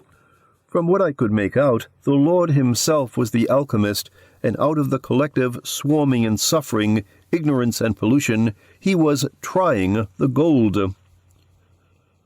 Another example of the sublimation revelation comes from the LSD experience of a professional woman who is also the mother of 3 children. She describes her experience in these words: I knew I was on my way when a releasing and delicious sense of floating in the atmosphere took over and engulfed my entire being. My sense of being contained by body dissolved.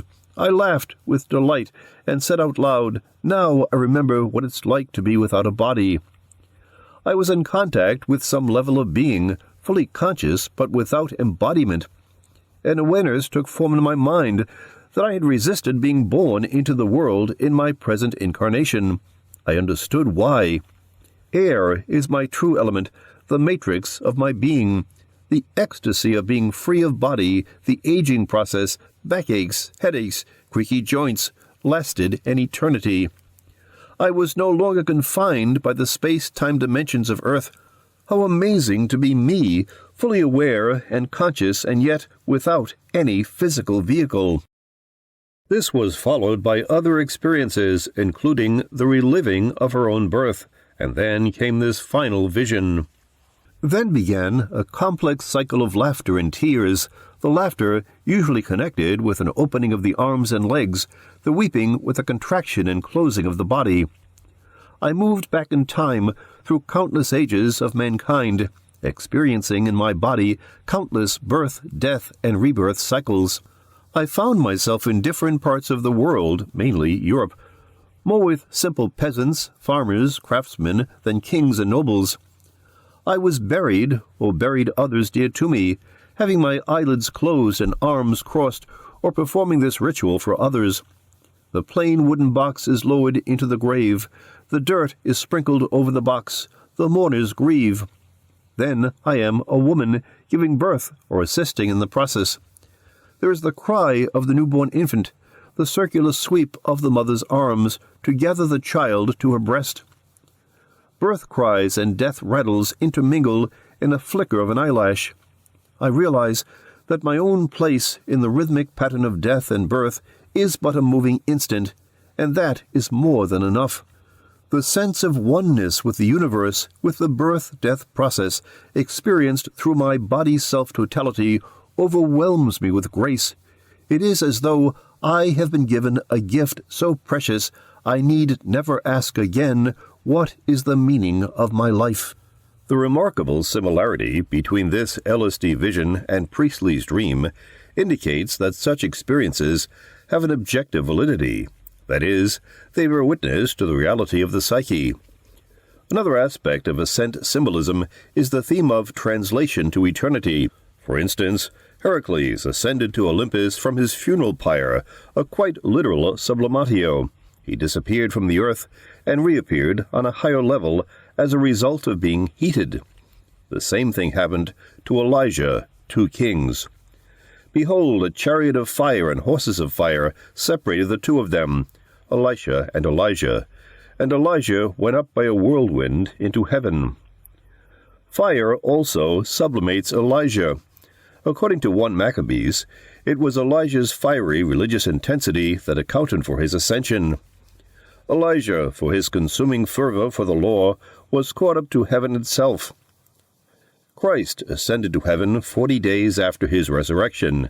According to legend, the Virgin Mary ascended into heaven at the time of her death, and the Feast of the Assumption of the Virgin has been on the church calendar, August 15th, since the 7th century, although the Assumption was not proclaimed as dogma until 1950.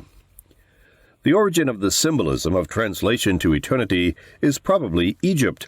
In early Egyptian religion, the dead were thought to be turned into stars or companions of the sun. James Breasted writes, "In the splendor of the mighty heavens, the Nile dweller saw the host of those who had preceded him.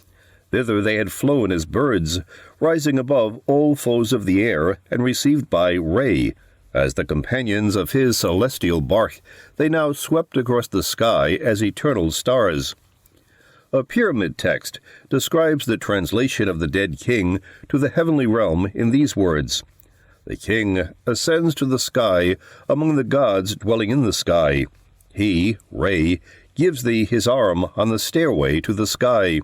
He who knows his place comes, say the gods. O pure one, assume thy throne in the bark of Re, and sail thou the sky. Sail thou with the imperishable stars. Sail thou with the unwearied stars." And E. A. Wallace Budge writes the following, "The primitive Egyptians believed that the floor of heaven, which also formed the sky of this world, was made of an immense plate of iron, rectangular in shape, the 4 corners of which rested upon 4 pillars, which served to mark the cardinal points. On this plate of iron lived the gods and the blessed dead, and it was the aim of every good Egyptian to go there after death. At certain sacred spots, the edge of the plate was so near the tops of the mountains that the deceased might easily clamber onto it and so obtain admission into heaven. But at others, the distance between it and the earth was so great that he needed help to reach it. There existed the belief that Osiris himself experienced some difficulty in getting up to the iron plate, and that it was only by means of the ladder, which his father Re provided, that he at length ascended into heaven. On one side of the ladder stood Re, and on the other stood Horus, the son of Isis, and each god assisted Osiris to mount it. Originally, the two guardians of the ladder were Horus the elder and Set, and there are several references in the early texts to the help which they rendered to the deceased, who was, of course, identified with the god Osiris. But with a view either of reminding these gods of their supposed duty or of compelling them to do it, the model of a ladder was often placed on or near the dead body in the tomb, and a special composition was prepared which had the effect of making the ladder become the means of the ascent of the deceased into heaven. Thus, in the text written for Pepi, the deceased is made to address the ladder in these words: "Homage to thee, O divine ladder! Homage to thee, O ladder of Set! Stand thou upright, O divine ladder! Stand thou upright, O ladder of Set! Stand thou upright, O ladder of Horus, whereby Osiris came forth into heaven." The injunction to stand upright is reminiscent of the Djed or Tet pillar. The classic image of the resurrected Osiris looks remarkably like a ladder in some pictures. The process of translation to eternity was graphically represented in antiquity by the image of ascending the ladder of the planetary spheres.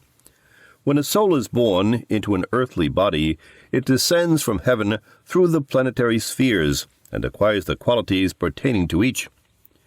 Macrobius writes, "By the impulse of the first weight, the soul, having started on its downward course from the intersection of the zodiac and the Milky Way to the successive spheres lying beneath, as it passes through these spheres, acquires each of the attributes which it will exercise later.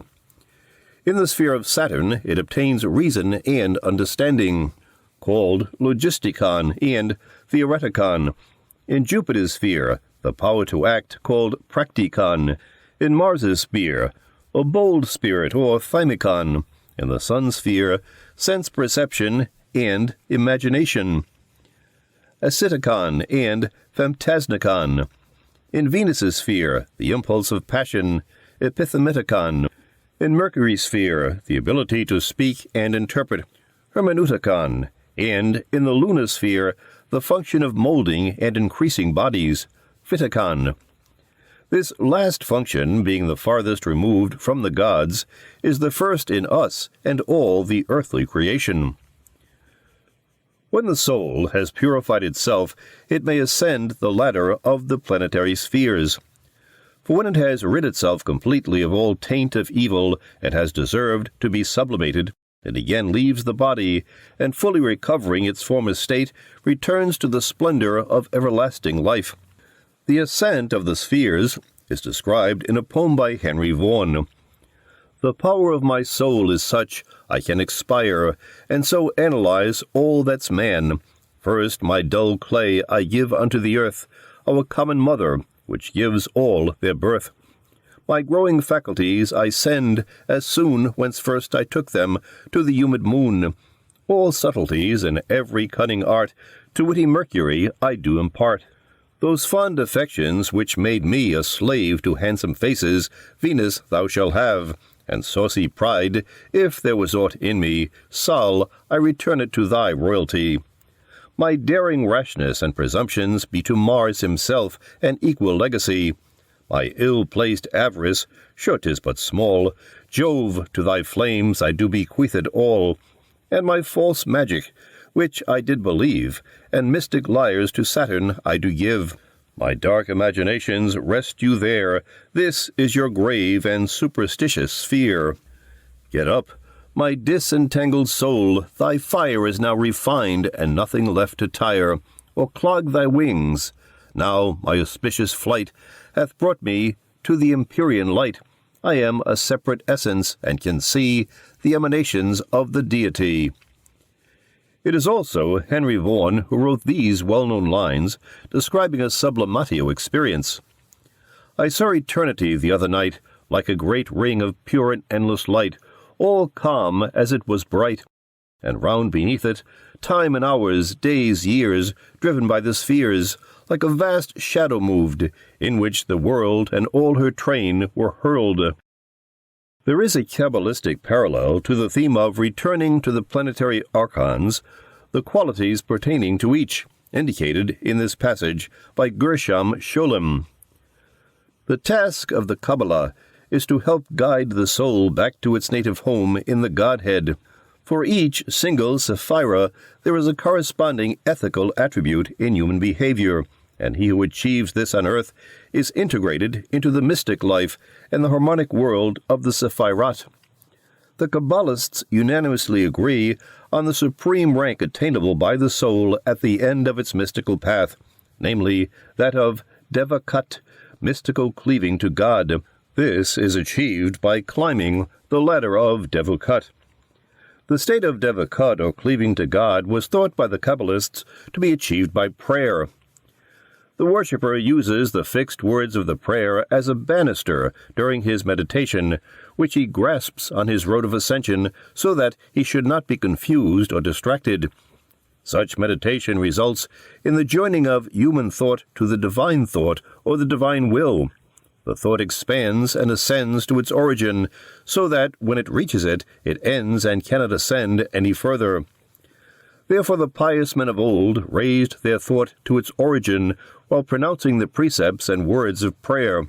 As a result of this procedure and the state of adhesion, Devakat, which their thought had attained, their words became blessed, multiplied, full of divine influx. Certain Hasidic sayings use the image of the ladder, such as the following: "The souls descended from the realm of heaven to earth on a long ladder. Then it was taken away. Now up there they are calling home the souls. Some do not budge from the spot, for how can one get to heaven without a ladder? Others leap and fall and leap again and give up. But there are those who know very well that they cannot achieve it, but try and try over and over again until God catches hold of them and pulls them up." Another saying states, "Man is a ladder placed on the earth, and the top of it touches heaven, and all his movements and doings and words leave traces in the upper world." The image of the spiritual ladder was used extensively by ascetic Christian mystics. It derives, probably, from the passage in Augustine's Confessions concerning the ascent of the soul to the heavenly Jerusalem. "We ascend thy ladder which is in our heart, and we sing a canticle of degrees. We glow inwardly with thy fire, with thy good fire, and we go forward because we go up to the peace of Jerusalem." Several Christian martyrs are associated with the image of a ladder. Most notable is Saint Perpetua, who had the following dream while in prison shortly before her martyrdom in the arena of Carthage in the year A.D. 203. "I beheld a ladder of brass of miraculous size, which reached up to heaven, and was so narrow that it could only be ascended singly. On either side of the ladder all manner of iron implements were fastened, swords, lances, hooks, daggers, and spears, so that anyone who was careless or did not hold himself erect while climbing was torn to pieces and remained hanging. Beneath the ladder lay a gigantic dragon, lying in wait for the climbers and frightening them away. Saturus, however, went up before me, just as he later chose to be put to death first, for love of us, because it was he who had taught us, but afterwards was not with us when we were thrown into prison. And he reached the top of the ladder, and turning to me spake, Perpetua, I am holding thee, but see that the dragon does not bite thee. And I answered, He shall not harm me, in the name of Jesus Christ. And the dragon slowly lifted his head out from under the ladder, as if in fear of me, and I trod on it, as though I were treading on the first rung of the ladder, and ascended to the top.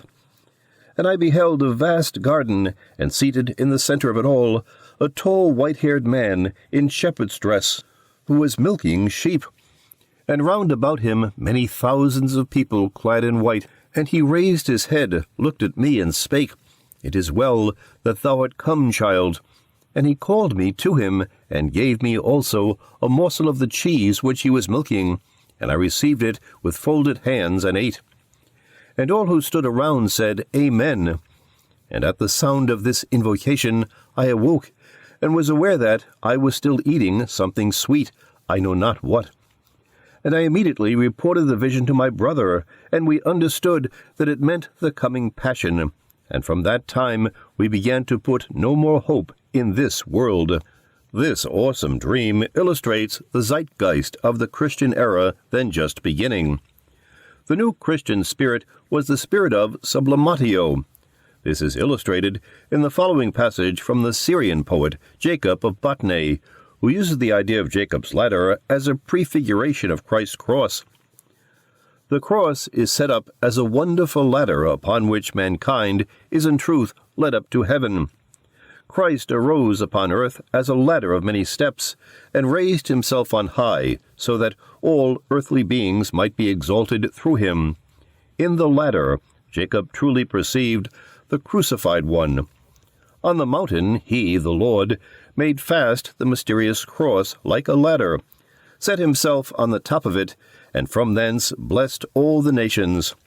At that time the cross was set up as a guiding ideal, as it were a ladder, and served all peoples as a path leading up to God. In Dante's Paradiso, there is a beautiful example of the Sublimatio ladder. In Canto 21, accompanied by Beatrice, Dante is shown the seventh heaven of Saturn, the abode of contemplative souls. Within the crystal that bears round the world the name of its great king in that golden age, when evil's flag had not yet been unfurled, like polished gold ablaze in full sunlight, I saw a ladder rise so far above me, it soared beyond the reaches of my sight. And I saw so many splendors make their way down its bright rungs, I thought that every lamp in all of heaven was pouring forth its ray. In the foregoing, I have given a number of examples of the symbolic theme of transition to eternity. Now comes the question, what does this mean psychologically? We are speaking here of the greater Sublimatio as contrasted with the lesser one. The lesser Sublimatio must always be followed by a descent, whereas the greater Sublimatio is a culminating process, the final translation into eternity of that which has been created in time. What does it mean, psychologically, to translate into eternity that which has been created in time? Individual consciousness, or realization of wholeness, is the psychological product of the temporal process of individuation. For that to be made eternal is a mysterious idea. It seems to imply that consciousness achieved by individuals becomes a permanent addition to the archetypal psyche. There is indeed evidence for this idea. For instance, Jung had Sublimatio visions when close to death in 1944. He found himself elevated far above the earth and stripped down to an objective form. I had the feeling that everything was being slewed away, everything I aimed at or wished for or thought. The whole phantasmagoria of earthly existence fell away, or was stripped from me, an extremely painful process. Nevertheless, something remained. It was as if I now carried along with me everything I had ever experienced or done, everything that had happened around me. I might also say it was with me, and I was it. I consisted of all that, so to speak. I consisted of my own history, and I felt with great certainty, this is what I am. I am this bundle of what has been and what has been accomplished. This experience gave me a feeling of extreme poverty, but at the same time of great fullness. There was no longer anything I wanted or desired. I existed in an objective form. I was what I had been and lived. At first, the sense of annihilation predominated, of having been stripped or pillaged, but suddenly that became of no consequence. Everything seemed to be past. What remained was a fait accompli, without any reference back to what had been. There was no longer any regret that something had dropped away or been taken away. On the contrary, I had everything that I was, and that was everything. I understand this passage to be a description of the greatest Sublimatio in its total and ultimate form. Partial aspects of the same process occur, I think, whenever an item of one's personal psychology is decisively objectified. It then becomes an eternal fact, untouchable by joy or grief or change. The majority of Sublimatio images we encounter as therapists belong to the lesser Sublimatio. In fact, for contemporary patients, images of ascent, heights, and flying almost always indicate the need for a downgoing. Modern individuals have had entirely too much Sublimatio, at least of the lesser kind. They need descent and Coagulatio. The relative freedom of the sublimated state is an important achievement in psychic development, but only a part. It can be disastrous to be stuck in the sky. Ascent and descent are both needed. As an alchemical dictum says, sublimate the body and coagulate the spirit. Just as ascending birds represent sublimatio and translation from the temporal to the eternal, so descending birds represent contents from the archetypal world that are incarnating by breaking into the personal ego realm. The dove of the Holy Spirit descended on Christ at the time of his baptism, indicating the incarnation process. An eagle descended on Tarquin Priscus on his way to Rome, signifying his destined kingship. For ages, birds have been considered the messages of God. In ancient times, the auspices, from avis, bird, and specio, to look at, were taken by examining the behavior of birds. Psychotic patients have told me that they receive messages from God delivered by birds. Upward movement eternalizes, downward movement personalizes. When these two movements are combined, we get another alchemical process, namely circulatio. A paragraph from the Emerald Tablet of Hermes refers to circulatio. It ascends from the earth to the heaven, and descends again to the earth, and receives the power of the above and below. Thus you will have the glory of the whole world, therefore all darkness will flee from you. In astrological imagery, circulatio refers to the repeated ascent and descent of the planetary spheres, whereby each of the archetypal principles, symbolized by the planetary archons, is encountered successively. Chemically, circulatio refers to the process in which a substance is heated in a reflux flask. The vapors ascend and condense, then the condensed fluid is fed back into the belly of the flask, where the cycle is repeated. Sublimatio and Coagulatio are thus repeated alternately again and again. Psychologically, circulatio is the repeated circuit of all aspects of one's being, which gradually generates awareness of a transpersonal center uniting the conflicting factors. There is a transit through the opposites, which are experienced alternately again and again, leading finally to their reconciliation. Jung describes circulatio in these words: ascent and descent, above and below, up and down, represent an emotional realization of opposites, and this realization gradually leads, or should lead, to their equilibrium.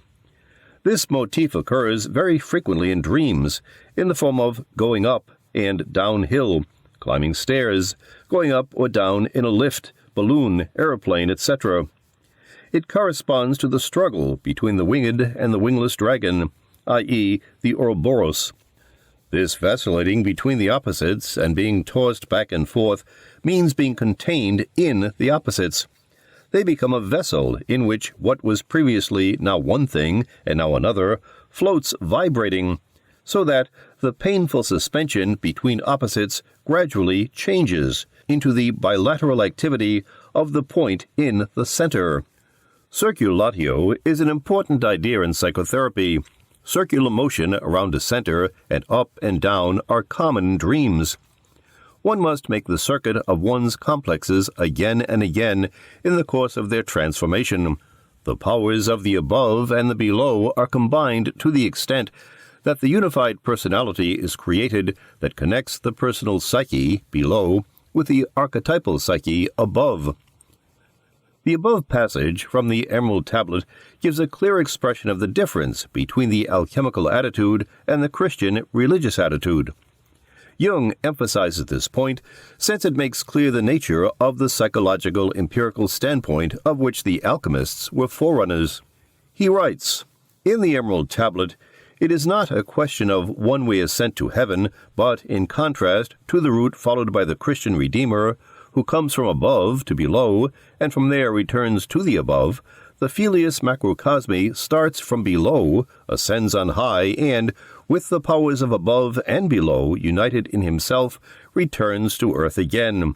He carries out the reverse movement, and thereby manifests a nature contrary to that of Christ and the Gnostic Redeemers. The difference in the images corresponds to the difference between religious faith and psychological empiricism." In another place, Jung puts it this way, "From the religious viewpoint, man attributes to himself the need of redemption and leaves the work of redemption, the actual athlon or opus, to the autonomous divine figure. From the alchemical viewpoint, man takes upon himself the duty of carrying out the redeeming opus, and attributes the state of suffering and consequent need of redemption to the anima mundi imprisoned in matter. And again, the alchemist's attention is not directed to his own salvation through God's grace, but to the liberation of God from the darkness of matter. The alchemical Filius Philosophorum begins and ends on earth. This suggests that primary importance is given to the concrete, spatio-temporal reality of the ego. The fulfillment of the limited human condition is placed above ideal perfection. Nevertheless, this distinction must not be pushed too far. Very interestingly, our chief scriptural reference to the ascension of Christ, Acts, is immediately followed by a statement concerning his return to earth. "As they were looking on, he was lifted up, and a cloud took him out of their sight. And while they were gazing into heaven as he went, behold, 2 men stood by them in white robes, and said, 'Men of Galilee, why do you stand looking into heaven? This Jesus, who was taken up from you into heaven, will come in the same way as you saw him go into heaven.'" In spite of the danger of Sublimatio for the modern mind, its symbolism remains at the core of all human effort for development. All that evokes our better, higher nature, indeed all morality, partakes of Sublimatio imagery. This is well expressed by Longfellow, from whose poem, The Ladder of St. Augustine, I shall quote a few stanzas to conclude this chapter. St. Augustine, "Well hast thou said that of our vices we can frame a ladder, if we will but tread beneath our feet each deed of shame. All common things, each day's events, that with the hour begin and end, our pleasures and our discontents, are rounds by which we may ascend. The longing for ignoble things, the strife for triumph more than truth, the hardening of the heart that brings irreverence for the dreams of youth. All these must first be trampled down beneath our feet, if we would gain, in the bright fields of fair renown, the right of eminent domain. Standing on what too long we bore with shoulders bent and downcast eyes, we may discern, unseen before, a path to higher destinies. Nor deem the irrevocable past as wholly wasted, wholly vain, if, rising on its wrecks, at last to something nobler we attain." Chapter 6. Mortificatio. Jung gives us an excellent resume of the alchemical opus in a 1952 interview. Alchemy represents the projection of a drama both cosmic and spiritual in laboratory terms. The opus magnum has 2 aims, the rescue of the human soul and the salvation of the cosmos. This work is difficult and strewn with obstacles. The alchemical opus is dangerous. Right at the beginning you meet the dragon, the chthonic spirit, the devil, or as the alchemists called it, the blackness, the negrito, and this encounter produces suffering. In the language of the alchemists, matter suffers until the negrito disappears, when the dawn, aurora, will be announced by the peacock tail, and a new day will break, the leucosis or albedo. But in this state of whiteness one does not live in the true sense of the word. It is a sort of abstract ideal state. In order to make it come alive, It must have blood. It must have what the alchemists called the rubido, the redness of life. Only the total experience of being can transform this ideal state of the albedo into a fully human mode of existence. Blood alone can reanimate a glorious state of consciousness in which the last trace of blackness is dissolved, in which the devil no longer has an autonomous existence, but rejoins the profound unity of the psyche. Then the opus magnum is finished. The human soul is completely integrated. According to this passage, the alchemical opus has 3 stages: negrido, albedo, and rubido, the blackening, the whitening, and the reddening. This chapter is concerned with the first of these, the negrido, or blackening, which belongs to the operation called Mortificatio. The 2 terms, Mortificatio and Putrefactio, are overlapping ones, and refer to different aspects of the same operation. Mortificatio has no chemical reference at all. Literally, it means killing, and hence will refer to the experience of death. As used in religious asceticism, it means subjection of the passions and appetites by penance, abstinence, or painful severities inflicted on the body. Webster.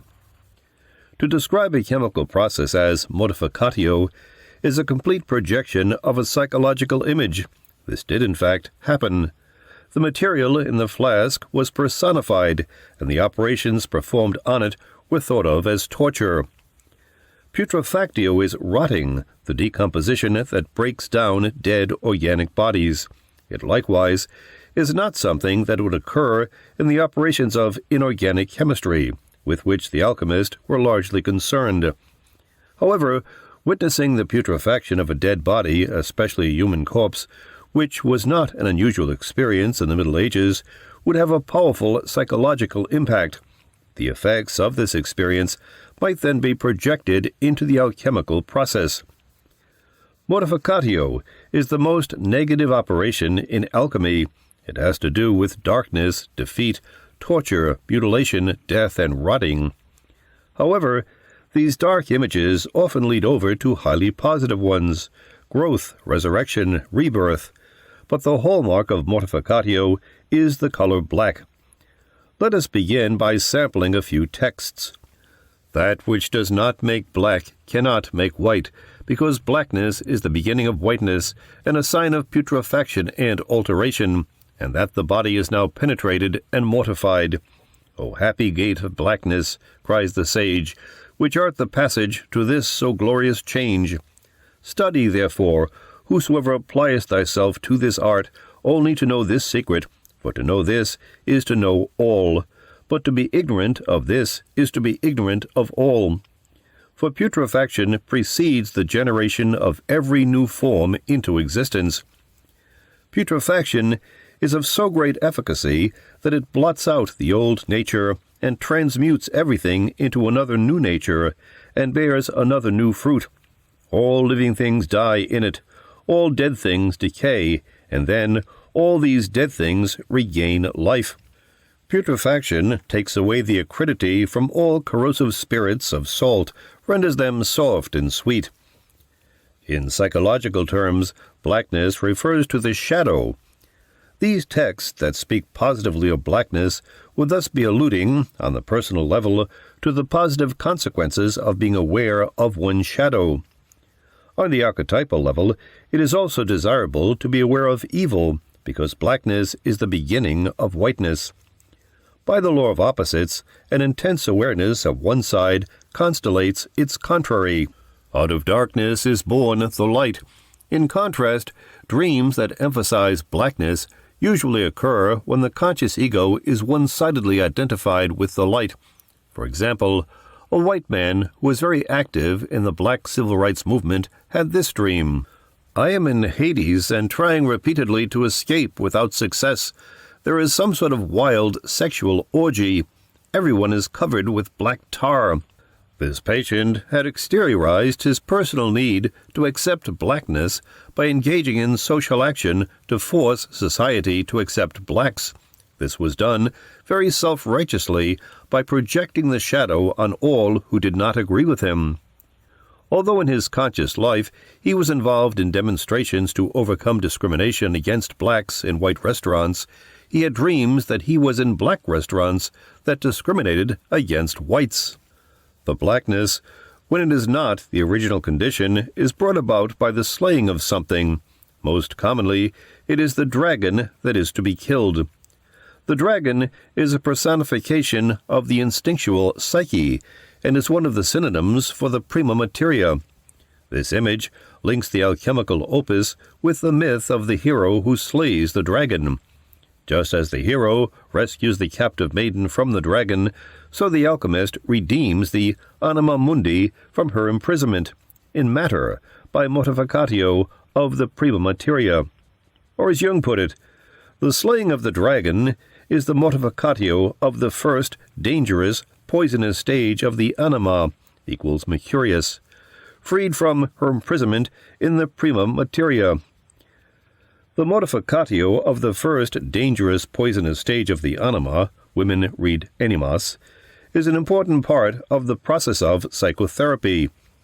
Outbursts of affect, resentment, pleasure, and power demands, all these must undergo mortificatio if the libido, trapped in primitive infantile forms, is to be transformed. Another frequent subject for mortificatio is the king. For example, an alchemical picture shows a group of armed men slaying a king. Instead of the king, it may be Saul, the son, who is to be killed. For instance, in this text, Saul says, "Unless you slay me, your understanding will not be perfect, and in my sister the moon the degree of your wisdom increases." It may be the lion who undergoes mortificatio, the king of beasts, and the theriomorphic aspect of the sun.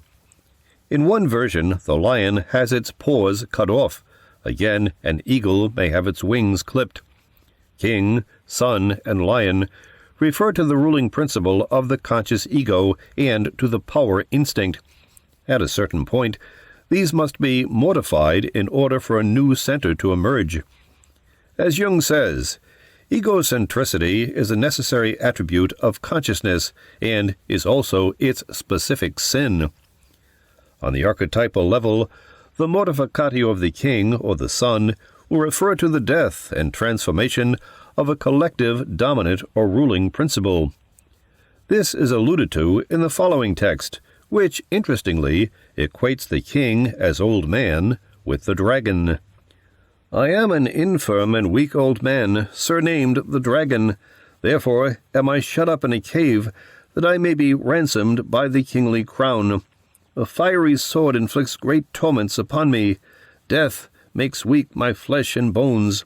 My soul and my spirit depart, a terrible poison. I am likened to the black raven, for that is the wages of sin. In dust and earth I lie, that out of three may come one. O soul and spirit, leave me not, that I may see again the light of day, and the hero of peace, whom the whole world shall behold, may arise from me."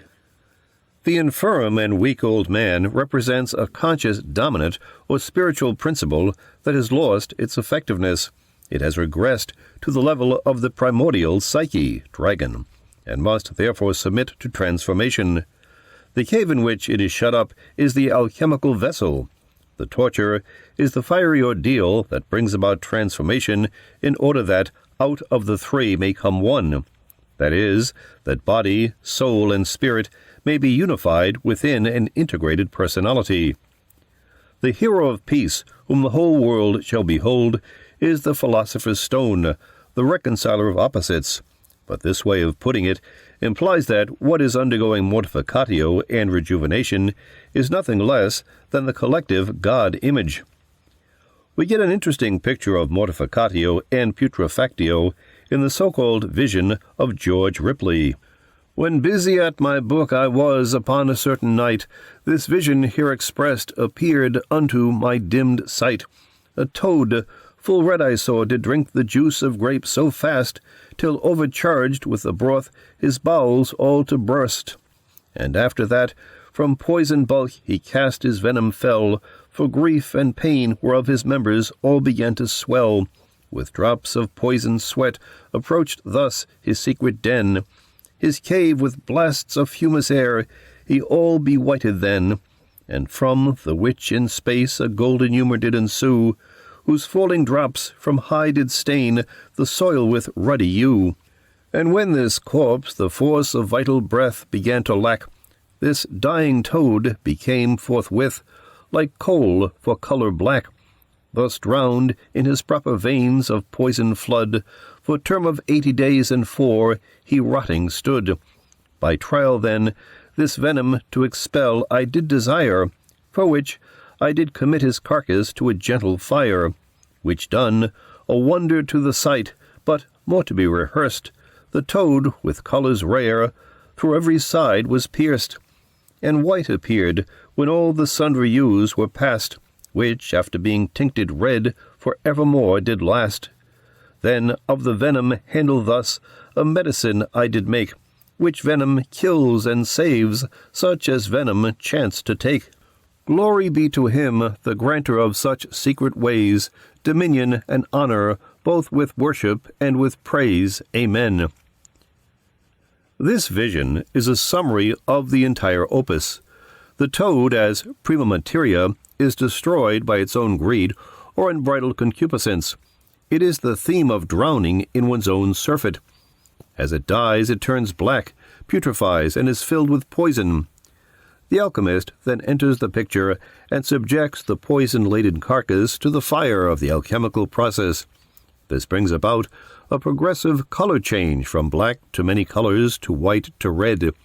At the same time, the poison is changed to a paradoxical medicine that can kill or save the elixir. The toad is a symbolic variant of the poisonous dragon. It also represents the philosophic earth that cannot be sublimated. Earth signifies Coagulatio, alluding to the fact that Mortificatio must follow Coagulatio. That which has become earth or flesh is subject to death and corruption. As the Apostle Paul says, "For if ye live after the flesh, ye shall die. But if you, through the Spirit, do mortify the deeds of the body, ye shall live." Romans. Just as Coagulatio is followed sooner or later by Mortificatio, so likewise does consummation of the lesser Coniunctio lead to Mortificatio. Examples are Tristan and Isolde, Romeo and Juliet, and the sequence depicted in the Rosarium pictures. This fact helps us to account for the reluctance sensitive people have to committing themselves to the individuation process. They sense in advance the suffering they are letting themselves in for. The poisonous toad was thought to have a jewel in its head, as does the dragon. Rulin says, "Draconites is a precious stone, to be found in the brain of serpents, but unless it is removed while they are alive, it will never become a precious stone, by the inbred malice of the animal who, conscious of death approaching, destroys the virtue of the stone.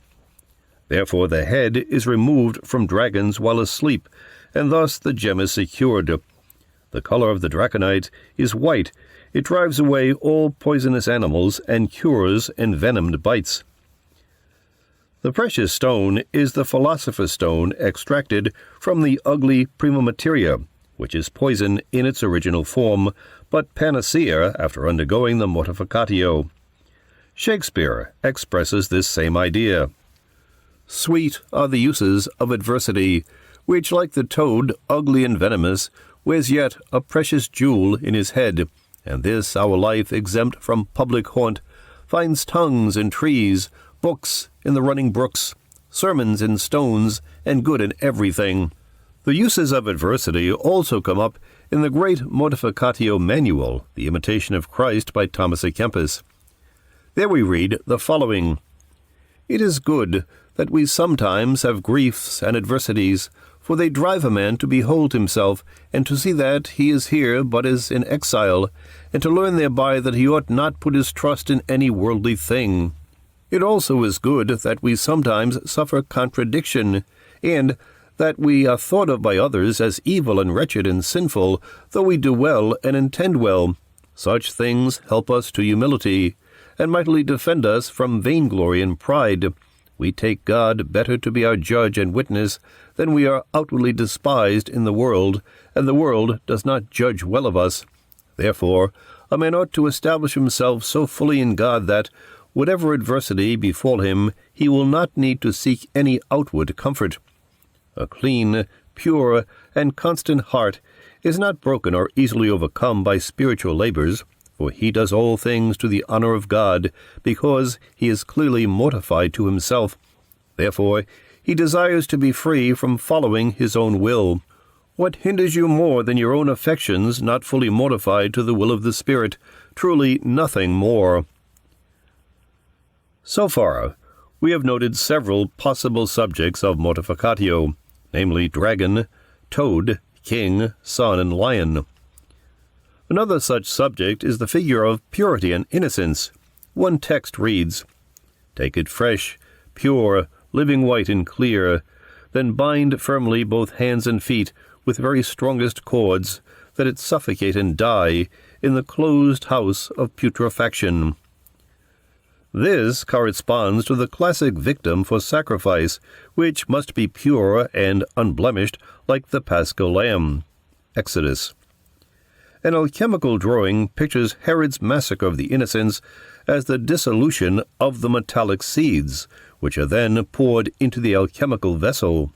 The psychological idea behind these images is that the childhood state of purity and innocence must be sacrificed. A woman who could not face this issue once dreamed that a lamb was to be sacrificed and she couldn't bear to watch.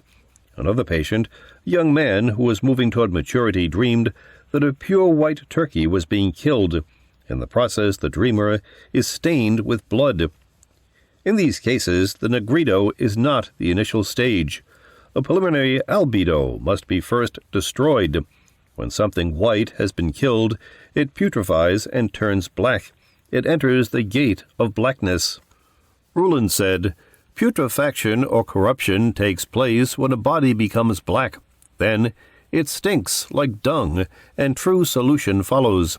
The elements are separated and destroyed. Many colors are afterwards developed until the victory is obtained and everything is reunited." Feces, excrement, and bad odors refer to the putrefactio, the common dreams of neglected or overflowing toilets which plague Puritan-minded people belong to this symbolism. Odor sepulchrorum, the stench of the graves, is another synonym for the putrefactio. Since people today seldom smell a rotting corpse, this image does not appear often in dreams. One modern equivalent I have encountered is a dream of severe air pollution. Worms accompany putrefaction, and dreams of worms convey this image with powerful impact.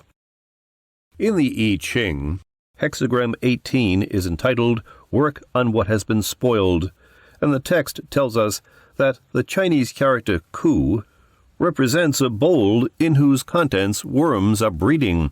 This means decay.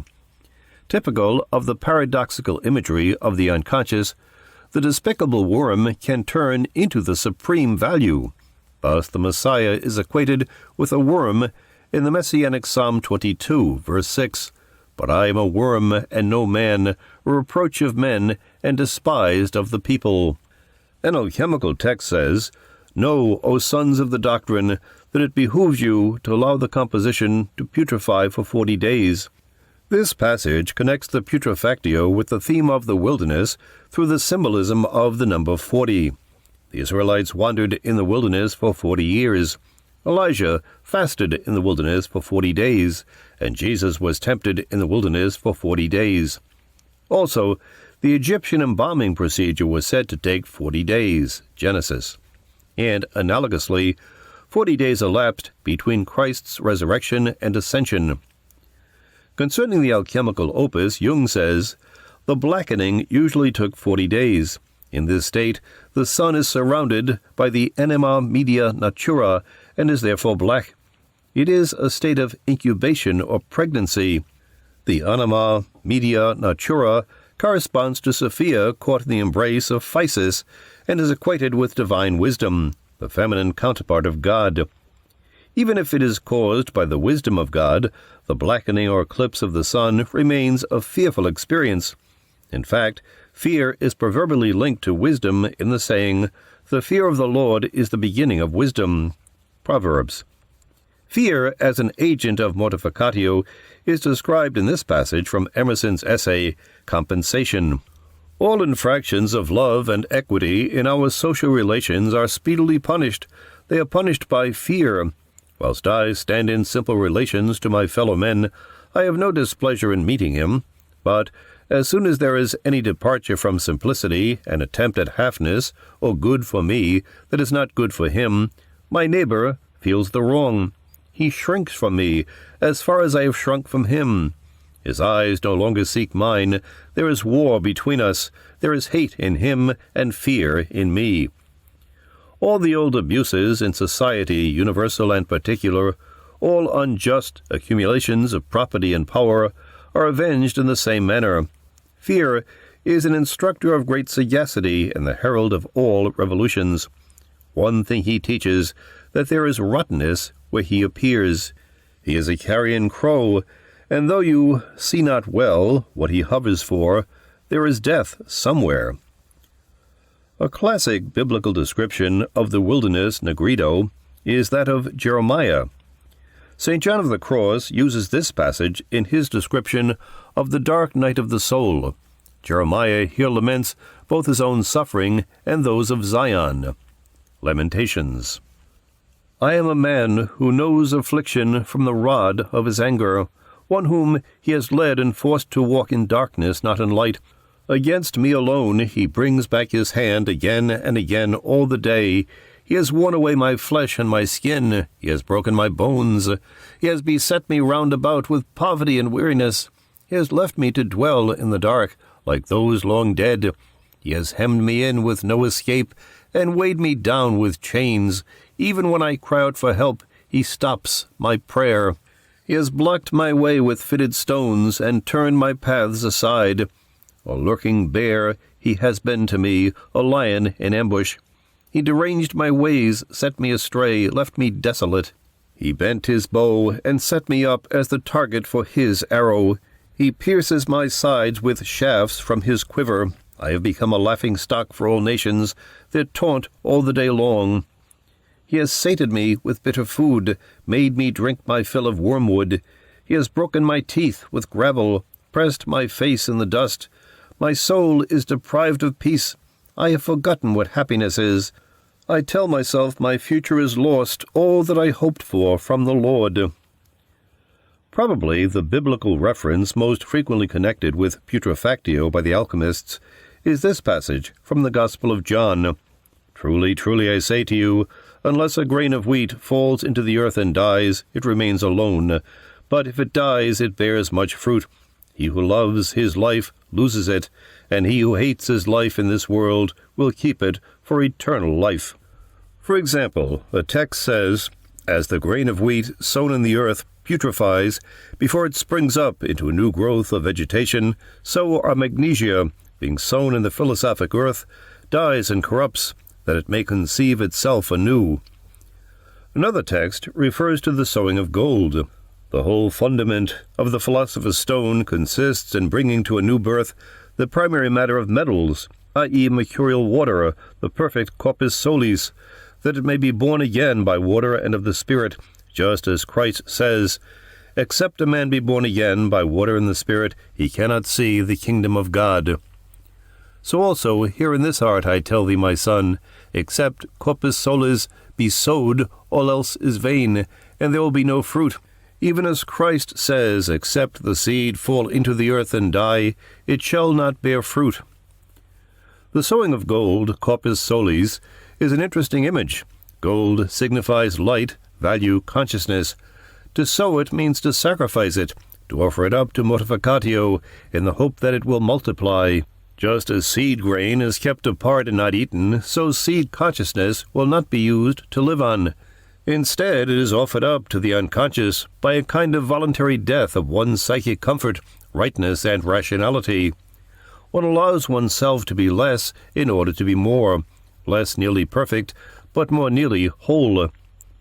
The image of death and burial has always been associated with the planting of seeds and their germination. Pictures from ancient Egypt show stalks of grain sprouting from the dead body of Osiris. The Apostle Paul uses this image in his famous passage concerning the resurrection of the dead. It is sown in corruption, it is raised in incorruption, it is sown in dishonor, it is raised in glory, it is sown in weakness, it is raised in power. It is sown a natural body, it is raised a spiritual body. 1 Corinthians. I was once told of a striking dream on this subject which, incidentally, was dreamed on Halloween. The dreamer was attending a party for a dead friend and perhaps other departed spirits. The dead friend recounts a dream that he had before his death. Its major image was a great circle of grain standing 80 inches high. It grew out of a pit in the earth, which contained dead bodies that were also buried treasure. The dreamer was trying to convey to his friend the importance of the dream. It is to be noted that dead bodies equal buried treasure. In a Gnostic text, the perfect man, or anthropos, is called a corpse because he is buried in the body like a mummy in the tomb. Jung points out that there is a parallel idea in Paracelsus, who says, "Life, verily, is naught but a kind of embalmed mummy, which preserves the mortal body from the mortal worms." It turns out that this mumia is symbolically identical with the original man or anthropos.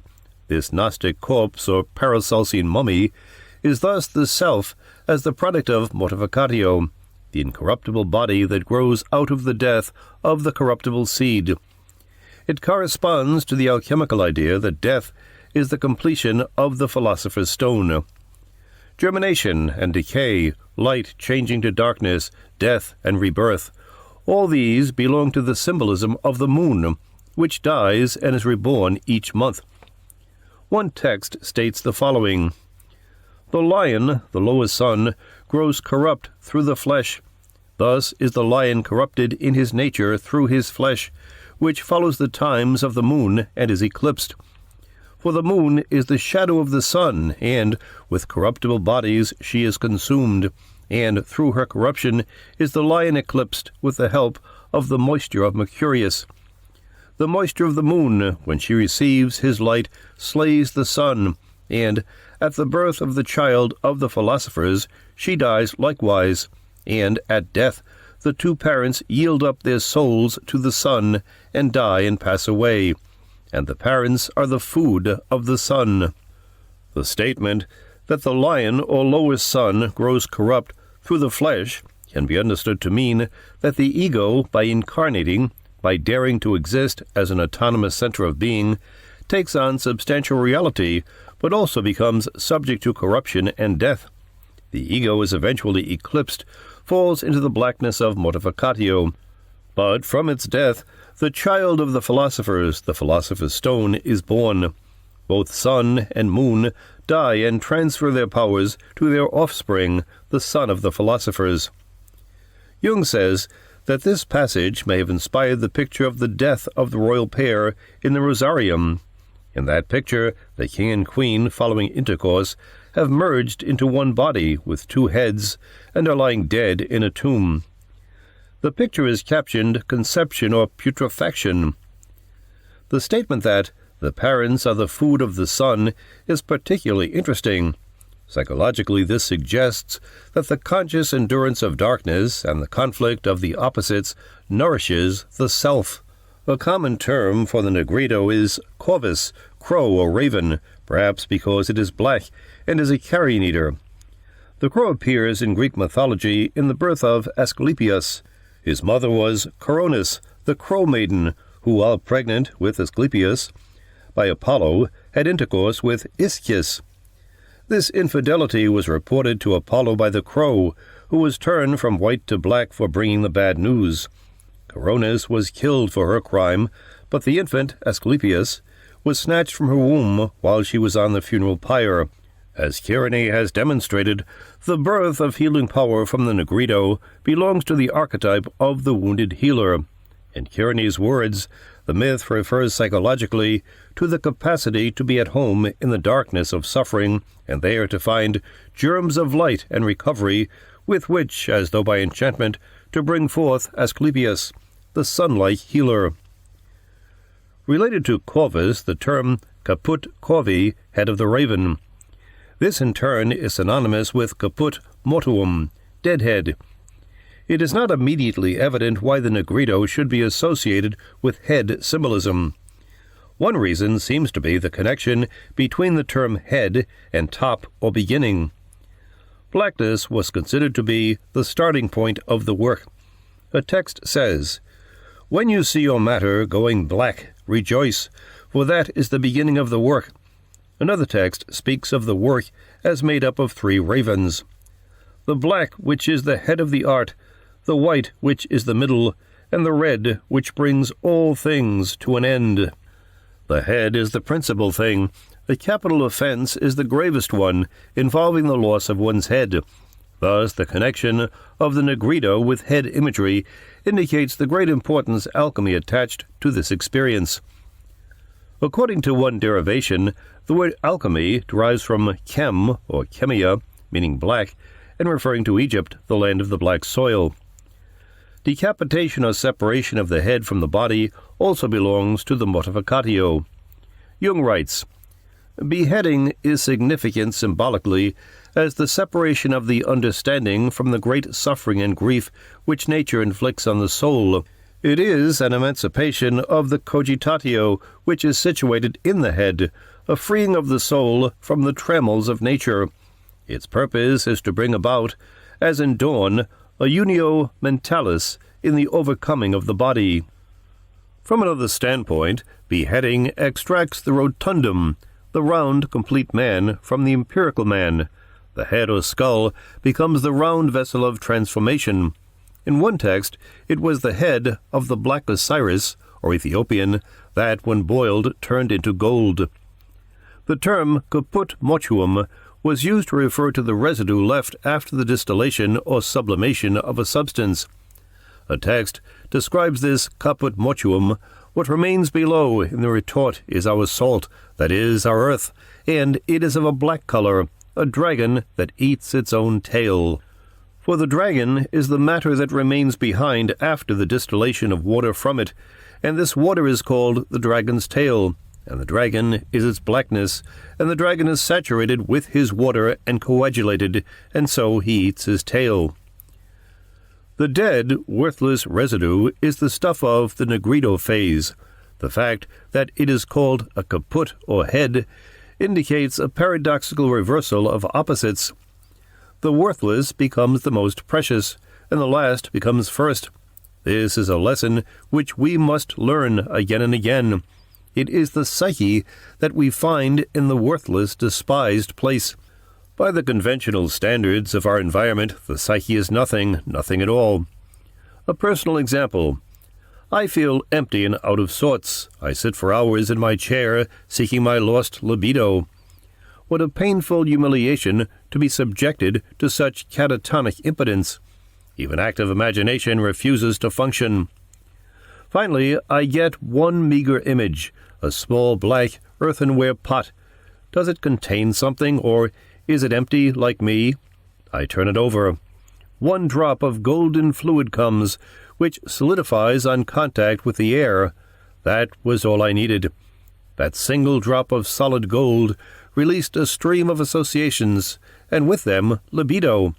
It had come from the black pot, the black head of Osiris, which personified my dark and empty state, a state I despised while I was in it. The death head also leads into the idea of a dialogue with a head or skull. Jung speaks of the oracular head, which would symbolize the consulting of one's wholeness for information beyond the vision of the ego. The dramatic theme of soliloquy with a skull is a variant of this same archetypal image.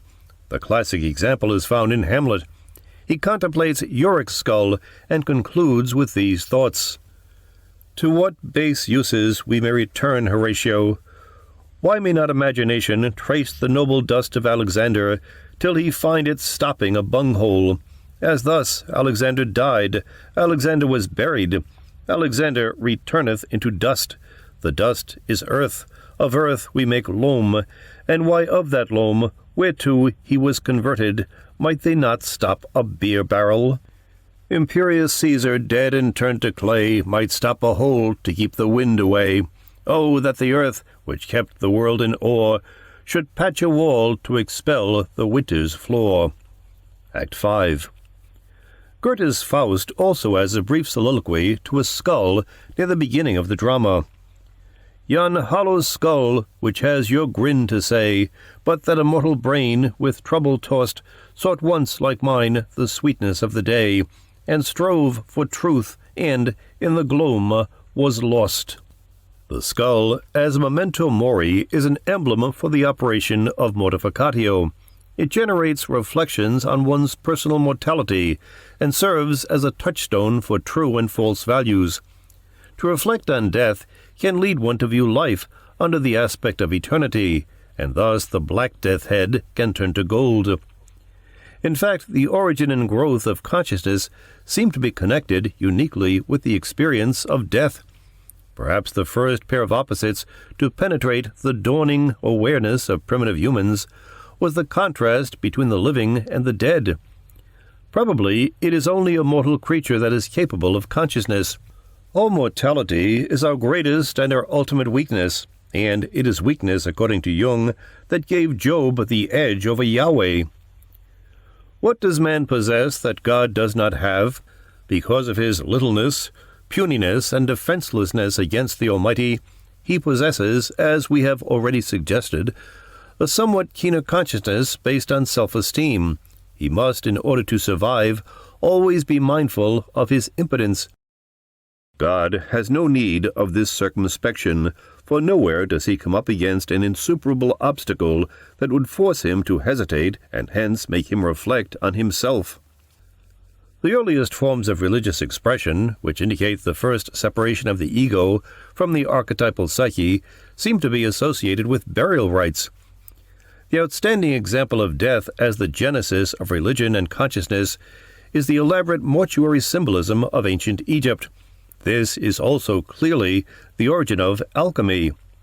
The embalming of the dead king transformed him into Osiris, an eternal, incorruptible body. This is the prototype of the alchemical opus, which attempts to create the incorruptible philosopher's stone.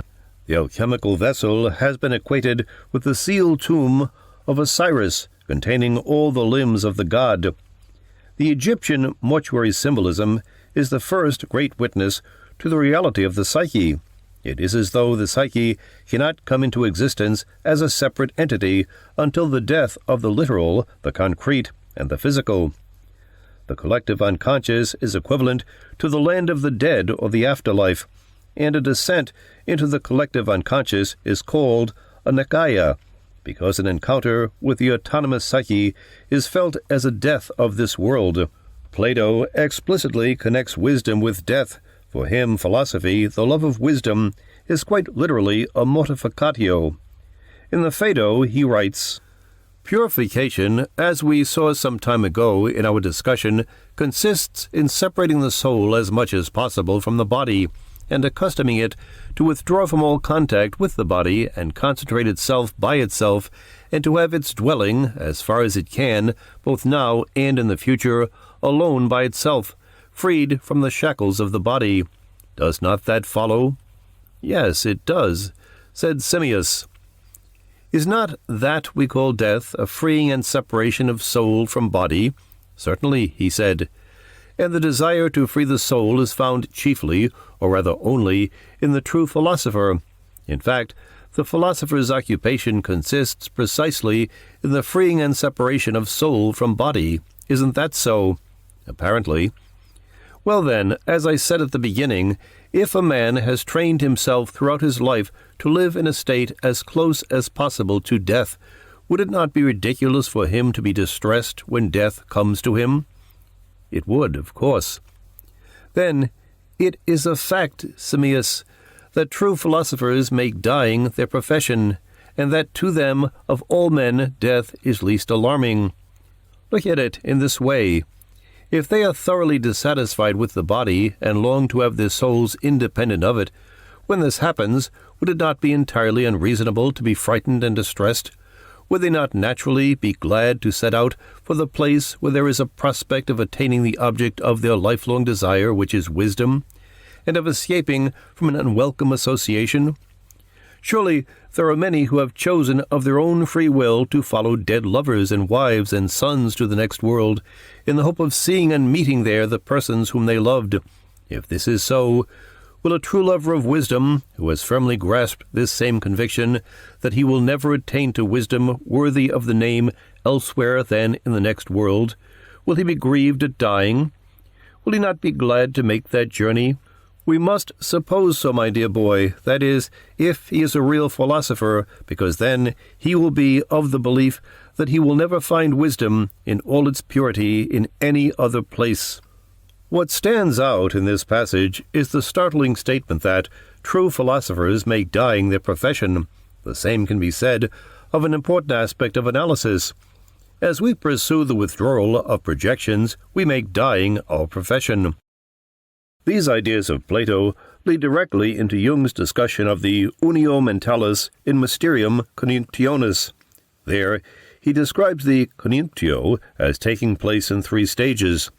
In the first stage of this operation, soul and spirit are united with each other. The united product is then separated from the body. This separation is experienced as a death. Jung writes, "The unio mentalis, the interior oneness which today we call individuation, he, Dawn, conceived as a psychic equilibrium of opposites in the overcoming of the body, a state of equanimity transcending the body's affectivity and instinctuality. The spirit, which is to unite with the soul, he called a spiracle of eternal life, a sort of window into eternity." Leibniz. But in order to bring about their subsequent reunion, the mind, mens, must be separated from the body, which is equivalent to voluntary death, for only separated things can unite. By this separation, distractio, Dawn obviously meant a discrimination and dissolution of the composite state being one in which the affectivity of the body has a disturbing influence on the rationality of the mind. The aim of this separation was to free the mind of the influence of the bodily appetites and the heart's affections, and to establish a spiritual position which is superordinate to the turbulent sphere of the body. This leads at first to a disassociation of the personality and a volition of the merely natural man. This preliminary step, in itself a clear blend of Stoic philosophy and Christian psychology, is indispensable for the differentiation of consciousness. Modern psychotherapy makes use of the same procedure when it objectifies the affects and instincts and confronts the consciousness with them. Thus, the unio mentalis corresponds precisely to the philosophers who make dying their profession. In this preliminary step, the natural man must be mortified and reminded that, in the words of Thomas Gray, "the boast of heraldry, the pomp of power, and all that beauty, all that wealth it gave, await alike the inevitable hour, the paths of glory lead but to the grave." Or in the words of the Apostle Paul, "You must kill everything in you that belongs only to earthly life, fornication, impurity, guilty passion, evil desires, and especially greed, which is the same thing as worshipping a false god." Colossians. Of course, this statement is to be taken symbolically, not literally. Desires are to be killed in their obsessive projected forms. Encounter with the unconscious is almost by definition a wounding defeat. In Mysterium Coniunctionis, we find one of the most important sentences that Jung ever wrote. "The experience of the self is always a defeat for the ego." And in another work he writes, "The integration of contents that were always unconscious and projected involves a serious lesion of the ego. Alchemy expresses this through the symbols of death, mutilation, or poisoning, or through the curious idea of dropsy. This legion of the ego is what is symbolized by the figures of the sun hero, who is lame or has an amputated extremity. It is the meaning of Jason as a monosandalos, who had lost a sandal while carrying an unknown woman, Hera, across a river. It is also the meaning of Oedipus, whose name means swollen foot. I once dreamed that while Jung was giving a brilliant lecture, I noticed that his right foot was lame. Mortificatio is experienced as defeat and failure. Needless to say, one rarely chooses such an experience. It is usually imposed by life, either from within or from without. To some extent, it can be experienced vicariously through that great cultural instrument of mortificatio, the tragic drama. In some cases, the drama can provide even more than a vicarious experience. If the time is right, it can have an inductive effect and initiate an authentic transformation process in the individual. What I have written in another work is relevant here. Gilbert Murray has given us a valuable description of the origin and basic features of the classic tragedy. It is his view that Greek tragedy started as the ritual reenactment of the death and rebirth of the year spirit, equated with Dionysus, and that this ritual reenactment had four chief features. First, there is an agon or contest in which the protagonist, the representative of the year spirit, is in contest with darkness or evil. Secondly, there is pathos or passion in which the hero undergoes suffering and defeat. Third is a threnos or lamentation for the defeated hero. And fourthly, there is a theophany, a rebirth of life on another level, with a reversal of emotion from sorrow to joy. This sequence is basically the same as the ritual drama of Osiris and of Christ, each of which has the characteristic features of the death and rebirth of the year spirit. In later Greek tragedy, the final phase, the theophany, almost disappears, perhaps remaining only as a hint.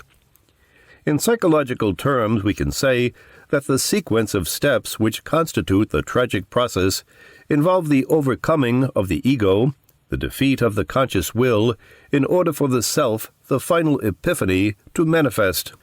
The pathos and threnos stages of suffering and defeat correspond to the alchemical mortificatio, and the theophany corresponds to the reborn, incorruptible body that sprouts out of the corpse of Osiris. Shakespeare's King Lear is a particularly good example of tragedy as mortificatio. In a text previously quoted, the old man says he is surnamed the dragon. Similarly, wrathful King Lear, early in the play, identifies himself with the dragon with his words to Kent, "Come not between the dragon and his wrath." Act 1. The play then unfolds as a progressive stripping of authority, power, and control from the king. The will of the kingly ego undergoes total mortificatio to the point of madness. Out of this negrito state is born the theophany of Lear's transformation. Through his madness, he gets a glimpse of the transpersonal psyche that he is now willing to serve. After final defeat by Edmund's forces, as Lear and Cordelia are being led to prison, the theophany comes in this stunning passage. Here, the black death's head turns to gold. "Come, let's away to prison. We two alone will sing like birds in the cage. When thou dost ask my blessing, I'll kneel down and ask of thee forgiveness. So we'll live and pray and sing, and tell old tales, and laugh at gilded butterflies, and hear poor rogues talk of court news, and we'll talk with them too. Who loses and who wins, who's in, who's out, and take upon the mystery of things, as if we were God's spies, and we'll wear out, in a walled prison, packs and sects of great ones that ebb and flow by the moon." Act 5. With this statement, Lear has passed beyond the opposites. Self replaces ego. Blackness turns to gold. The modern poet, Theodore Redke, describes a parallel experience of the self's being born out of the negrito in his poem In a Dark Time. In a dark time, the eye begins to see. I meet my shadow in the deepening shade. I hear my echo in the echoing wood. A lord of nature weeping to a tree. I live between the heron and the wren, beasts of the hill and serpents of the den. What's madness but nobility of soul, at odds with circumstance, the day's on fire? I know the purity of pure despair. my shadow pinned against a sweating wall. That place among the rocks, is it a cave, a winding path? The edge is what I have. A steady stream of correspondences, a night flowing with birds, a ragged moon, and in broad day the midnight come again. A man goes far to find out what he is, death of the self in a long, tearless night, all natural shapes blazing unnatural light. Dark, dark my light, and darker my desire. My soul, like some heat-maddened summer fly, keeps buzzing at the sill. Which I is I. A fallen man, I climb out of my fear. The mind enters itself, and God the mind, and one is one, free in the tearing wind. This remarkable poem has the ring of complete psychological authenticity. It is a modern expression of the same experience as lay behind King Lear. That is, it derives from the same archetype. The first stanza speaks of darkness, bringing a new kind of vision. The ego's lordship over nature is overthrown. Weeping to a tree is analogous to the heath scene in King Lear. The unconscious, as nature and as animal, has erupted into consciousness. The second stanza is concerned with madness, as was Lear in the storm. What is madness? It is soul in conflict with circumstance. It is inner and outer reality confused. Illusions are being dissolved. One's dark side is pinned and must be acknowledged. The opposites come into view, and the ego must traverse the narrow edge between them. The third stanza speaks of a stream of correspondences. When the depths of the unconscious open, circumstance cracks open. Synchronicities occur, and transpersonal meanings shine through, natural shapes blazing on natural light. In the fourth stanza, the author becomes disidentified from his desire and from his soul, that is, the unconscious. Like Lear, he had been bound to a wheel of fire in a state of identity with the transpersonal energies of the self. Now he is released and can realize the self as separate from the ego. As Retke says in another poem, The Shape of Fear, the Redeemer comes in a dark way. Another poetic expression of the Mortificatio experience is found in these lines from East Coker by T.S. Eliot. I said to my soul, be still, and wait without hope, for hope would be hope for the wrong thing. Wait without love, for love would be love for the wrong thing. There is yet faith, but the faith and the love and the hope are all in the waiting. Wait without thought, for you are not ready for thought. So the darkness shall be the light, and the stillness the dancing. In order to arrive at what you do not know, you must go by a way which is the way of ignorance. In order to possess what you do not possess, you must go by the way of dispossession. In order to arrive at what you are not, you must go through the way in which you are not. And what you do not know is the only thing you know, and what you own is what you do not own, and where you are is where you are not. Out of the experience of darkness and emptiness can come the encounter with the inner companion. Jung speaks of such an experience. The state of imperfect transformation, merely hoped for and waited for, does not seem to be one of torment only, but of positive if hidden happiness. It is the state of someone who, in his wanderings among the mazes of his psychic transformation, comes upon a secret happiness which reconciles him to his apparent loneliness. In communing with himself, he finds not deadly boredom and melancholy, but an inner partner. More than that, a relationship that seems like the happiness of a secret love, or like a hidden springtime, when the green seed sprouts from the barren earth, holding out the promise of future harvests. It is the alchemical benedicta viridatis, the blessed greenness, signifying on the one hand the leprosy of the metals, but on the other the sacred eminence of the divine spirit of life in all things. Mortificatio leads us directly into the imagery of Christ's passion, his mocking, flagellation, torture, and death. The alchemists sometimes explicitly connected the treatment of the material in the vessel with the treatment Christ received.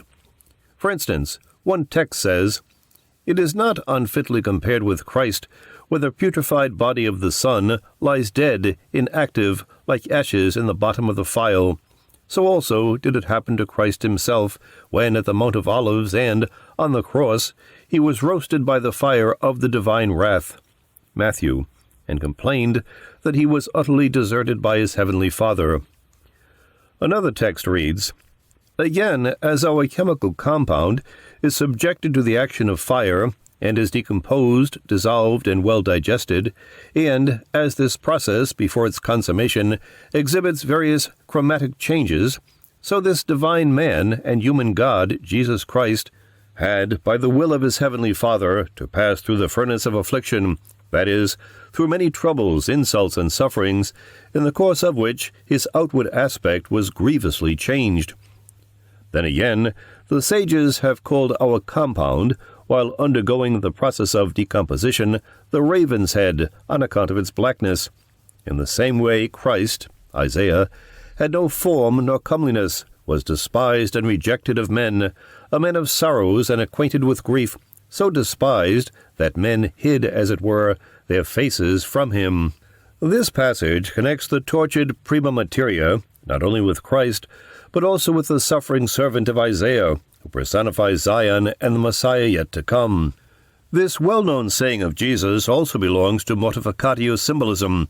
"If anyone wants to be a follower of mine, let him renounce himself, and take up his cross and follow me.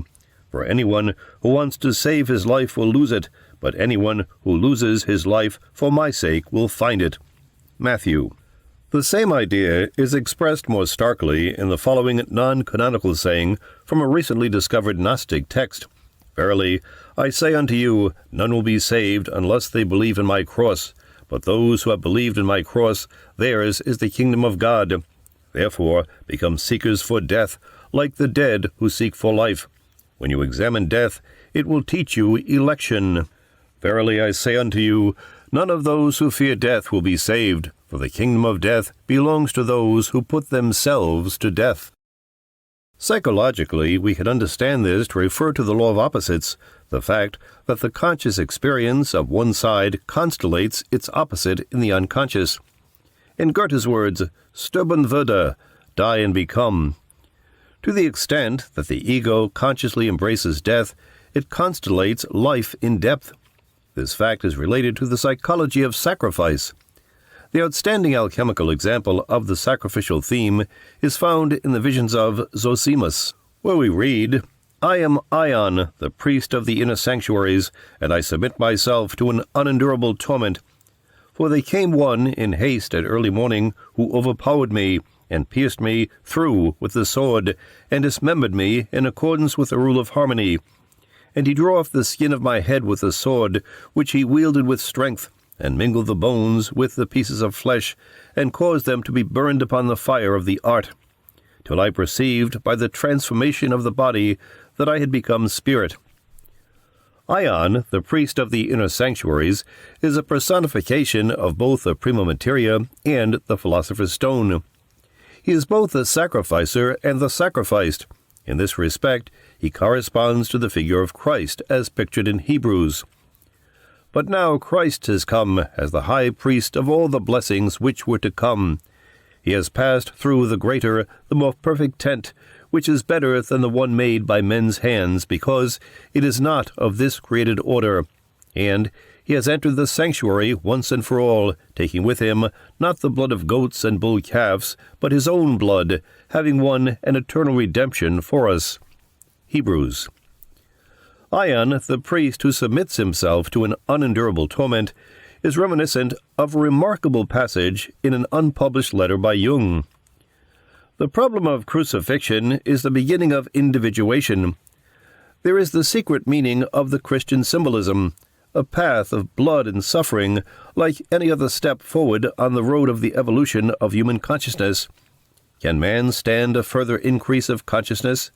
I confess that I submitted to the divine power of this, apparently unsurmountable problem, and I consciously and intentionally made my life miserable, because I wanted God to be alive and free from the suffering man has put on him by loving his own reason more than God's secret intentions.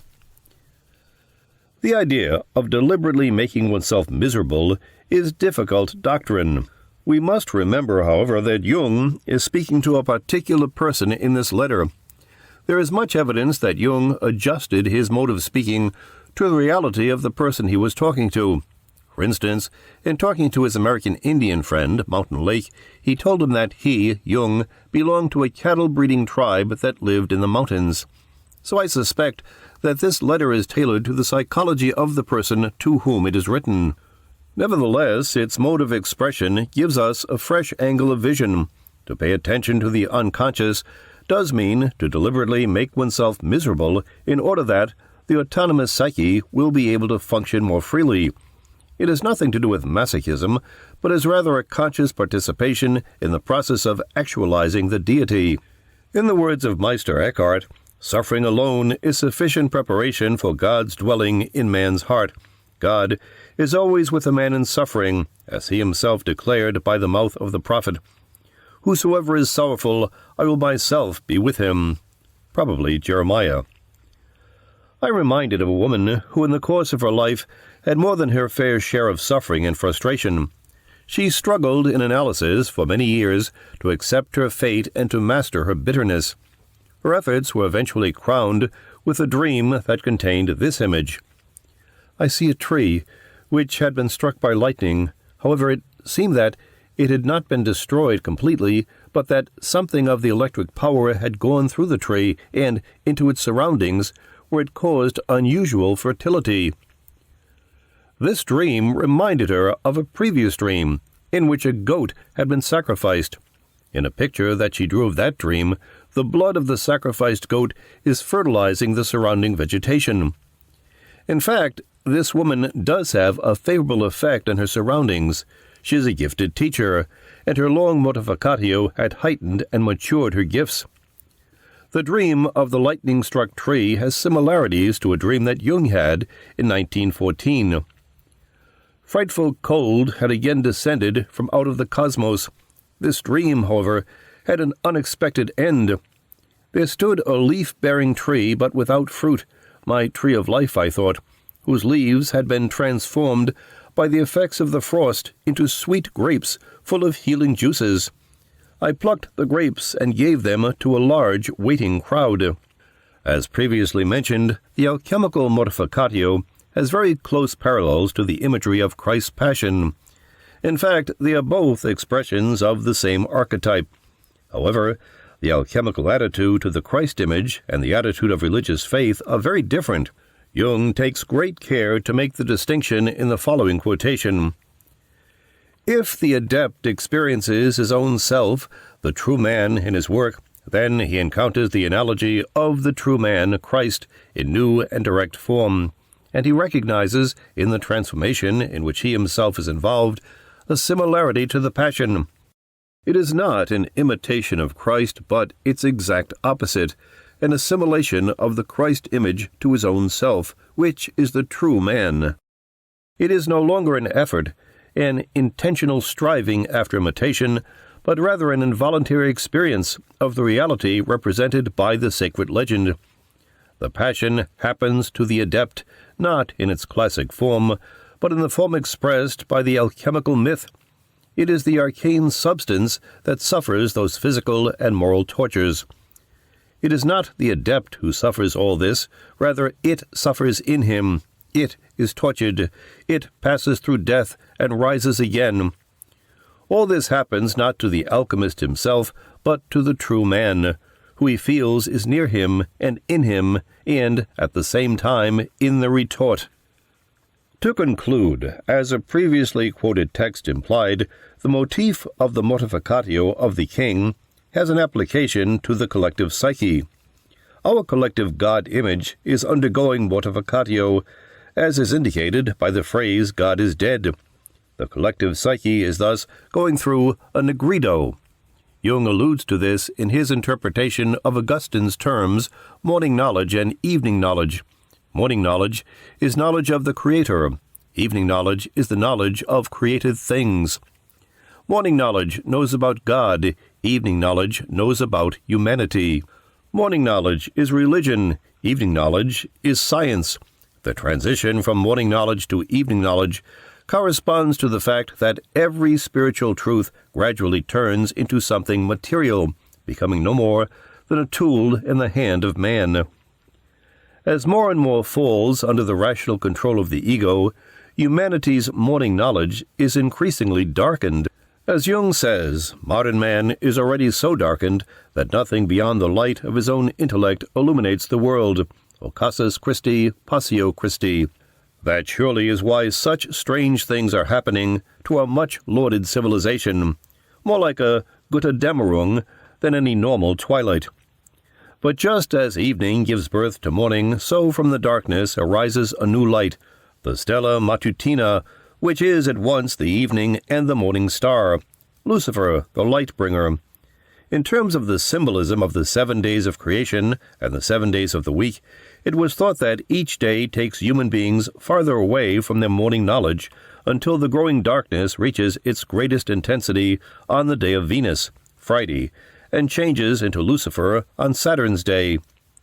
Saturday heralds the light, which appears in full strength on Sunday. The Sabbath is therefore the day on which man returns to God and receives anew the light of the Cognitio Matutina, morning knowledge, and this day has no evening. Chapter 7. Separatio. The prima materia was thought of as a composite, a confused mixture of undifferentiated and contrary components requiring a process of separation. Images for this process are supplied by various chemical and physical procedures performed in the alchemical laboratory. Metal was extracted from its crude ore by heating, pulverizing, or various chemical means. Many substances, when heated, will separate into a volatile part which vaporizes and an earthy residue which remains behind. Amalgams, for instance, when heated, release their mercury as vapor and leave the non-volatile metal at the bottom of the vessel. The process of distillation will separate a more volatile liquid from a less volatile one, and evaporation separates a liquid solvent from the solid that had been dissolved in it. Filtration, sedimentation, and perhaps even crude centrifuging were available to the alchemist. In all these examples, a composite mixture undergoes a discrimination of its component parts. Order is brought out of confusion in a process analogous to that in which cosmos is born out of chaos in creation myths. It is not surprising, therefore, that many cosmogonic myths describe creation as separatio. For instance, Ovid describes creation as follows. Before the sea was, and the lands, and the sky that hangs over all, the face of nature showed alike in her whole round, which state have men called chaos, a rough, unordered mass of things, nothing at all, save lifeless bulk and warring seeds of ill-matched elements heaped in one.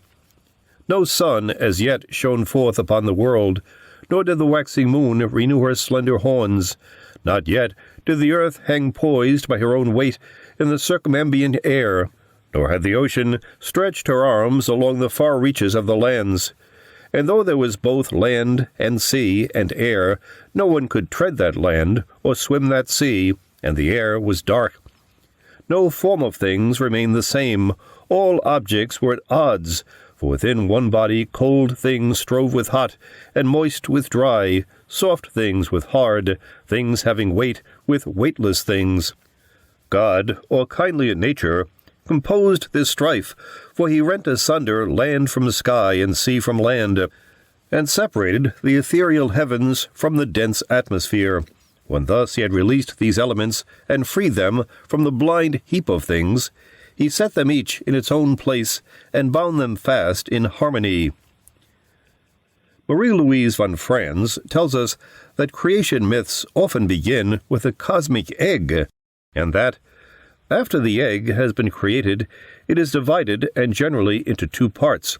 Frequently, one finds the same motif of a separation of a preconscious unit in connection with the separation of the first parents. In many cosmogonic myths, the first parents, Father Heaven and Mother Earth, for instance, first exist in a continuous embrace. They form, as it were, a hermaphroditic being in constant cohabitation. In this state, nothing can come into existence, because Father Heaven lies so closely on Mother Earth that there is no space for anything to grow between them. The first act of creation is, therefore, the separation of this divine couple, pushing them sufficiently apart so that a space is created for the rest of creation. This can be compared to the cutting apart of the egg. An example of the separation of the world parents is the following Egyptian creation myth. Shu was the personification of the atmosphere, and his name, meaning to raise, derived from his most important act in mythology, the separation of his children, Geb, the earth, and Nut, the sky, which resulted in the creation of the world as men knew it. On the orders of Re, or according to some, spurred by incestuous jealousy, Shu thrust himself between Geb and Nut, thus breaking their close embrace. Alternatively, Shu was said to have been ordered by Re to support Nut when, as a cow, she had become dizzy after raising Re to the heights of heaven. Shu was usually represented as a bearded man standing or kneeling over Geb with arms upraised to support Nut. On his head he wore an ostrich feather, the hieroglyph of his name, or 4 tall plumes, symbolizing the 4 pillars of heaven which supported Nut. Sometimes he was represented as a lion or as a column of air. Shu's name is also said to mean to be empty, and he was treated in some texts as emptiness deified. In others, he was accorded rather more importance as god of air. Shu was seen in the later texts as personifying the divine intelligence. He therefore became the immediate agent of Adam's creation, and hence an embodiment of Adam's supreme power. Shu was thus the god who set creation in motion, forming the world by separating earth and sky. Alchemical texts speak of a separation of earth and sky taking place in the retort. For instance, Ripley says the following, "Separation thus must thou oft times make, thy matter dividing into parts 2, so that the simple from the gross thou take, till earth remain beneath in color blue, that earth is fixed for to abide all woe. The other part is spiritual and fleeing, but thou must turn them all into one thing." Again, in the Emerald Tablet we read, "Separate the earth from the fire, the subtle from the dense, gently with great ingenuity." Psychologically, the result of Separatio by division into 2 is awareness of the opposites. This is a crucial feature of emerging consciousness. In the evolution of Western consciousness, the opposites were discovered by the pre-Socratic philosophers. The Pythagoreans established a table of 10 pairs of opposites. 1. Limit, unlimited. 2. Odd, even. 3. One, many. 4. Right, left. 5. Male, female. 6. Resting, moving. 7. Straight, curved, crooked. 8. Light, darkness. 9. Good, bad. 10. Square, oblong. The psychological significance of the discovery of the opposites can hardly be overestimated. Like numbers, the newly discovered opposites carried an aura of numinosity for the ancients. The world had been rent asunder, and between the separated opposites space had been created, room for the conscious human ego to live and to grow. The elemental separatio that ushers in conscious existence is the separation of subject from object, the I from the not-I. This is the first pair of opposites. Shu can separate Geb from Nut only after achieving a prior separation of himself from them. Shu thus signifies the primordial ego, the splitter of opposites, who creates space for the existence of consciousness.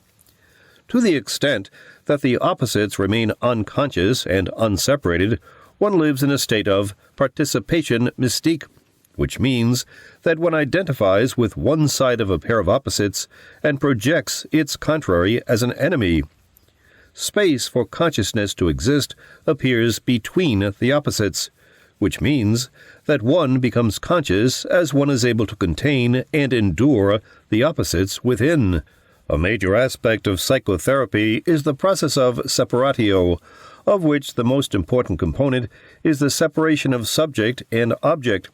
The immature ego is notorious for its state of participation mystique with both the inner and the outer worlds. Such an ego must go through a prolonged process of differentiation between subject and object. As this proceeds, disidentification with other pairs of opposites also occurs. The alchemist says, "Separate the earth from the fire, the subtle from the dense." Psychologically, this can be applied to the separation of the concrete, literal aspects of an experience from its attached libido and inner symbolic meaning. That is, a separation of the subjective and objective components. A common problem in psychotherapy is conflict and ambivalence concerning a practical decision. Should I take this job? Should I make this move? Should I marry or divorce? The basis of such conflicts is often a lack of distinction between the concrete and the symbolic meanings of the proposed action. It may be, for instance, that a person obsessed with the idea of divorce, but unable to act, is being required to bring about a psychic separation from his or her spouse, a symbolic divorce rather than a literal one. At any rate, the concrete and the symbolic are two different levels of reality that need to be distinguished and considered separately. When this is done, the objective decision is often easily reached. Creation by Separatio is also described as division into four. Paracelsus says, "In the creation of the world, the first separation began with the four elements, when the first matter of the world was one chaos. From that chaos, God built the greater world, separated into four distinct elements: fire, air, water, earth." Again, in the golden treatise of Hermes we read, "Understand ye then, O sons of wisdom, that the knowledge of the four elements of the ancient philosophers was not corporeally or imprudently sought after, which are through patience to be discovered according to their causes and their occult operation. Know then that the division that was made upon the water by the ancient philosophers separates it into four substances." These passages hark back to Plato's account in the Timaeus, in which he speaks of chaos in the process of creation being full of powers, which were neither similar nor equally balanced, was never in any part in a state of equipoise, but swaying unevenly hither and thither, was shaken by them, and by its motion again shook them, and the elements, when moved, were separated and carried continually, some one way, some another. As when grain is shaken and winnowed by fans and other instruments used in the threshing of corn, the close and heavy particles are borne away and settle in one direction, and the loose and light particles in another. In this manner the four kinds of elements were then shaken by the receiving vessel. A more complex account of creation by Separatio is found in Philo, as summarized by Goodenough. God projects the Logos, which is the principle of unity, and which, at the same time, is given the peculiar name the cutter. The Logos cutter forms first the intelligible world of archetypal forms, and then the material world, after the manner and model of the intelligible world. Crude matter, which is again a datum of creation, was first bisected by the Logos cutter into light and heavy. Then these two were each bisected to produce four, which became the four elements. Each of these was again divided as earth into mainland and islands, water into fresh and salt. The process of division kept on until it had produced animate and inanimate objects, wild and cultivated fruits, wild and tame animals, male and female, and the rest. In every case, the division was not only a separation but a reunion, for the Logos was the glue as well as the cutter. That is, it was the principle of cohesion which makes the universe a unit in spite of its manifold divisions. This passage is remarkable for its loyalty to the opposites in its description of the cosmogonic principle. What is here called Logos is actually Logos Eros, since it is not only a cutting edge but also a glue. This way of thinking is absolutely alchemical and corresponds to some of the paradoxical descriptions of Mercurius. The motif of division into the four elements corresponds psychologically to the application of all four functions to a given experience. Sensation tells us what the facts are. Thinking determines in what general concepts the facts can be placed. Feeling tells us whether or not we like the facts. Intuition suggests where the facts may have come from, what they may lead to, and what connections they may have with other facts. It presents possibilities, not certainties. It is important that the four functions be separated. For example, one's feeling reaction to a fact should not hinder one's ability to see its existence, or a possibility should not be confused with a certainty.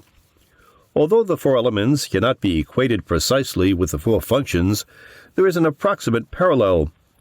There is a similar approximation with the four suits of the tarot: swords, cups, coins, and staves. Each of these fourfold patterns is a particular embodiment of the quaternity archetype, which structures undifferentiated matter. Specifically, the four elements signify the four different degrees of material aggregation, ranging from disembodied energy, fire, to full solidity, earth. Presumably, there are analogous degrees of aggregation of the psychic substance that remain to be elucidated.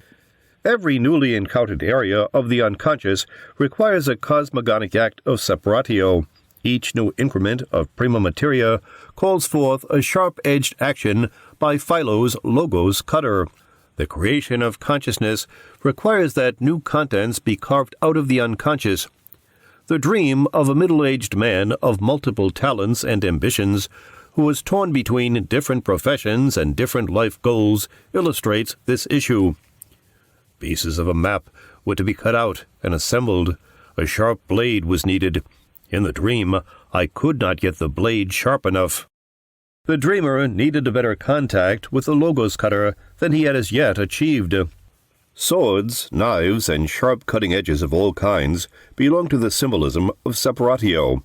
It is surely significant that one of the first tools of aboriginal human beings was a cutting edge. Logos is the great agent of Separatio that brings consciousness and power over nature, both within and without, by its capacity to divide, name, and categorize. One of its major symbols is the cutting edge that can dissect and differentiate on the one hand and can kill on the other. By separating the opposites, the logos brings clarity, but by making the opposites visible, it also brings conflict. An example of this paradoxical symbolism is the classic Separatio text in the Gospels. I have not come to bring peace, but a sword, for I have come to set a man against his father, and a daughter against her mother, and a daughter-in-law against her mother-in-law, and a man's foes will be those of his own household. Matthew. An even sterner version of the same idea is found in the Gnostic Gospel of Thomas. Jesus said, "Men think perhaps that it is peace which I have come to cast upon the world. They do not know that it is dissension which I have come to cast upon the earth, fire, sword, and war. For there will be 5 in a house, 3 will be against 2, and 2 against 3, the father against the son, and the son against the father, and they will stand solitary." Christ, the self as logos cutter, comes to dissect or dismember the participation mystique of the family psyche. A man's foes will be those of his own household. The Gnostic version states explicitly that the goal is to make the individual. They will stand solitary. Separatio may be expressed by images of death or killing. Death dreams and death wishes directed against a particular person often indicate the need for separation from a relationship of unconscious identification that has become suffocating. A separatio process may be heralded by increasing conflict and antagonism in a previously amicable relationship. If the participants lack an understanding of what they are experiencing, the process may become dangerous or even violent.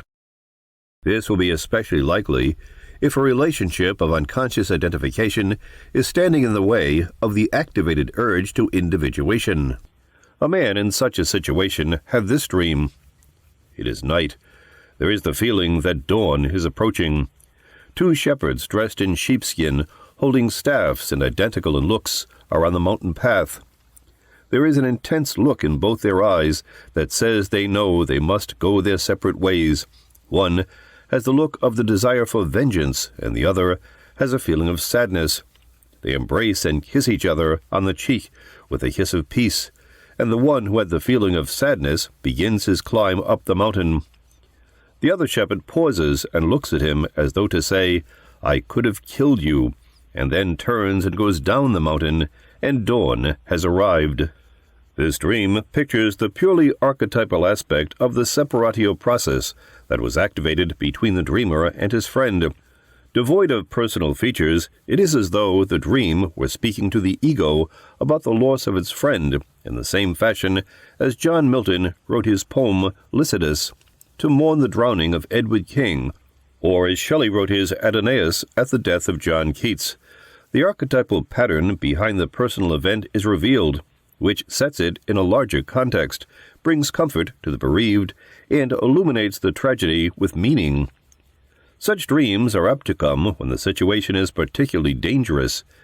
It seems that, as with all instincts, archetypal wisdom is called forth in times of greatest need. Eris, goddess of discord and sister of Ares, presides over Separatio. It was she who came uninvited to a marriage on Olympus, and flung into the midst of the gathering an apple inscribed "To the fairest." Thus, she brought about the judgment of Paris. Comparisons are odious, and comparison is what the golden apple provoked. To determine what is more and what is most requires and leads to judgments. Such actions disturb the participation mystique of the status quo and generate conflict, but they may lead to greater consciousness. Thus, Heraclitus says, "War between the opposites is the father of all and the king of all. And some he shows as gods, others as men. Some he makes slaves, others free." Eris's golden apple brought comparison, judgment, choice, and war. The burden fell on Paris, the human victim of divine buck-passing, to make a judgment among Hera, Athena, and Aphrodite. The innocent shepherd was faced with an ordeal of manhood requiring him to choose his central life value among power, knowledge, and beauty. His choice was an active separatio, and led him on to the next stage of development. In an alchemical picture, the judgment of Paris is accompanied by the awakening of a sleeping king. This suggests that such an act of judgment can bring into consciousness a connection with the self. Separatio may be wrongly applied, in which case it will be destructive. It is improper to divide an organic whole mechanically in the name of an arbitrary notion of equality. Paris tried to evade his responsibility by suggesting that the apple be divided into 3 equal parts, but this was not allowed. There is a similar idea in the story of the judgment of Solomon. 2 women came before Solomon, each claiming to be the mother of the same child. "Bring me a sword," said the king, and a sword was brought into the king's presence. "Cut the living child in 2, the king said, "and give half to one, half to the other."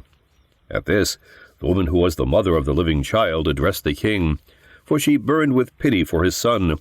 "If it please you, my lord," she said, "let them give her the child, only do not let them think of killing it." But the other said, "He shall belong to neither of us. Cut him up." Then the king gave his decision. "Give the child to the first woman," he said, "and do not kill him. She is the mother." All Israel came to hear of the judgment the king had pronounced, and held the king in awe, recognizing that he possessed divine wisdom for dispensing justice. 1 Kings. A living whole may not be carved up into equal portions in order to satisfy opposing standpoints. This is a danger for one who knows the theory of the union of opposites, but not its living reality. A striking image of Separatio gone wrong is found in Canto 28 of Dante's Inferno, in which the sowers of discord are subject to eternal mutilation by sharp blades. No cask without an end, stave, or head, agaped so wide as one shade I beheld, cloven from chin to where the wind is voided, between his legs his entrails hung in coils. The vitals were exposed to view, and to that sorry paunch which changes food to filth. While I stood all absorbed in watching him, he looked at me and stretched his breast apart, saying, "Behold, how I now split myself. Behold, how mutilated is Mahomet." In front of me the weeping Ali goes, his face cleft through from forelock to the chin, and all the others that you see about, fomenters, were of discord and of schism, and that is why they are so gashed asunder. A demon stands behind here, unrelenting, who tricks us cruelly, for every one must taste again the keenness of his blade, when he has trod the path of anguish round, and all the wounds are healed and well again, ere one of us may pass once more before him. This passage reminds me of a certain people who have nothing but the sharp blade of rational intellect with which to understand their tender and sensitive soul life. Their self-examination is a perpetual torture of self-dissection. Measurement, numbering, weighing, and quantitative consciousness in general belong to the operation of Separatio. So likewise do applied arithmetic, the geometrical imagery of lines, planes, and solids, and the surveyor's and navigator's procedures of setting boundaries, measuring distances, and establishing locations within a system of coordinates. Thus, compass, ruler, square, scales, sextant, and plumb line all pertain to Separatio, as do clocks and other modes of temporal reckoning. The very categories of space and time, the foundation of conscious existence, are the products of Separatio. The ancients held in high esteem their newly discovered insights regarding numbers, measurement, and relations between quantities. Proportion and the mean between extremes evoked particular fascination. According to Plato's account, the demiurge created the world by means of proportion. The early geometers attached a special significance to an ideal proportion achieved by the so-called golden section. This is done by bisecting a line of given magnitude in such a way that the lesser part is to the greater part as the greater part is to the whole. Thus, if a length of line, C, is bisected into a shorter part, A, and a longer part, B, the proportion will be A over B equals B over C. B will be the so-called golden mean. This proportion was considered to be the most beautiful one. The golden section is a very interesting Separatio symbol. It expresses the idea that there is a particular way to separate the opposites that will create a third thing, the proportion or mean between them, of great value. The value is indicated by the term golden and by the presumed beauty of the proportion. The same image of the mean was used by Aristotle in an ethical context to define the nature of virtue. He writes, "Moral virtue is a mean. It is a mean between two vices, the one involving excess, the other deficiency. It is such because its character is to aim at what is intermediate in passions and in actions. Hence also it is no easy task to be good. For in everything it is no easy task to find the middle, e.g., to find the middle of a circle is not for everyone, but for him who knows." The image of the golden mean can be understood psychologically as a symbolic expression of the ego's relation to the self. This accounts for the numinosity of the idea of the golden section to the ancients. This slender geometric parable contains the same mystery as the dogma of the Christian Trinity. Not only is virtue associated with a mean or balance between the opposites, but also law and justice. The balance in the hand of the traditional personification of justice indicates that justice is a balance between the opposites. Nature is just but the coming of consciousness, splits the opposites apart, and is a crime according to the myths. Anaximander says, "Things perish into those things out of which they have their birth, according to that which is ordained, for they give reparation to one another, and pay the penalty of their injustice according to the disposition of time."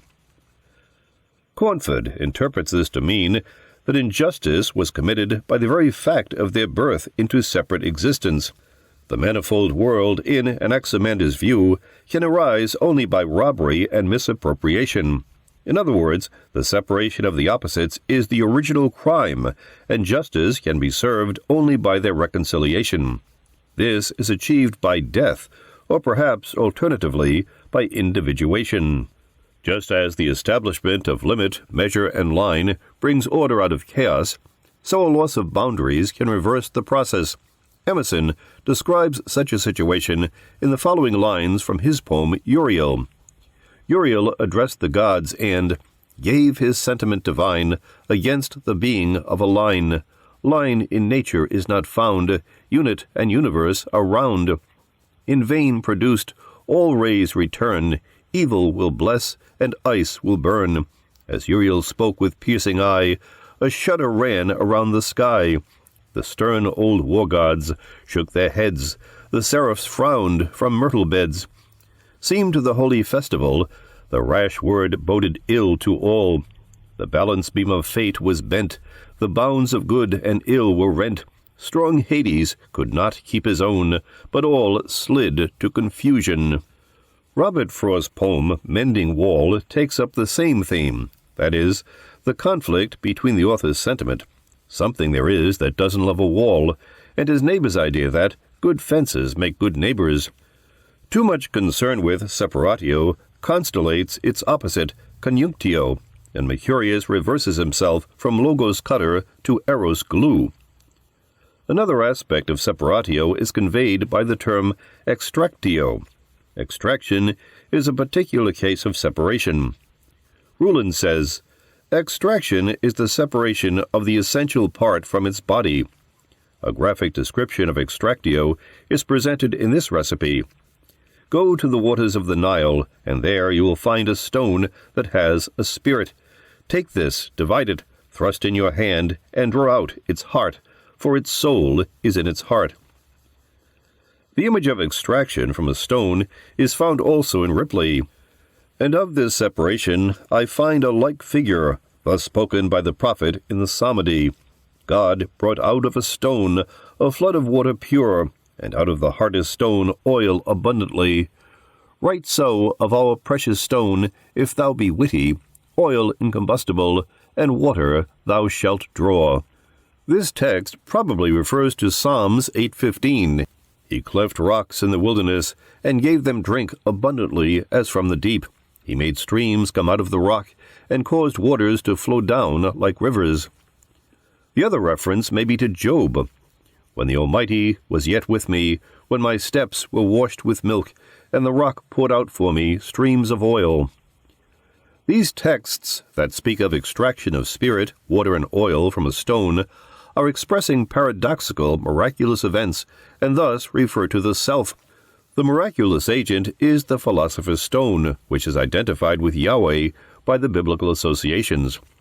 When the stony facts of the world yield living meaning, as in events of synchronicity, one glimpses the goal of the opus. In order for this to happen, spirit, meaning, and libido must be extracted from matter, that is, from the concrete objects of our yearning. The separation of spirit and matter is an important feature of many religions and philosophies. For instance, the 13th chapter of the Bhagavad Gita is entitled The Book of Religion by Separation of Matter and Spirit, and concludes with these verses, That ultimate high spirit, uncreate, unqualified, even when it entereth flesh, taketh no stain of acts, worketh in naught. Like to the ethereal air, pervading all, which for sheer subtlety avoideth taint. The subtle soul sits everywhere, unstained, like to the light of the all-piercing sun, which is not changed by aught it shines upon. The soul's light shineth pure in every place, and they who, by such eye of wisdom, see how matter, and what deals with it, divide, and how the spirit and the flesh have strife. Those wise ones go the way which leads to life. In the texts previously cited, Separatio has been described as the separation of the fixed earth from the fleeing spirit, the subtle from the dense, and the spirit from the stone that was imprisoning it. Another expression for it is the separation of the soul from the body. For example, Kelly speaks of when the soul of gold has been separated from its body, or when the body, in other words, has been dissolved. The separation of the soul from the body is synonymous with death.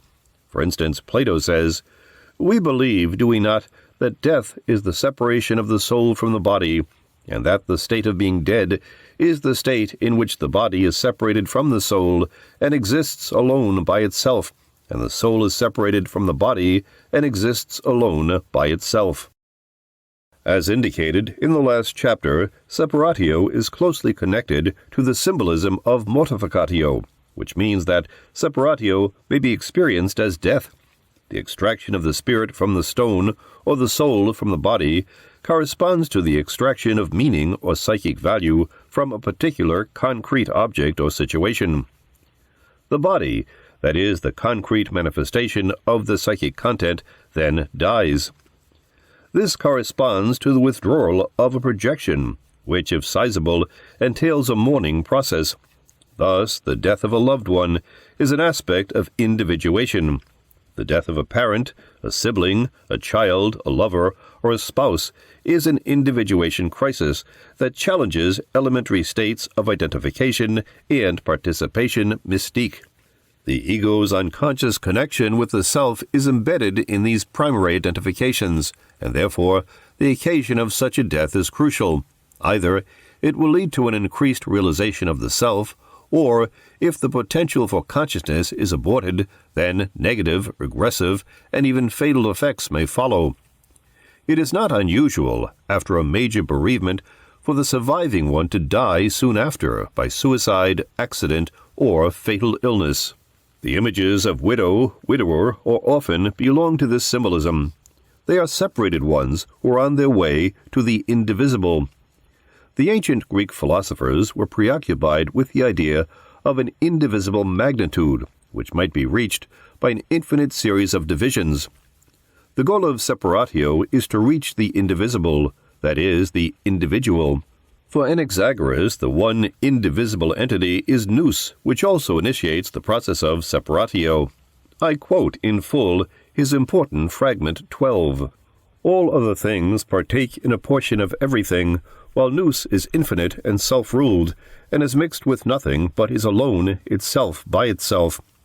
For if it were not by itself, but were mixed with anything else, it would partake in all things if it were mixed with any. For in everything there is a portion of everything, as has been said by me in what goes before, and the things mixed with it would hinder it, so that it would have power over nothing in the same way that it has now, being alone by itself. For it is the thinnest of all things and the purest, and it has all knowledge about everything and the greatest strength. And nous has power over all things, both greater and smaller, that have life. And nous had power over the whole revolution, so that it began to revolve in the beginning. And it began to revolve first from a small beginning, but the revolution now extends over a larger space, and will extend over a larger still. And all the things that are mingled together, and separated off and distinguished, are all known by nous. And nous set in order all things that were to be, and all things that were, and are not now, and that are. And this revolution, in which now revolve the stars and the sun and the moon, and the air and the ether that are separated off. And this revolution caused the separating off, and the rare is separated off from the dense, the warm from the cold, the light from the dark, and the dry from the moist. And there are many portions in many things. But no thing is altogether separated off, nor distinguished from anything else, except nous. And all nous is alike, both the greater and the smaller, while nothing else is like anything else, but each single thing is and was most manifestly those things of which it has most in it. The nous of Anaxagoras can be understood psychologically as the self in its dynamic aspect, which is both the source and goal of the Separatio operation. A very interesting Separatio text is found in Hippolytus's account of the doctrine of Basilides, the Gnostic. All the events in our Lord's life occurred, he says, in order that Jesus might become the first fruits of the distinction of the different orders of created objects that has been confused together. For when the world had been divided into an ogdoad, which is the head of the entire world, and into a hebdomad, the demiurge of subjacent entities, and into this order of creatures that prevails amongst us, where exists formlessness, it was requisite that the various orders of created objects that had been confounded together should be distinguished by a separating process performed by Jesus. Jesus, therefore, became the first fruits of the distinction of the various orders of created objects, and his passion took place for not any other reason than the distinction that was thereby brought about in the various orders of created objects that had been confounded together. This text takes on special importance because Jung used a portion of it as a motto for his book Aeon. It suggests the interesting psychological idea that Christ's passion brings about a separation of personal and archetypal contents, various orders of created objects. This is reminiscent of another Separatio image in the Gospel of Luke, in which Jesus says, "I watched Satan fall like lightning from heaven." Jung says about this passage, "In this vision, a metaphysical event has become temporal. It indicates the historic and, so far as we know, final separation of Yahweh from his dark Son. Satan is banished from heaven and no longer has any opportunity to inveigle his Father into dubious undertakings." The advent of Christian symbolism brought with it a decisive separation of the opposites, good and evil, in the Godhead. Christ offered himself as a sacrifice, first fruits, to appease the wrathful side of Yahweh, and thereby brought about the separation between Yahweh and Satan. At the same time, according to the Gnostic text, there occurred a distinction in the various orders of created objects that had been confounded together. I take this to mean that Christ's passion purged the human ego by separating personal from transpersonal contents, which had been confounded together in an inflated mixture. Another powerful Separatio document has also been expressed in the name of Basilides, namely, Jung's inspired writing entitled 7 Sermons to the Dead. The relevant portion is as follows. Our very nature is distinctiveness. If we are not true to this nature, we do not distinguish ourselves enough. Therefore must we make distinction of qualities. What is the harm, ye ask, in not distinguishing oneself? If we do not distinguish, we get beyond our own nature, away from creatura. We fall into indistinctiveness, which is the other quality of the pleroma. We fall into the pleroma itself, and cease to be creatures. We are given over to dissolution in the nothingness. This is the death of the creature. Therefore we die in such measure as we do not distinguish. Hence the natural striving of the creature goeth toward distinctiveness, fighteth against primeval perilous sameness. This is called principium individuationis. The principle is the essence of the creature. From this you can see why indistinctiveness and non-distinction are a great danger for the creature. We must, therefore, distinguish the qualities of the pleroma. The qualities are pairs of opposites, such as the effective and the ineffective, fullness and emptiness, living and dead, difference and sameness, light and darkness, the hot and the cold, force and matter, time and space, good and evil, beauty and ugliness, the one and the many, etc. The pairs of opposites are qualities of the pleroma, which are not, because each balanceth each. As we are the pleroma itself, we also have all these qualities in us, because the very ground in our nature is distinctiveness. Therefore, we have these qualities in the name and sign of distinctiveness, which meaneth, 1. These qualities are distinct and separate in us, one from the other. Therefore, they are not balanced and void, but are effective. Thus, we are the victims of the pairs of opposites. The pleroma is rent in us. 2. The qualities belong to the pleroma, and only in the name and sign of distinctiveness can and must we possess or live them. We must distinguish ourselves from qualities. In the pleroma, they are balanced and void, in us not. Being distinguished from them delivereth us. When we strive after the good or the beautiful, we thereby forget our own nature, which is distinctiveness, and we're delivered over to the qualities of the pleroma, which are pairs of opposites. We labor to attain to the good and the beautiful, yet at the same time we also lay hold of the evil and the ugly, since in the pleroma these are one with the good and the beautiful. When, however, we remain true to our own nature, which is distinctiveness, we distinguish ourselves from the good and the beautiful, and therefore, at the same time, from the evil and the ugly. And thus we fall not into the pleroma, namely, into nothingness and dissolution. A profound expression of the Separatio archetype is encountered in the symbolism of the Last Judgment. The notion of a post-mortem judgment is found in almost all cultures. Psychologically, this idea can be understood as a projection into the afterlife of an anticipated encounter with the self that will determine whether or not one has reached the condition of indivisibility. According to ancient Egyptian religion, the soul of the deceased was weighed on a balance against a feather, signifying Ma'at, the goddess of truth. If it balanced, the deceased was escorted victoriously into the presence of Osiris. If not, the soul was fed to a waiting monster. The Gospels present another version of Separatio at the Last Judgment. When the Son of Man shall come in his glory, and all the holy angels with him, then shall he sit upon the throne of his glory, and before him shall be gathered all nations, and he shall separate them one from another, as a shepherd divideth his sheep from the goats, and he shall set the sheep on his right hand, but the goats on the left. Matthew. The text informs us further that the sheep will inherit the kingdom, whereas the goats will be sent into everlasting fire. Again, this can be understood as an encounter with the self transferred to the afterlife.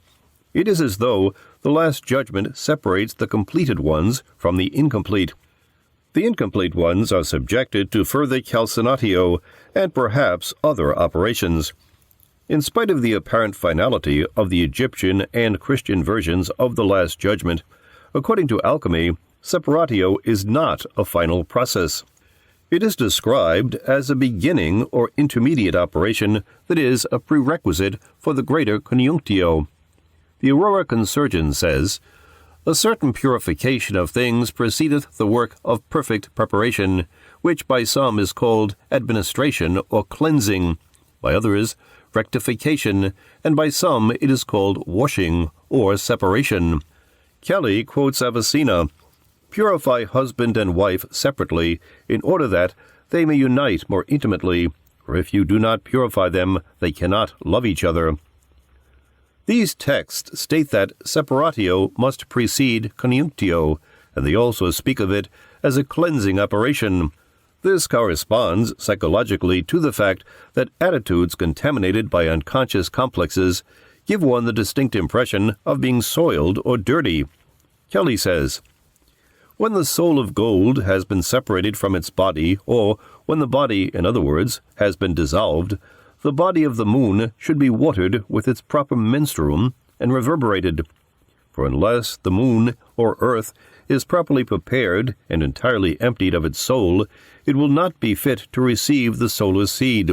But the more thoroughly the earth is cleansed of its impurity and earthiness, the more vigorous it will be in the fixation of its ferment. This earth or moon of the sages is the trunk upon which the solar branch of the sages is engrafted." The product of the cleansing of the earth is the so-called white foliated earth. This is then brought together with the purified sun or gold principle by the recipe, sow your gold in white earth. The two protagonists, sun and moon, husband and wife, earth and spirit, stand for all the pairs of opposites. They must be thoroughly cleansed from contamination with each other, which means diligent and prolonged scrutiny of one's complexes. When the Separatio is completed, then the purified opposites can be reconciled in the Coniunctio, which is the goal of the opus. Chapter 8. Coniunctio. The Coniunctio is the culmination of the opus. Historically, as well as psychologically, it has both an extroverted and an introverted aspect. The alchemist's fascination with the Coniunctio on the extroverted side, promoted a study of the miracle of chemical combination and led to modern chemistry and nuclear physics. On the introverted side, it generated interest in unconscious imagery and processes, leading to 20th century depth psychology. The alchemist had the opportunity to witness in their laboratories many examples of both chemical and physical combination in which two substances come together to create a third substance with different properties. These experiences provided important images for alchemical fantasy. An impressive example of physical combination is the fusion of molten metals and, in particular, the formation of amalgams by the union of mercury with other metals. The common alchemical image of the sun and moon entering the mercurial fountain had its origin in the dissolving of gold and silver in mercury. In the realm of chemical combination, an impressive example available to the alchemists is the union of mercury and sulfur to make red mercuric sulfide. This chemical reaction may have been the original laboratory image that underlay the idea of the red stone of the philosophers. In attempting to understand the rich and complex symbolism of the Coniunctio, it is advisable to distinguish two phases, a lesser Coniunctio and a greater. The lesser Coniunctio is a union or fusion of substances that are not yet thoroughly separated or discriminated. It is always followed by death or Mortificatio. The greater Coniunctio, on the other hand, is the goal of the opus, the supreme accomplishment. In actual reality, these two aspects are combined with each other. The experience of the Coniunctio is almost always a mixture of the lesser and the greater aspects. However, for descriptive purposes it is helpful to distinguish the two. The lesser Coniunctio. The union of opposites that have been imperfectly separated characterizes the nature of the lesser Coniunctio. The product is a contaminated mixture that must be subjected to further procedures. The product of the lesser Coniunctio is pictured as killed, maimed, or fragmented, an overlap with Solutio and Mortificatio symbolism. For example, references to the marriage of Mother Bea and her son, Gabrietus, the text reads, "But this marriage, which was begun with the expression of great joyfulness, ended in the bitterness of mourning. Within the flower itself there grows the gnawing canker. Where honey is, there gall, where swelling breasts, the chancre. For when the son sleeps with the mother, she kills him with a stroke of a viper." Here we are in the familiar territory of the so-called Oedipus complex. However, for the alchemist, the mother was the prima materia and brought about healing and rejuvenation as well as death. The image of the Coniunctio refers to one phase of the transformation process, death to be followed, one hopes, by rebirth. Certainly, the dangerous aspect of the Coniunctio is pictured here. The immature sun-ego is eclipsed and threatened with destruction when it naively embraces the maternal unconscious. However, other images indicate that such an eclipse can be inseminating and rejuvenating. Another text, quoted earlier, speaks of the woman who slays her husband while he is in her embrace. Nevertheless, the philosophers have put to death the woman who slays her husband, for the body of that woman is full of weapons and poison. Let a grave be dug for that dragon, and let that woman be buried with him, he being chained fast to that woman. And the more he winds and coils himself about her, the more will he be cut to pieces by the female weapons which are fashioned in the body of the woman. And when he sees that he is mingled with the limbs of the woman, he will be certain of death, and will be changed wholly into blood. But when the philosophers see him changed into blood, they leave him a few days in the sun until his softness is consumed, and the blood dries, and they find that poison. What then appears is the hidden wind. This text needs elucidation. As with dreams, the images are fluid and flow into one another. Who is the dragon that is to be chained fast to the woman? He is apparently the husband who is slain by the woman. The sequence of the text suggests that as the husband begins to lie with the woman, he turns into a dragon, or alternatively, as they lie together, the dragon aspect of the instinctual relationship, lust, is constellated. The ensuing Coniunctio is a dismemberment of the dragon. primitive desirousness, and is followed by its transformation into spirit, hidden wind. The passage immediately preceding the above-quoted text proves that the woman whose embrace kills is associated with lust. It reads, "In the same way that woman, fleeing from her own children with whom she lives, although partly angry, yet does not brook being overcome, not that her husband should possess her beauty, who furiously loves her, and keeps awake contending with her, till he shall have carnal intercourse with her, and God makes perfect the fetus, when he multiplies children to himself according to his pleasure. His beauty, therefore, is consumed by fire, who does not approach his wife except by reason of lust." Lust, as a lacerator, brings to mind Shakespeare's great Sonnet 129. "The expense of spirit in a waste of shame is lust in action, and, till action, lust, is purged, murderous, bloody, full of blame, savage, extreme, rude, cruel, not to trust, enjoyed no sooner but despised straight, past reason hunted, and no sooner had, past reason hated, as a swallowed bait, on purpose laid to make the taker mad, mad in pursuit and in possession so, had, having, and in quest to have, extreme, a bliss in proof, and proved a very woe, before a joy proposed, behind a dream. All this the world well knows, yet none knows well to shun the heaven that leads men to this hell." This is Shakespeare's negative Coniunctio sonnet, and should be contrasted with his positive Sonnet 116, quoted later in this chapter. Note the play of opposites, so characteristic of Coniunctio's symbolism: enjoyed, despised, hunted, hated, reason, madness, bliss, woe, heaven, hell. The woman who slays her husband with her embrace appears in the apocryphal book of Tobit. Sarah, who was to be married to Tobias, has had 7 previous husbands. Every wedding night, when the husband retired to bed with his bride, the demon, Asmodeus, killed him. 7 successive husbands had died that way. Raphael, his guardian angel, gives Tobias specific instructions on how to deal with the danger. On the way to his bride's house, Tobias encounters a huge fish that leaps out of the water at him. He is instructed to kill the fish and extract its heart, liver, and gall. On his wedding night, he must burn the heart and liver as an incense offering to protect him from the evil demon. The gall is to be applied to the eyes of his blind father in order to restore his sight.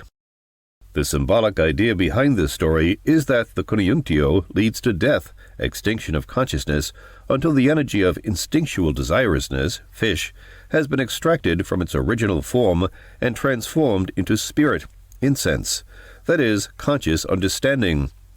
This interpretation is supported by a variant passage in the Vulgate. Then the angel Raphael said to him, "Listen, and I will show you those whom the demon has power to overcome. They are those who, at the time of their marriage, put God out of their thoughts, and so abandon themselves to their instincts that they have no more reason than horse or mule." Tobit. The gall of the fish, when applied to the eyes of Tobias's blind father, restores his sight. Gall is bitter, corresponding to the bitterness of frustrated desire. But the experience of bitterness, properly understood, applied to the eyes, brings wisdom. While discussing the symbolism of salt, Jung has made relevant comments about bitterness, as quoted earlier. The most outstanding properties of salt are bitterness and wisdom. The factor common to both, however, incommensurable the two ideas may seem, is psychologically the function of feeling. Tears, sorrow, and disappointment are bitter, but wisdom is the comforter in all psychic suffering. Indeed, bitterness and wisdom form a pair of alternatives. Where there is bitterness, wisdom is lacking, and where wisdom is, there can be no bitterness. Salt, as the carrier of this fateful alternative, is coordinated with the nature of woman. The novolunium, darkness of woman, is a source of countless disappointments for man, which easily turns to bitterness, though they could equally well be a source of wisdom if they were understood. The lesser Coniunctio occurs whenever the ego identifies with contents emerging from the unconscious. This happens almost regularly in the course of the analytic process. The ego is exposed successively to identifications with the shadow, the anima animus, and the self. Such contaminated Coniunctios must be followed by Mortificatio and, further, Separatio. A similar sequence occurs in the extroverted aspect of the process. The ego identifies with certain individuals, groups, institutions, and collectivities, individual and collective transferences. These identifications are contaminated mixtures, containing both the individual's potential for noble loyalties and object love, and also unregenerate desires for power and pleasure. They must undergo further purification before the greater Coniunctio is possible. The greater Coniunctio. The goal of the opus is the creation of a miraculous entity, variously called the Philosopher's Stone, our gold, penetrating water, tincture, and so forth. It is produced by a final union of the purified opposites, and because it combines the opposites, it mitigates and rectifies all one-sidedness. Thus, the Philosopher's Stone is described as a stone having power to give life to all mortal, to purify all corrupt, to soften all hard, and harden all soft bodies. Again, the stone, personified as the Sapientia Dei, says of itself, I am the mediatrix of the elements, making one to agree with another. That which is warm I make cold, and the reverse. That which is dry I make moist, and the reverse. That which is hard I soften, and the reverse. I am the end, and my beloved is the beginning. I am the whole work, and all science is hidden in me. As the stone is being prepared, the material is subjected to repeated reversals and turnings into the opposite. The Turba says, For the elements, being diligently cooked in the fire, rejoice, and are changed into different natures, because the liquefied becomes non-liquefied, the humid becomes dry, the thick body becomes a spirit, and the fleeing spirit becomes strong and fit to do battle against the fire. Whence the philosopher saith, Convert the elements, and thou shalt find what thou seekest.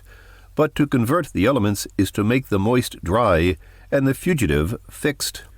Another text says, Now that the clearness may be manifest throughout without obscurity, the body must be repeatedly opened and made thin after its fixation, and dissolved and putrefied.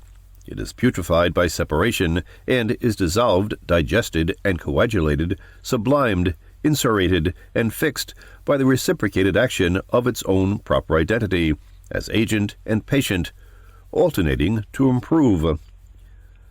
The psychotherapeutic process is likewise an alternating to improve.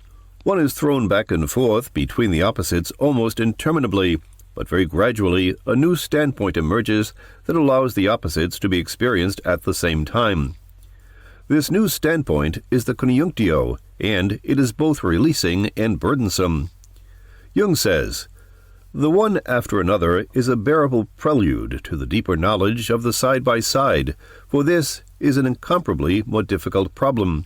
Again, the view that good and evil are spiritual forces outside us, and that man is caught in the conflict between them, is more bearable by far than the insight that the opposites are the ineradicable and indispensable precondition of all psychic life, so much so that life itself is guilt.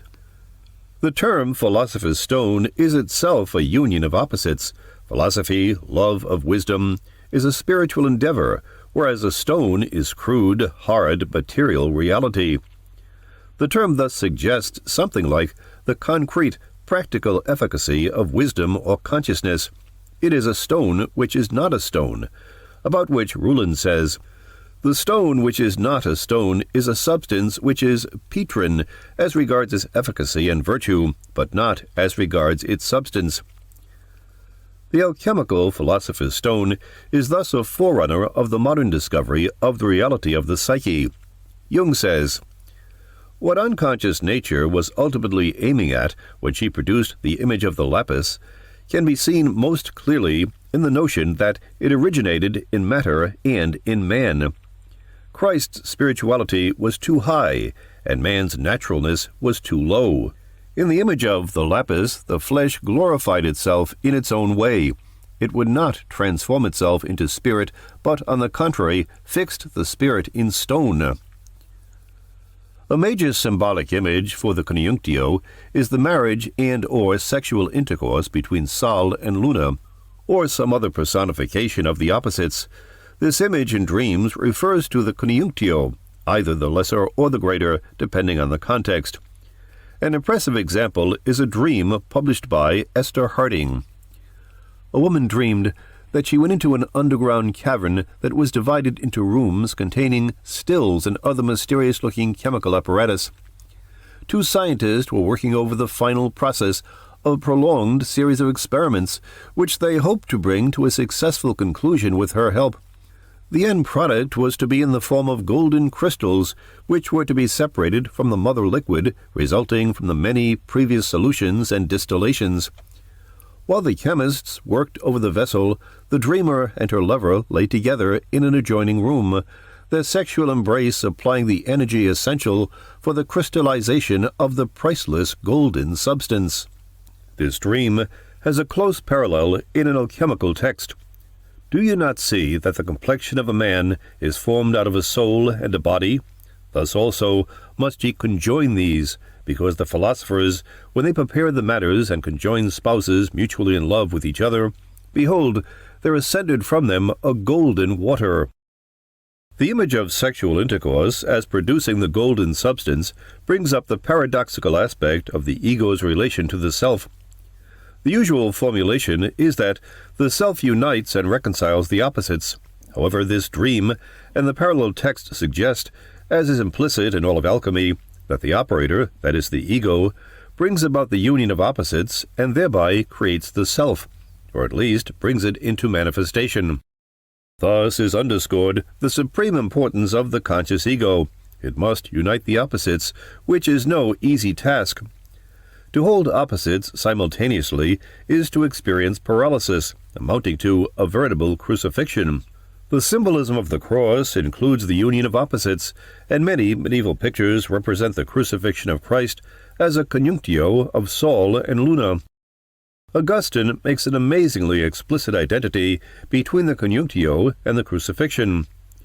Like a bridegroom, Christ went forth from his chamber. He went out with the presage of his nuptials into the field of the world.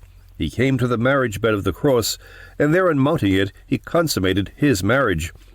And when he perceived the size of the creature, he lovingly gave himself up to the torment in the place of his bride, and he joined the woman to himself forever. A classic and profound coniunctio image is the union of Zeus and Hera in Book 14 of the Iliad.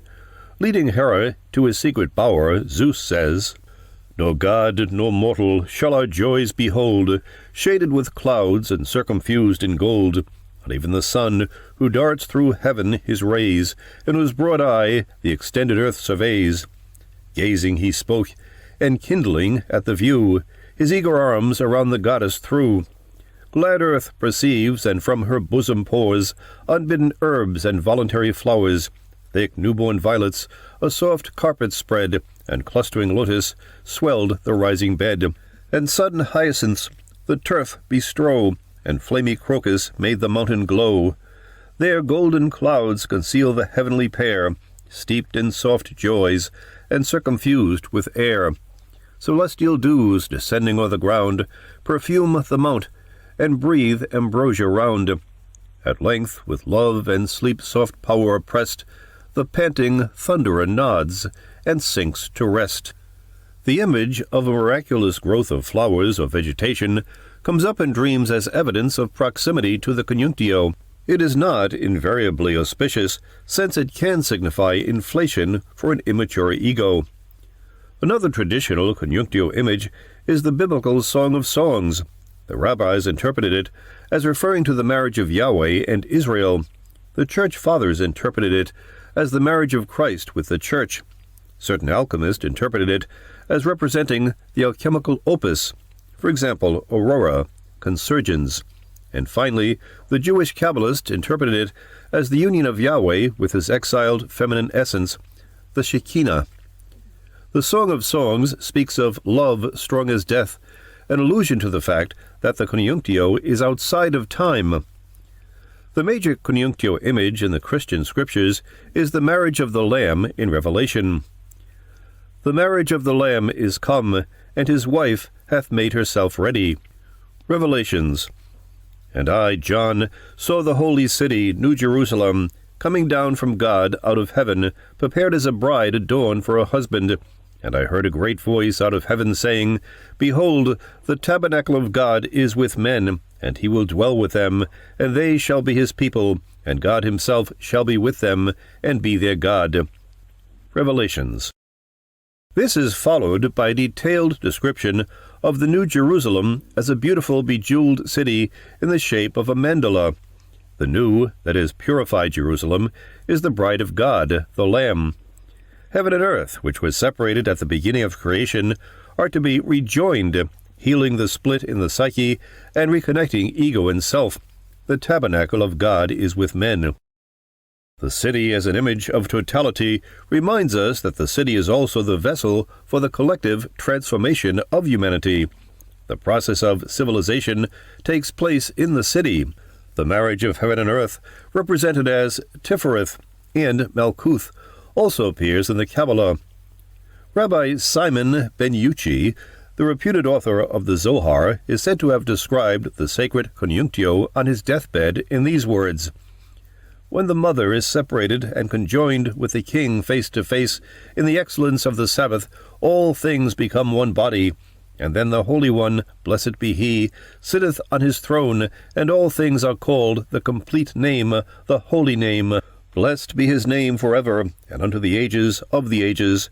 When this mother is conjoined with the king, all the worlds receive blessing, and the universe is found to be in joy. This is a profound vision of the unus mundus, whose only equal in modern times is Jung's Coniunctio vision. In Memories, Dreams, Reflections, Jung describes his experience of the Coniunctio during convalescence from a grave illness in 1944. Everything around me seemed enchanted. At this hour of the night, the nurse brought me some food she had warmed, for only then was I able to take any, and I ate with appetite. For a time it seemed to me that she was an old Jewish woman, much older than she actually was, and that she was preparing ritual kosher dishes for me. When I looked at her, she seemed to have a blue halo around her head. I myself was, so it seemed, in the Pardes Ramonum, the Garden of Pomegranates, and the wedding of Tifereth with Malkuth was taking place. Or else I was Rabbi Simon ben Yochi, whose wedding in the afterlife was being celebrated. It was the mystic marriage as it appears in the Kabbalistic tradition. I cannot tell you how wonderful it was. I could only think continually, now this is the Garden of Pomegranates, now this is the marriage of Malkuth with Tifereth. I do not know exactly what part I played in it. At bottom, it was I myself, I was the marriage, and my beatitude was that of a blissful wedding. Gradually, the Garden of Pomegranates faded away and changed. There followed the marriage of the Lamb, in a Jerusalem festively bedecked. I cannot describe what it was like in detail. There were ineffable states of joy. Angels were present and light. I myself was the marriage of the Lamb. That too vanished, and there came a new image, the last vision. I walked up a wide valley to the end, where a gentle chain of hills began. The valley ended in a classical amphitheater. It was magnificently situated in the green landscape, and there, in this theater, the Hieros Gamos was being celebrated. Men and women dancers came on stage, and upon a flower-decked couch All-Father Zeus and Hera consummated the mystic marriage, as it is described in the Iliad. All these experiences were glorious. Night after night I floated in a state of purest bliss, thronged round with images of all creation. That which goes by the name of love is fundamental to the phenomenology of the Coniunctio. Love is both its cause and effect. The lesser Coniunctio derives from love as concupiscence, whereas transpersonal love, analogous to Plato's heavenly Aphrodite, both generates and is generated by the greater Coniunctio. It has been said, truly, that object love is the extroverted aspect of individuation. Object love is objective love, a love purged of personal desirousness, not one side of a pair of opposites, but rather beyond the opposites. This transpersonal love is at the root of all group and social loyalties, such as allegiance to family, party, nation, church, and humanity itself. The extroverted aspect of the Coniunctio promotes social interest and the unity of the human race. The introverted aspect promotes connection with the self and the unity of the individual psyche. That which holds things together is adhesive. Thus, in alchemy, glue, gum, and resin are synonyms for the transforming substance. This substance, as the life force, is likened by another commentator to the glue of the world, which is the medium between mind and body and the union of both. Beginning with Plato's Symposium, some of the world's most inspired texts bear witness to the transpersonal cosmogonic love. Lucretius expresses the pagan feeling in the beginning lines of De Rerum Natura. Mother of Rome, delight of gods and men, dear Venus, that beneath the gliding stars makest to teem the many-voyaged main and fruitful lands for all of living things, through thee alone are evermore conceived, through thee are risen to visit the great sun. Before thee, goddess, and thy coming on, flee stormy winds and massy cloud away. For thee the dædal earth bears scented flowers, for thee the waters of the unvexed deep smile, and the hollows of the serene sky glow with diffused radiance for thee. For soon as comes the springtime face of day, and procreant gales blow from the west unbarred, first fowls of air smit to the heart by thee, foretoken thy approach, O thou divine, and leap the wild herds round the happy fields, or swim the bounding torrents. Thus, amain, seized with the spell, all creatures follow thee, whithersoever thou walkest forth to lead, and thence through seas and mountains and swift streams, through leafy homes of birds and greening plains, kindling the lure of love in every breast, thou bringest the eternal generations forth, kind after kind, since 'tis thou alone guidest the cosmos. The classic description of transpersonal love for our era is that of the Apostle Paul. If I speak in the tongues of men and of angels, but have not love, I am a noisy gong or a clanging cymbal. If I have prophetic powers and understand all mysteries and all knowledge, and if I have all faith so as to remove mountains, but have not love, I am nothing. If I give away all I have, and if I deliver my body to be burned, but have not love, I gain nothing. Love is patient and kind. Love is not jealous or boastful. It is not arrogant or rude. Love does not insist on its own way. It is not irritable or resentful. It does not rejoice at wrong, but rejoices in the right. Love bears all things, believes all things, hopes all things, endures all things. 1 Corinthians. Dante continues the testimony in the description of his vision of eternal light, which concludes the Divine Comedy. I saw that in its depths there are enclosed, bound up with love in one eternal book, the scattered leaves of all the universe, substance and accidents and their relations, as though together fused in such a way that what I speak is of a single light. O light eternal, in thyself contained, thou only knowest thyself, and in thyself, both know and knowing, smilest on thyself. That very circle which appeared in thee, conceived as but reflection of a light, when I had gazed on it a while, now seemed to bear the image of a human face, within itself, of its own coloring, wherefore my sight was wholly fixed on it, like a geometer, who will attempt with all his power and mind to square the circle, yet cannot find the principle he needs. Just so was I at that phenomenon. I wished to see how image joined to ring, and how the one found place within the other. Too feeble for such flights were my own wings, but by a lightning flash my mind was struck, and thus came the fulfillment of my wish. My power now failed, that fantasy sublime, my will and my desire were both revolved, as is a wheel, in even motion driven by love, which moves the sun and other stars. 3 centuries later came Shakespeare's peerless description in Sonnet 116.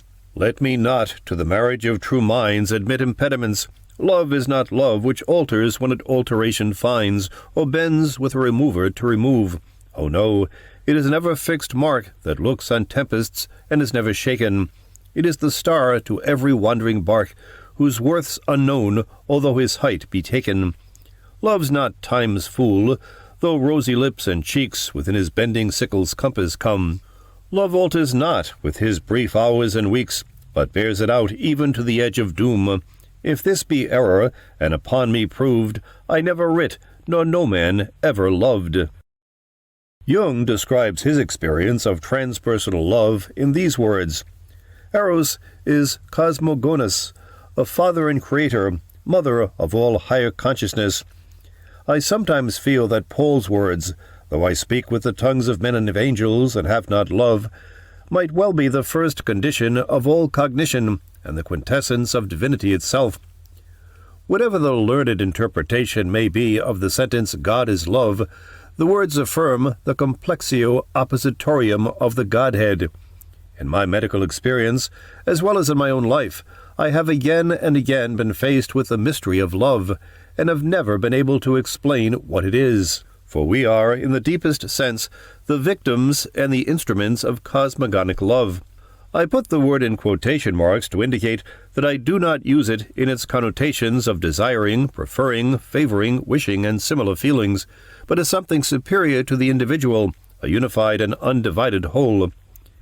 Being apart, man cannot grasp the whole. He is at its mercy. He may assent to it or rebel against it, but he is always caught up by it and enclosed within it. He is dependent upon it and is sustained by it.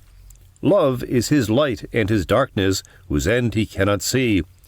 Love ceases not, whether he speaks with the tongues of angels or with scientific exactitude, traces the life of the cell down to its uttermost source.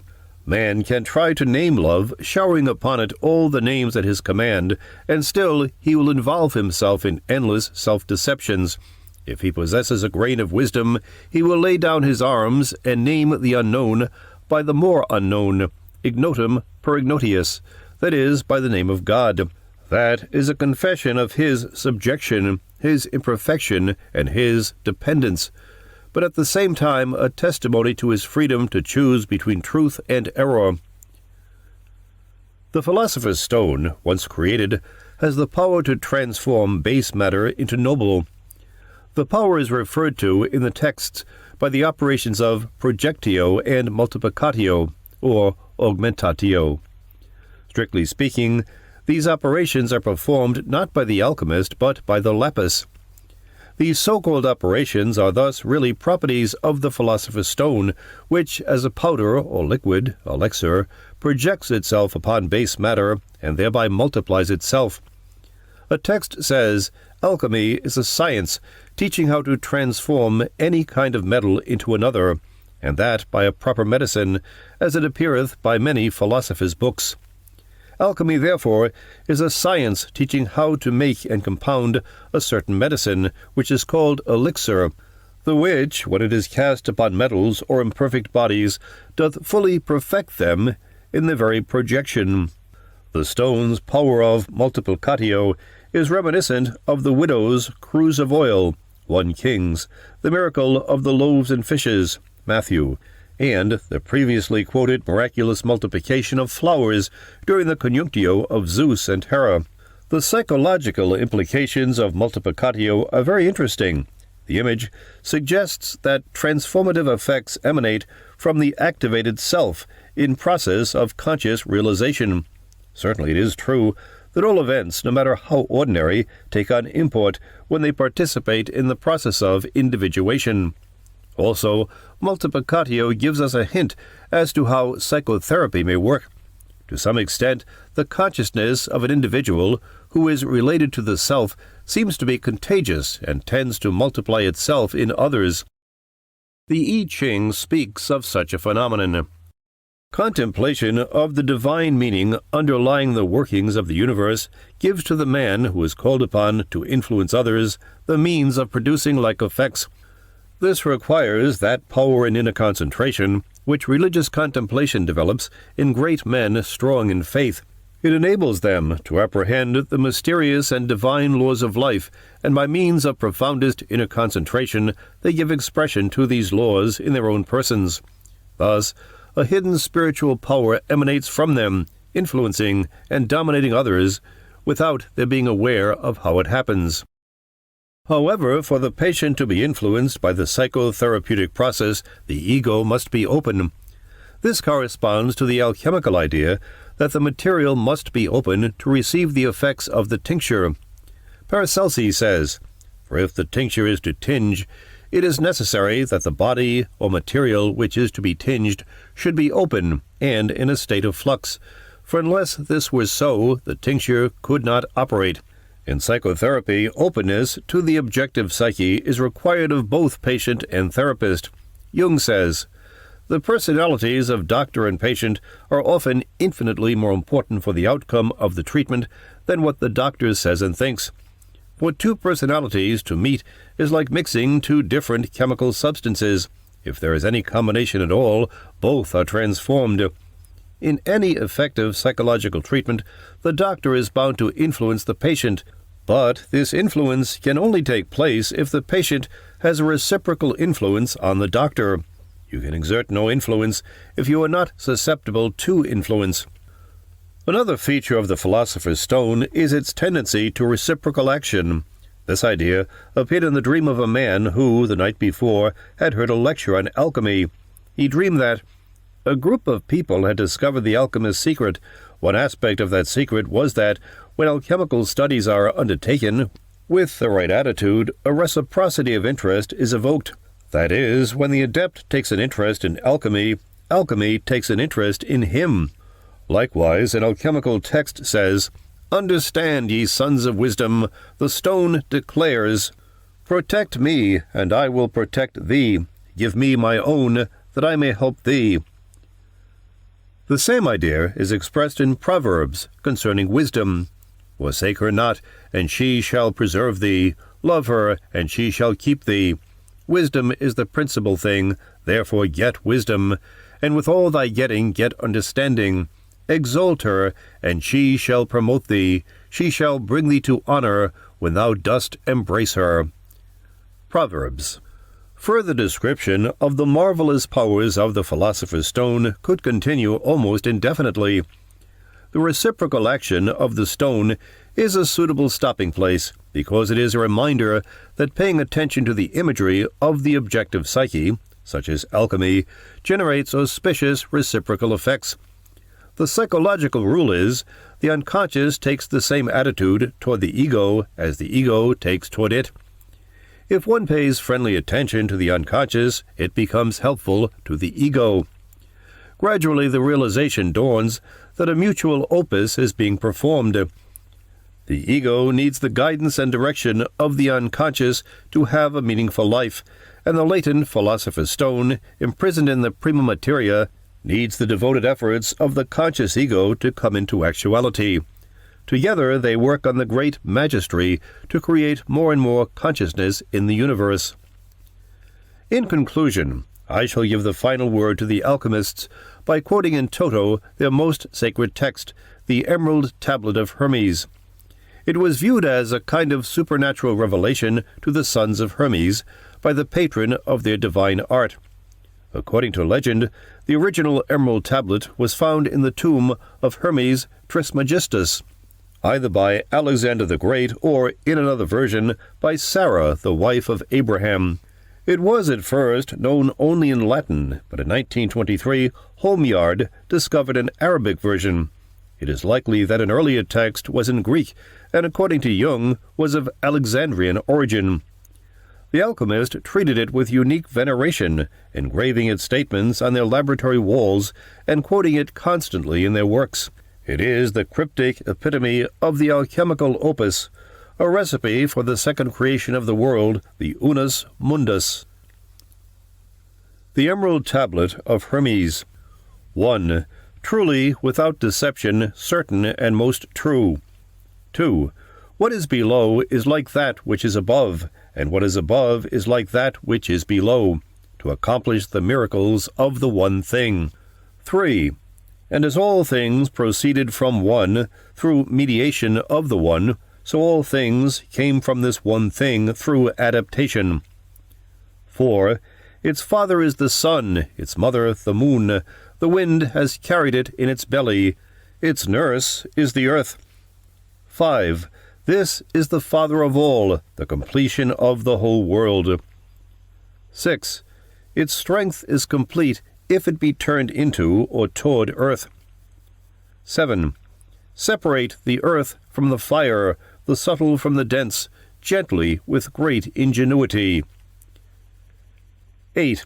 It ascends from the earth to the heaven, and descends again to the earth, and receives the power of the above and the below. Thus you will have the glory of the whole world. Therefore all darkness will flee from you. 9. Here is the strong power of the whole strength, for it overcomes every subtle thing and penetrates every solid. 10. Thus the world has been created. 11. From here will come the marvelous adaptations, whose manner this is. 12. So I am called Hermes Trismegistus, having the 3 parts of the philosophy of the whole world. 13. What I have said about the operation of the sun is finished. This is Jim Calavi for University Press Audiobooks. Thank you for listening. This audiobook, Anatomy of the Psyche by Edward F. Edinger, is copyrighted in 2019 in the name of Redwood Audiobooks and is based on the book published by Open Court, copyrighted in 1985 in the name of Open Court Publishing Company. To see the complete line of University Press audiobooks, please visit the website at www.universitypressaudiobooks.com. Audible hopes you have enjoyed this program.